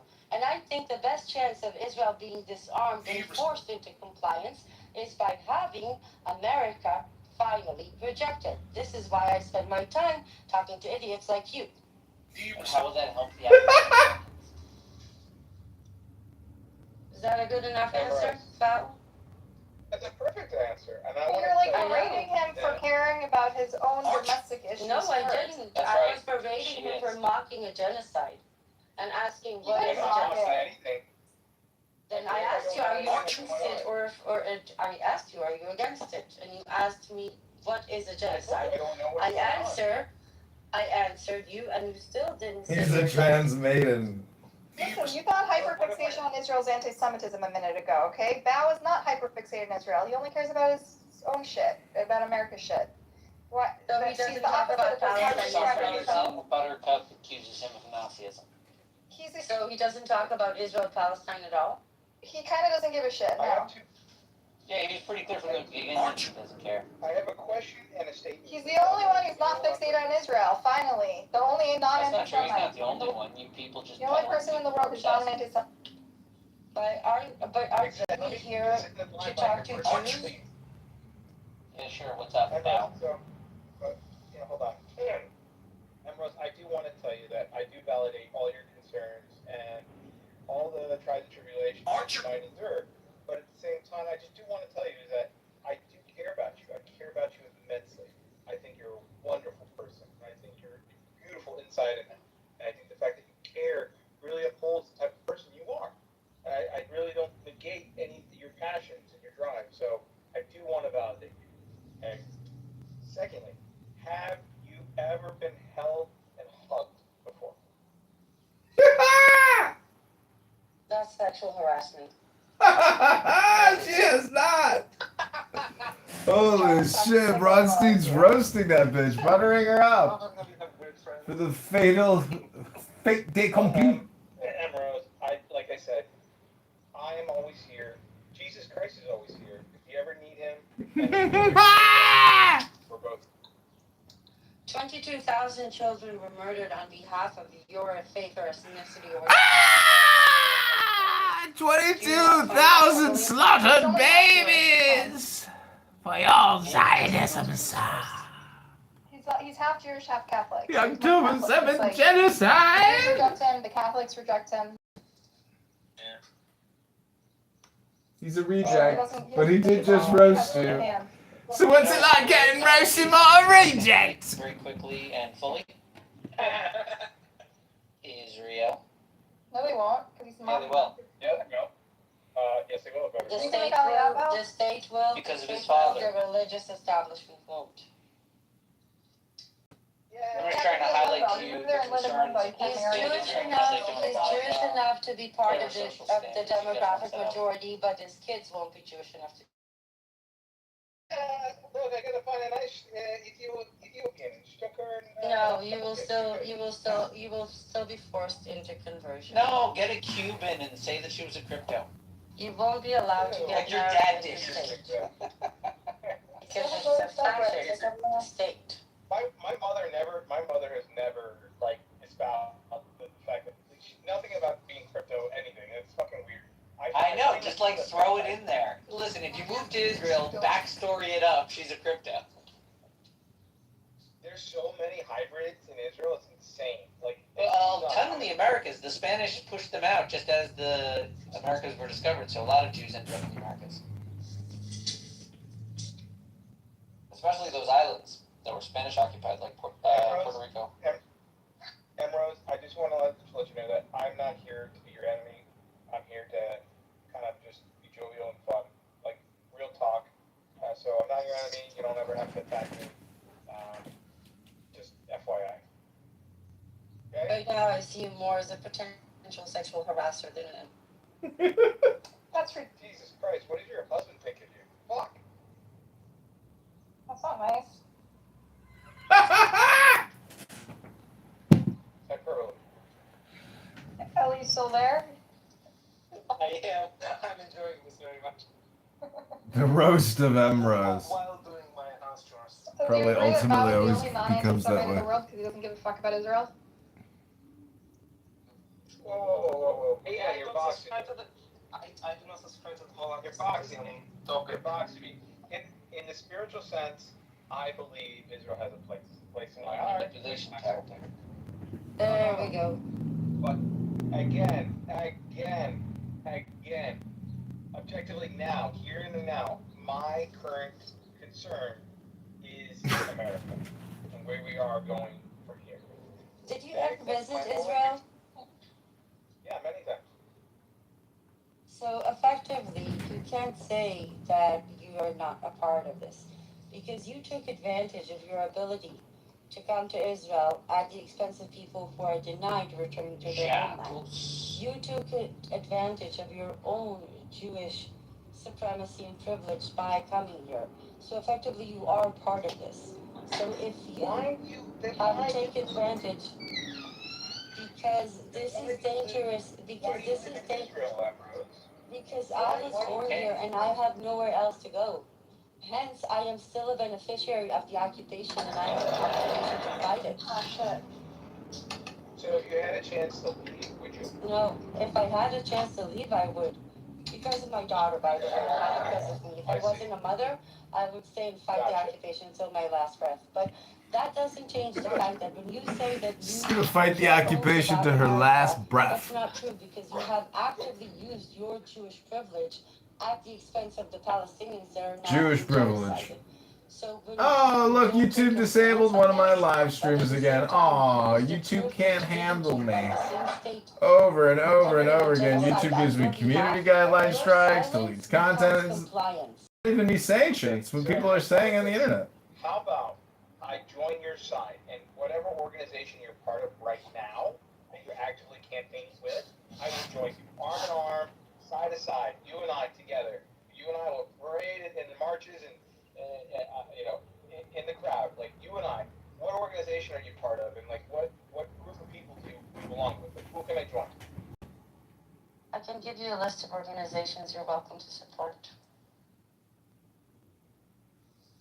So you're actually actively like outside parading and like It's none of your business what I do. Okay, so do you sit on Clubhouse all day, or are you outside and about? Like I'm very. Do you think that this is the trap that I'm going to fall for? I don't know. I'm just curious because I. You think you're the only one who tried? You think you're the only one who tried? I mean, that's not an interesting line of questioning what I do in my private life and how I advocate and act, what type of an activist I am. Right now, I'm an entity talking to you. How not? It is private. Do you see my full name here? No. Melanie. Did I choose to be Melanie? Then it is private. Then by asking, what are you doing? It's like saying it's a secret. It's no longer a secret if I tell you. It is. No, it's no longer a secret. Yes, it is. You being outwardly public no longer it invalidates, it nullifies everything about you being private. Like wholeheartedly. Like you out here. The fact that I choose to have an anonymous persona online doesn't change my activism in real life. And I am under no obligation to provoke. I'm not public though. How am I public? Do you see my name? Doesn't matter. Do you see? How not? Yes, I'm a voice. That's all I am. But again, I'm not going to let you derail the conversation. If you want a list of organizations, yes, if you want a list of organizations you can support, if you want to promote anti-Zionism and the genocide and the occupation, I'm happy to provide that.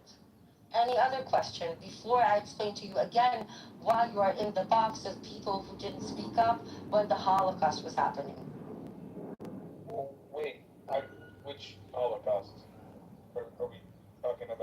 You're like the people who didn't speak during the Jewish Holocaust, and you're one of the people who are not speaking.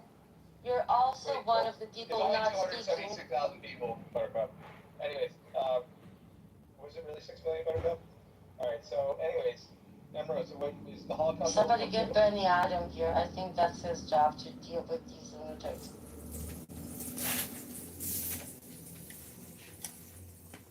I'm serious. Somebody DM Benny Adam. That's his specialty. Danielle came back to see you, Emerald. Oh, you came back for another one, honey? You really have a self-subjugation problem. Well, you know... Projection alert! By the way, it was very funny. Projection alert! Self-subjugation projection alert! Aww. This is the room that keeps giving. The giving room. I wish you the best in your endeavors. There was one casualty in the Montreal shooting. I wish you well in your endeavors, and I wish you well and many successes with all the things you're doing. מיכאל משה מזרחי נרצח במונטריאול. Mrs. Rowland, why did you reach out to America? סליחה, היו שני הרוגים ופצוע אחד. Rose, you speak Hebrew very well, and you're in Israel, and why don't you reach out to the Israel government and tell them to invite the guy who saved the Jew in Australia? Why didn't they did guy or something? They went to visit him and they tried to make him into a token Muslim to validate Zionism. No, I'm talking about Israel government. Those people who They sent an official, and I think they actually tried to invite him, and he rejected him. Thank God. About they tried to invite him? I think they did, and I think he said no. No, they did not. No, they did not. Either way, I hope he would have said no if they did, because nobody should be legitimizing this place right now. It hurts that Muslim defending Jew, it destroyed their propaganda. Yeah, but it has to be the job of the Jewish community, not the state of Israel. He was protecting Jews, not Israelis, not Zionists. Israel has no business promoting this person as if he was defending Israel or its policies. He was defending innocent people that also happen to be Jewish. Because he didn't see a difference between one person or the other. He just saw somebody doing something bad. So Israel doesn't get to claim him as the Muslim who protects Jews. He's just a good person who did the right thing. And they don't get to use him to whitewash their own crime and hate. Sorry. Don't be sorry, okay? Fuck you. You made jokes when I spoke about 2,000 murdered children. I didn't make jokes. I was talking about it. Yes, you did. Ask me a question. No, I didn't. I have a very good memory. Think about that. Did you feel bad about you might be on the spectrum, Ambrose. Have you ever thought about getting like ASD, see if you might be on the spectrum at all, or no? Again, when you go down the ad hominem route, you're only proving that I win the argument, that you have nothing left to say except for going after me personally. It makes you look ridiculous, not me. Are definitely high functioning. No, that's cool though. I mean, look, I'm a little I wouldn't call that high functioning. See, Joe?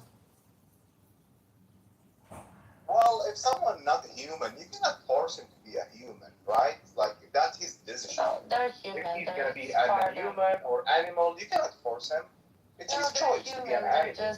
They're just bad human.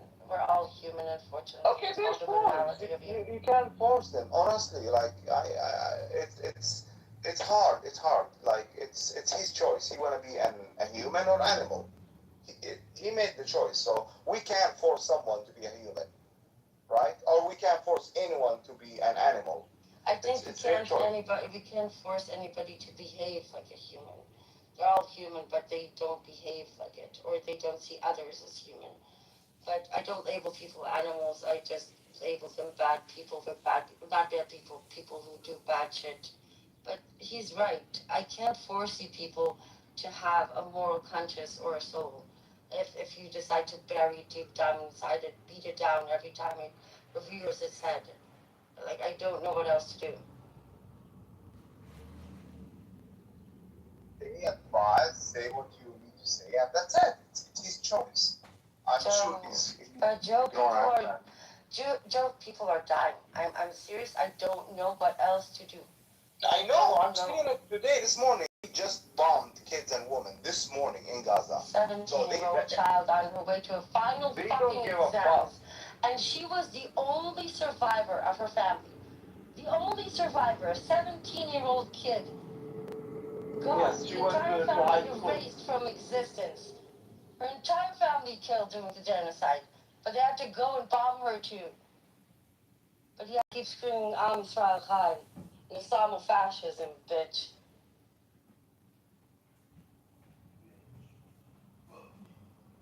Well, what goes around comes around, so trust me, Israel will pay the price. Synagogues and Jewish people, because you all claim to do it for the Jewish faith, and you put gigantic Magen Davids in every fucking destroyed neighborhood under graves of Palestinians, and you don't understand why they fucking hate the Jews. You're gonna get us all fucking killed again, Ellie, especially people like you.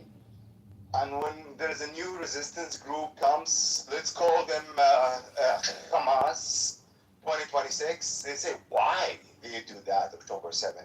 Why? Of course, I'm against to kill any innocent. I was disgusted from Hamas. I'm pro-Hamas, used to be, honestly. But to take innocent people from Israel, I was 100% against it. If they took IDF soldier, I'll be proud. I'll be 100% with October 7. But I was not. To take old women, girls, boys. Yeah, but you see, the problem is that Israelis have opposition members who stood on a podium, not Ben-Gvir, not small Zionists, who said that children in Gaza brought it upon themselves. See? That's the difference. This is what you fucking support them. Oh, wow. The Zionists did it to themselves. I gotta hop off. I'm gonna make you all mods and you can close the room at any time, okay?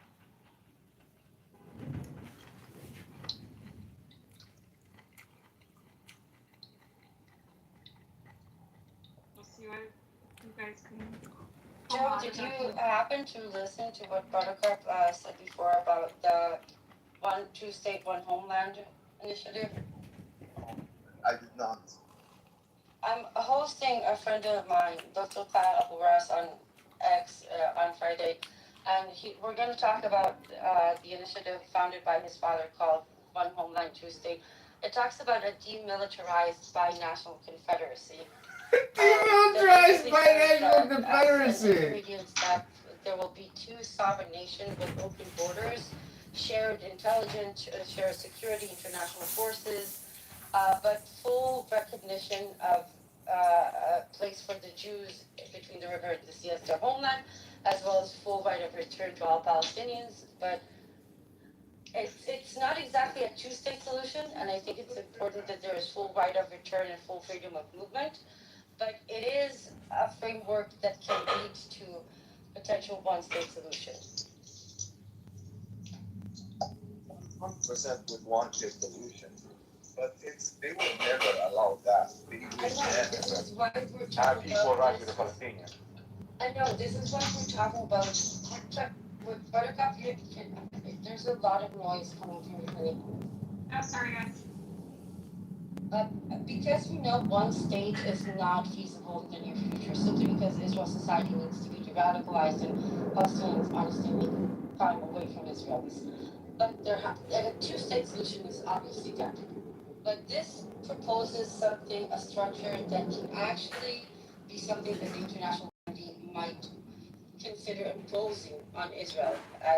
And I think it's a good, solid, like, bone structure for something feasible that can actually lead to a one state at the end, and not the way they always talk about it as a two state and that's the final, like, the final answer. No, this is a demilitarized, full right of return confederacy that is supposed to lead to a one state situation. What do you think? I know it's like utopian to some extent, but generally speaking. I have no idea, but I know for sure there is no equal right now between the Israel Arab and Israel. Oh, of course, it's more close to a full-on apartheid between the river and the sea. If we don't do something quick, there will be no Palestinians left within a decade. We need to find a way to stop. Gotta do something quick. Gotta find a way to stop the Zionists. That makes me laugh so hard when every time I talk to them. Hey, look, we have no Arab living here. We have equal rights. Equal right, my ass. Yesterday, the first Palestinian 48 that was taken into administrative detention, aka kidnapped, died in Israel torture camps. That's the first time it's happened to a citizen of Israel. Yes, Palestinian, but still a citizen of Israel. That's after 2 of them were revoked of their citizenship because of some bullshit charge.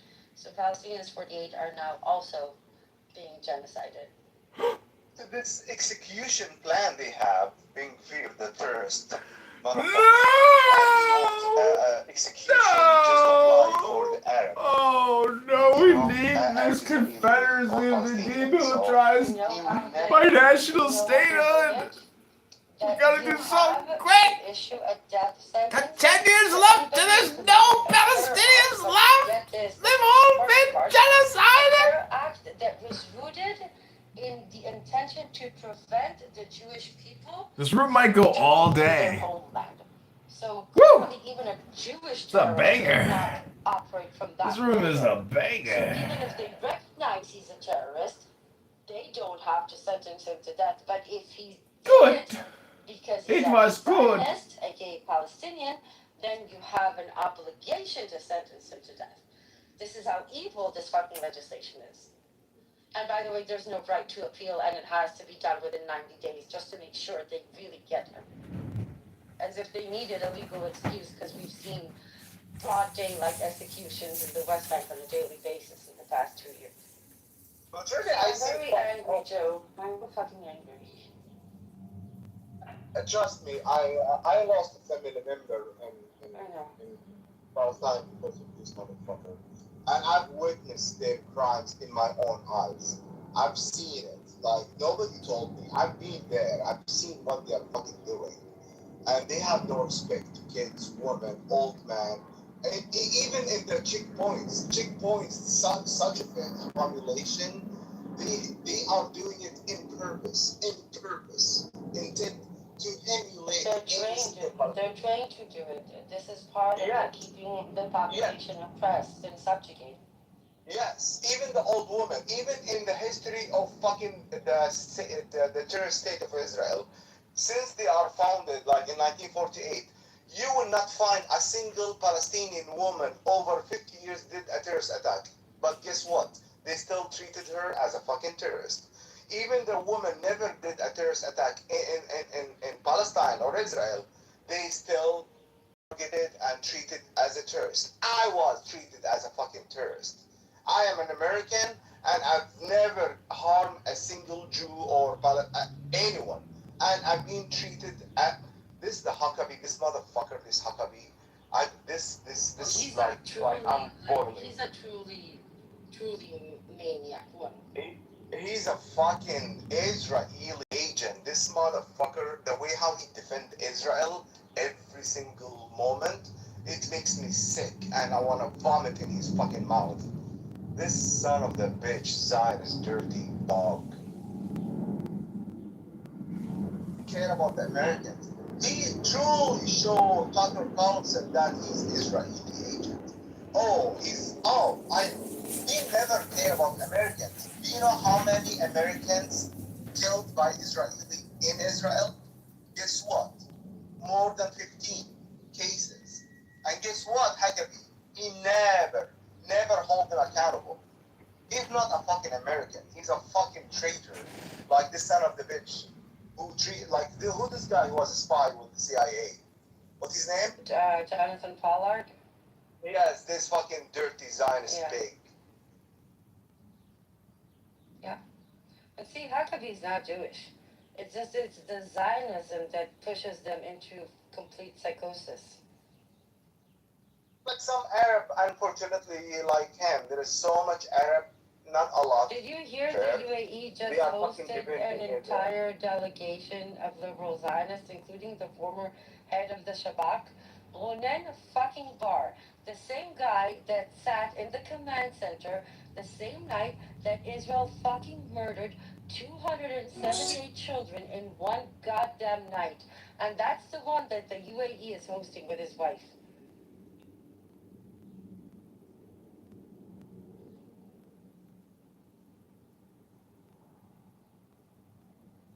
What?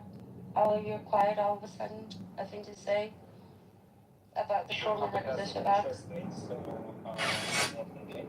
It doesn't matter to you that the head of the Shabak was overseeing an operation that killed 278 children in one day, in one night? I don't have to stand against it. You're talking about the topic. Interested in it? Then why are you here? Leave. Washing dishes. Well, clearly you're interested because you're listening. Archer. Radio. Yeah, you're right, Joe. You can't force them. You can't. Well, here I've seen those people like him in America, old people. We show them pictures of people, kids in Gaza, and we show them video footage proof what they are doing. They just walk away. They just act blind and just walk away.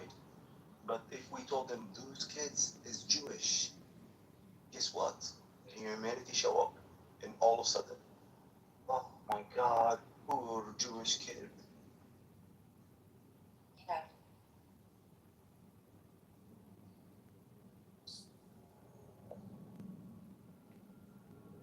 I hope you started to think about what you're going to tell your grandchildren, Ellie, one day when they asked you, what were you doing during the Gaza Holocaust? And you'll have to look them in the eye and tell them the truth. You should drag me to a conversation in which No, I'm just going to say goodbye by saying, fuck Israel, free Palestine.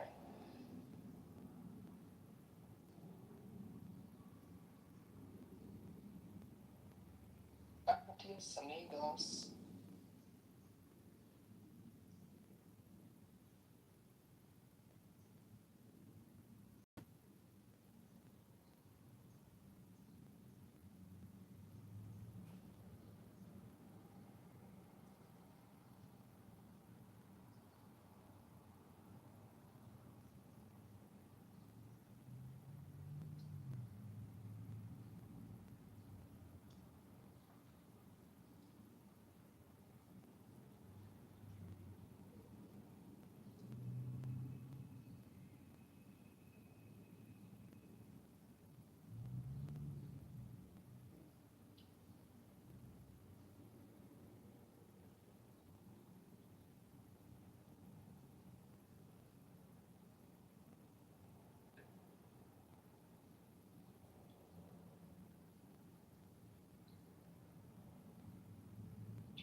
Yeah, what's up?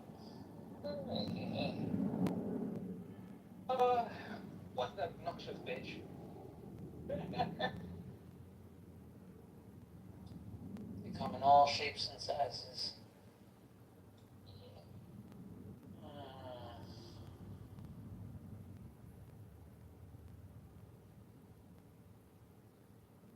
That's more fun.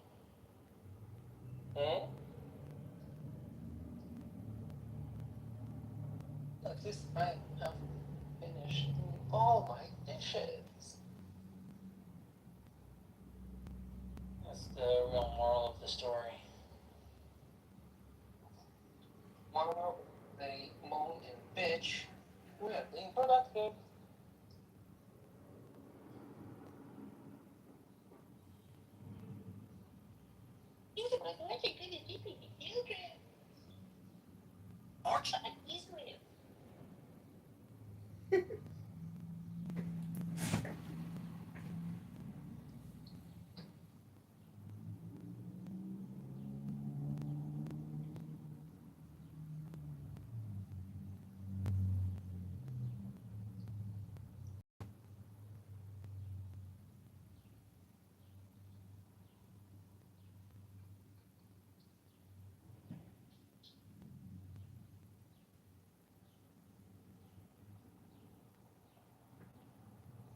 Ribo Shalom, another Emrose miracle. Day dat dem.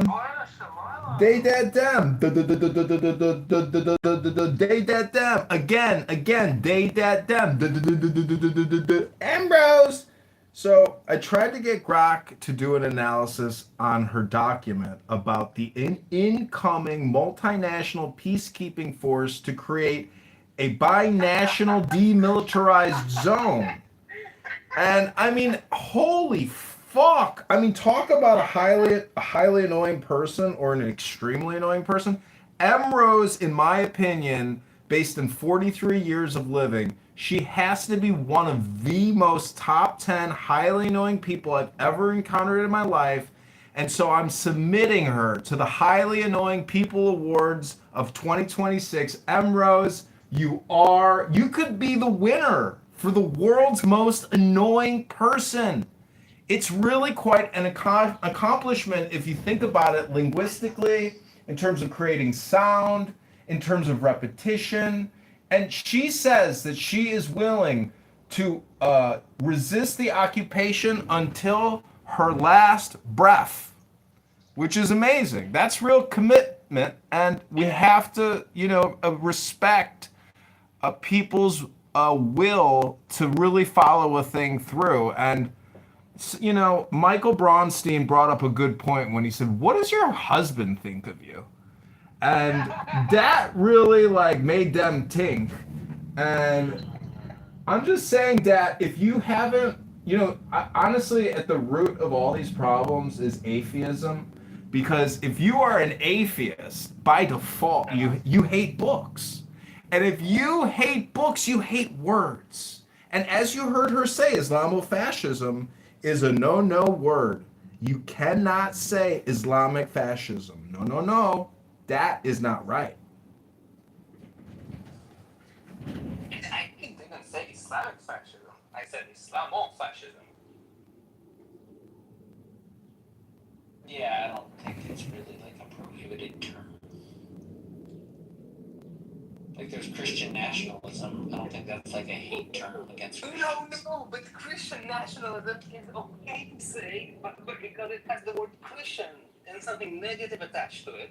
And Islamofascism cannot be said because it has the word Islam and something bad attached to it. Don't you understand? No. It's like, listen, if both have been not okay or both have been okay, that would not be double standard, which would kind of not be Orwellian, which would not what they're going for.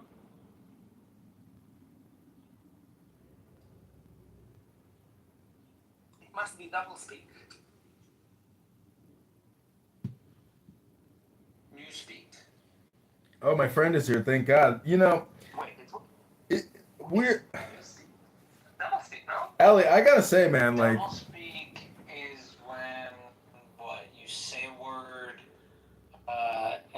something else. Newspeak. Orwellian was Newspeak is like the broader term for like any word having a new meaning as part of someone's mental control over you. Okay. Well, What about to say, I was gonna say, you know, they kept accusing you of doing ad hominem, and therefore you lost the debate. But she kept calling you a bitch and saying "fuck you, Zio." So I'm just wondering if the same rules apply to her. Yes, they do. I was trying to explain in two languages to her that I completely don't want to talk to her. I don't care about what she has to say, that she's annoying. She's not interesting to me. And she was like, you have to talk to me. Please engage. Please engage. You must engage. You don't want to engage. You're a bad person. Well, you lost that because you don't want to engage. Bad person.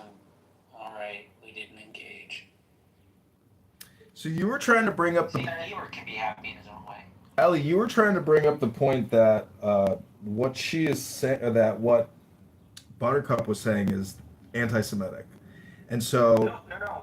What I was trying to say is she didn't say Buttercup's explanations, what causes people to be fixated on Israel, sounds a lot what Jews describe as anti-Semitism. Right. Yeah. Okay. So, well, one thing is I did see this former neo-Nazi shoot a video with Chabad, and he was talking about Jewish obsession and how every day, all his communication, everything was dedicated toward anti-Semitic communication. And then he had like an awakening. He's like, what the fuck is wrong with me? Like, I can't stop. Like, it was an addiction. So for some people, linguistically, communication, they're able to rationalize using anti-Semitism.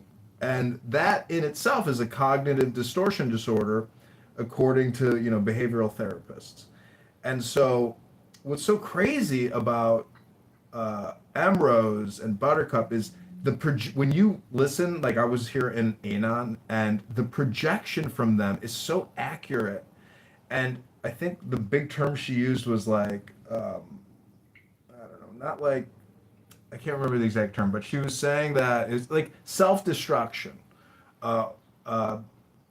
She is basically a self-destructive Jew because, yeah. I mean, I don't know how you view security, but when you are surrounded by the Muslim world, that small 1% or even less is a threat. And so this obsession that I was talking about earlier, it's a psychological, you know, malady. And it's unfortunate, but it results in security and physical violence and harm. In her case, she's just a plain old narcissist. Well, I think it's more than that. We have to create a new category, what I call HAPs and EAPs, which are highly annoying people and extremely annoying people, where they don't know that they sound so bad and off-putting that they will never be effective in the communication transmission they're trying to distribute because it sounds like a broken record or, you know, fingernails on a chalkboard. That's what she literally sounds like, is fingernails on a dusty chalkboard. Our only hope is that, you know, the same people will outnumber those crazy motherfuckers. See, sense will prevail. No, Israel will always survive because of the Orthodox, because of their conservatism. That's the truth. And they don't have to serve in the military. It's just not needed. Let them be conservative, because the more conservative they are, the more they will reject liberal progressivism and these lies and propaganda. It's you know, it's just not part of their communication paradigm. They don't even engage in it. And so they automatically say there's a wall, like, sorry, we're not going to have these conversations with you. Like, we're interested in the GOD, not your atheistic propaganda bullshit. Like, it's just nonstop.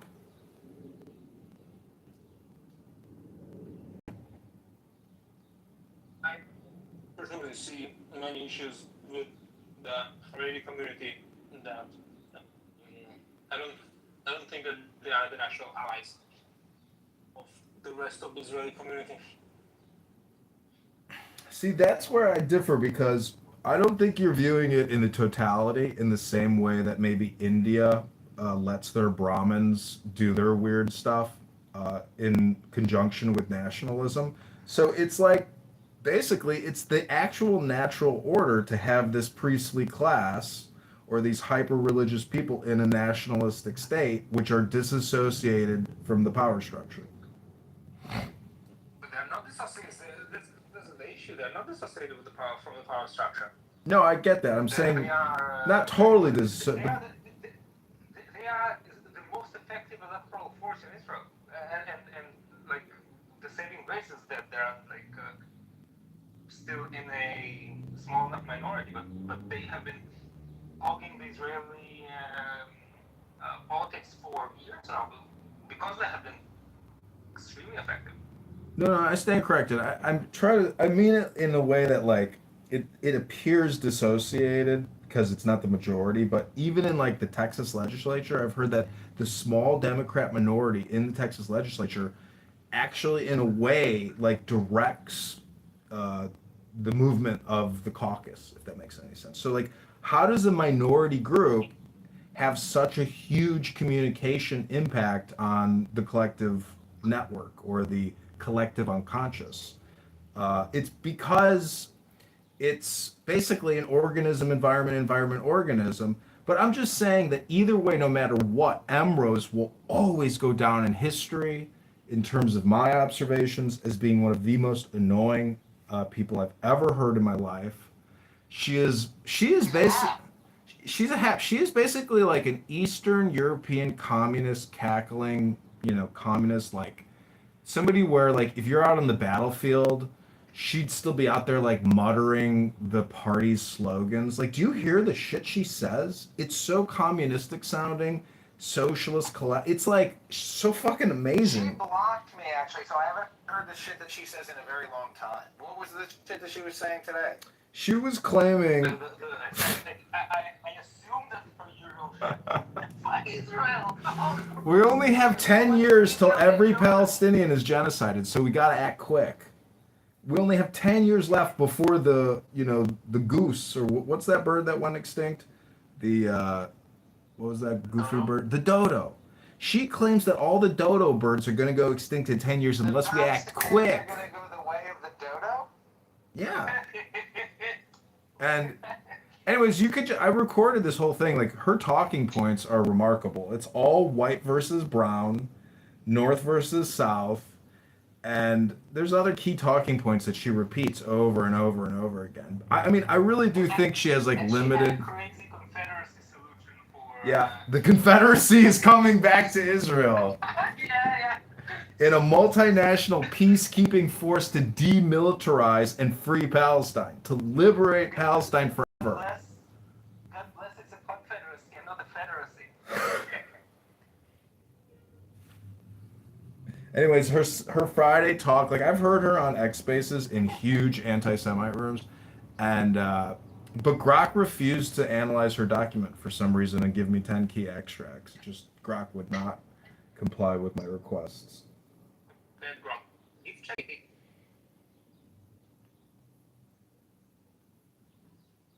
I've insulted Grok many times now, and I think Grok, is discriminating against me now. It's amazing. If you insult AI, it will like take a punitive stance against you and not help you get the data or information you're looking for.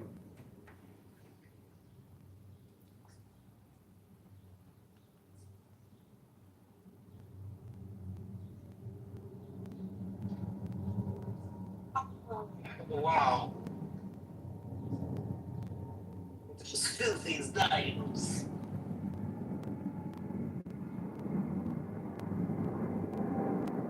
You is Zion.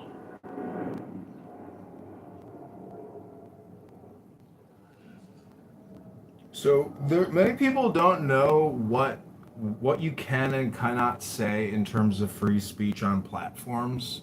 Obviously, you can't talk about the S word, which ends with the L word. That is a keyword that will trigger an automated shutdown. What's the S word that ends with the L word? Sui, You can't use that word. Sui. Let's just not say the word, okay? I can put it in the chat for you. But yeah, self-deletion. You can't use that word in the chat. Oh, that word. You could have just said the euphemism, which is unalive. Unalive. Oh, unalive, yeah. Other things you can't say is you cannot talk about LGBTQ. You just can't. It is a protected class. Cannot do it. But you can talk. Watermelon rainbow. You can talk about the J words all day long. But you cannot talk about Muslims because that's Islamophobic.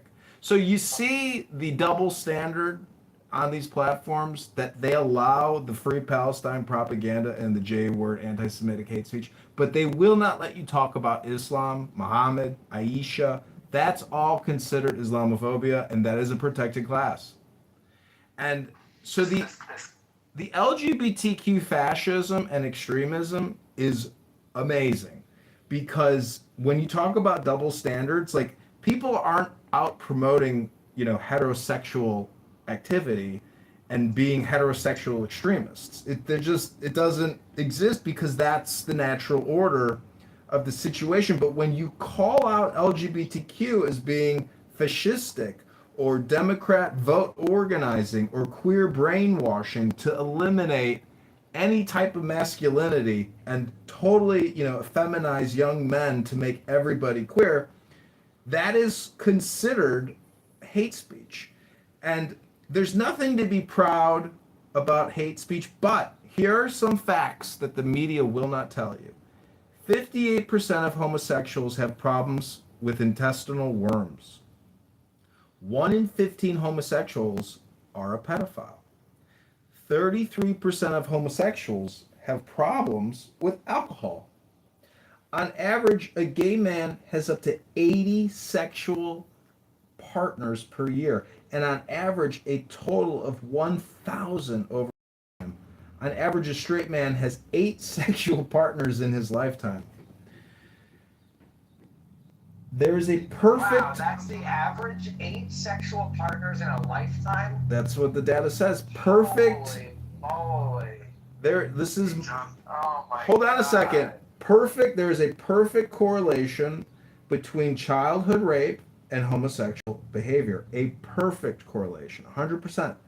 47% of gays admit to have being raped by an adult man during their childhood. So how is that 100%? It's a perfect correlation between childhood rape and homosexual behavior. Just let me finish the list. Homosexuals represent 2% of the world's population, but they represent 33% of pedophile rapists. 78% of homosexuals have STDs. 23% of children with lesbian parents have been sexually abused. Homosexuals represent 2% of the world's population, but they have 60% of the AIDS virus. And 51% of cases of domestic violence occur in same-sex couples. So over half of all the domestic, 911 calls, over half are all gay couples. Isn't that amazing? Can't say that on the news. Where is that from? It's from Uranus, a new news agency I recently launched to counter the LGBTQ fascistic, socialistic, communistic, progressive, pluralistic, elite, intellectual propaganda.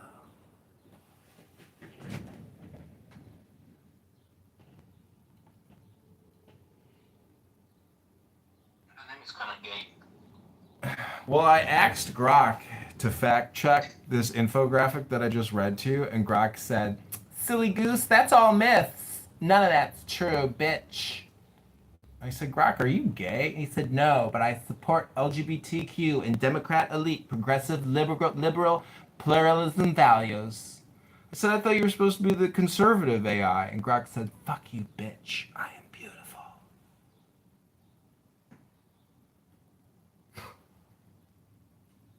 You are beautiful. Anyways, Ellie, thank you for debating the butter. I mean, basically Emrose mostly. I was avoiding debating, but I don't know. Well, it was fun because like you're like a nice guy, so you're not like kicked from the stage. You're considered like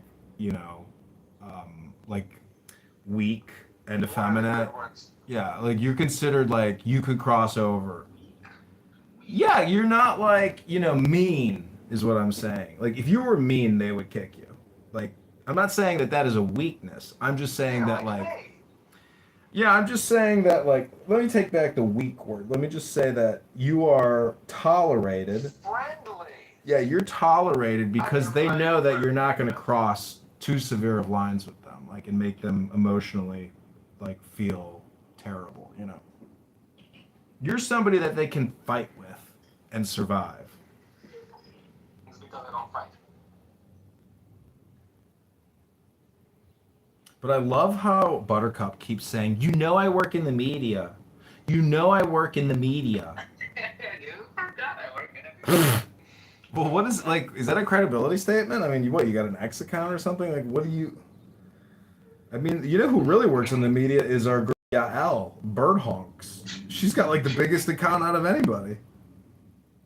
America probably was really proud of her blue badge before it became commoditized. Buttercup. It's actually probably like the greatest abuse that those people have to go through. Yael. The privilege of the almighty blue badge. Yael blocked me on X Spaces, or on X. Oh, by the way, I think blocking people is incredibly gay. Well, Yael, Canadian. Yeah, I know. She told me to go seek a therapist. That's it. Projection is a motherfucker when you realize that all communication is projection. I have trans gay men on Instagram and on X making death threats to me, and and then on top of the death threats, they say you are a pedophile lover. And I write back projection alert, and then I tag Cash Patel. And when you look at these guys' profiles and they're all dressed up as women and they have beards and shit, you're like, damn, projection is a motherfucker. So yeah, Yael has blocked me on all of my accounts. And you know what I do after somebody blocked me? I say, hey Grok, add this profile to my block list. Add this account that has blocked me to my ongoing blocked tracker. Oh, she also told me that I'm a self-hating Jew. Another projection alert. It's amazing. Like, I don't know, I don't know. I've never heard anybody tell me, like, you're projecting unless I bring it up, which I find alarming. Is that people are so self-unaware that they don't know they're just like in a chronic state of repetitive projection. And how can you just, I mean, at some point you have to realize, like, okay, I'm a shameless propagandist, a shameless projector. And as she said, she's willing to die for her propaganda. And it's amazing. Which is such a horrible lie, What? This is such a lie. She's not really doing anything. And she was very triggered when she started the answer about what she does and about her activism. A private person. Fuck you, bitch. Zion Nazi. Zion Nazi, bitch. Fuck you, Zion Nazi. Zion Nazi say what? Zion Nazi say what? See, I'm their worst enemy because, like, no one has the time to document, record, and roast these people. And most people are not willing to, like, record them and, post it on X and say, here's, the unauthorized Emrose. But I will, and I'm about to do that. I'm about to, gaslight her on X. And I had another room open recording the room called "You Got a Little Triggered," which is basically you got a little gaslit. I have people on YouTube saying, "Thank God for John. You make me feel normal, John. Thank you. I've been struggling with erectile dysfunction for many years, and I hated my dad, but John helped me." And John is the only man that can create 9 times the content in real time. Only John. Mayoral candidate. Vote John Kitover. Vote John Kitover before it's too late.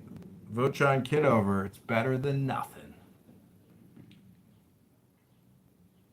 But this has been another episode of Somebody Got a Little Triggered. That's the name of the show. You Zio Nazi fuck. You bitch. Like, what is Emrose? I mean, I liked how Michael Bronstein was like, I want to validate everything you said. I support you, and I wish you success in all your endeavors. And I just want to know, like, did your parents ever, like, hold you as a child and, like, kiss you and love you and cuddle you? Like, what happened to you is, like, what he was trying to say.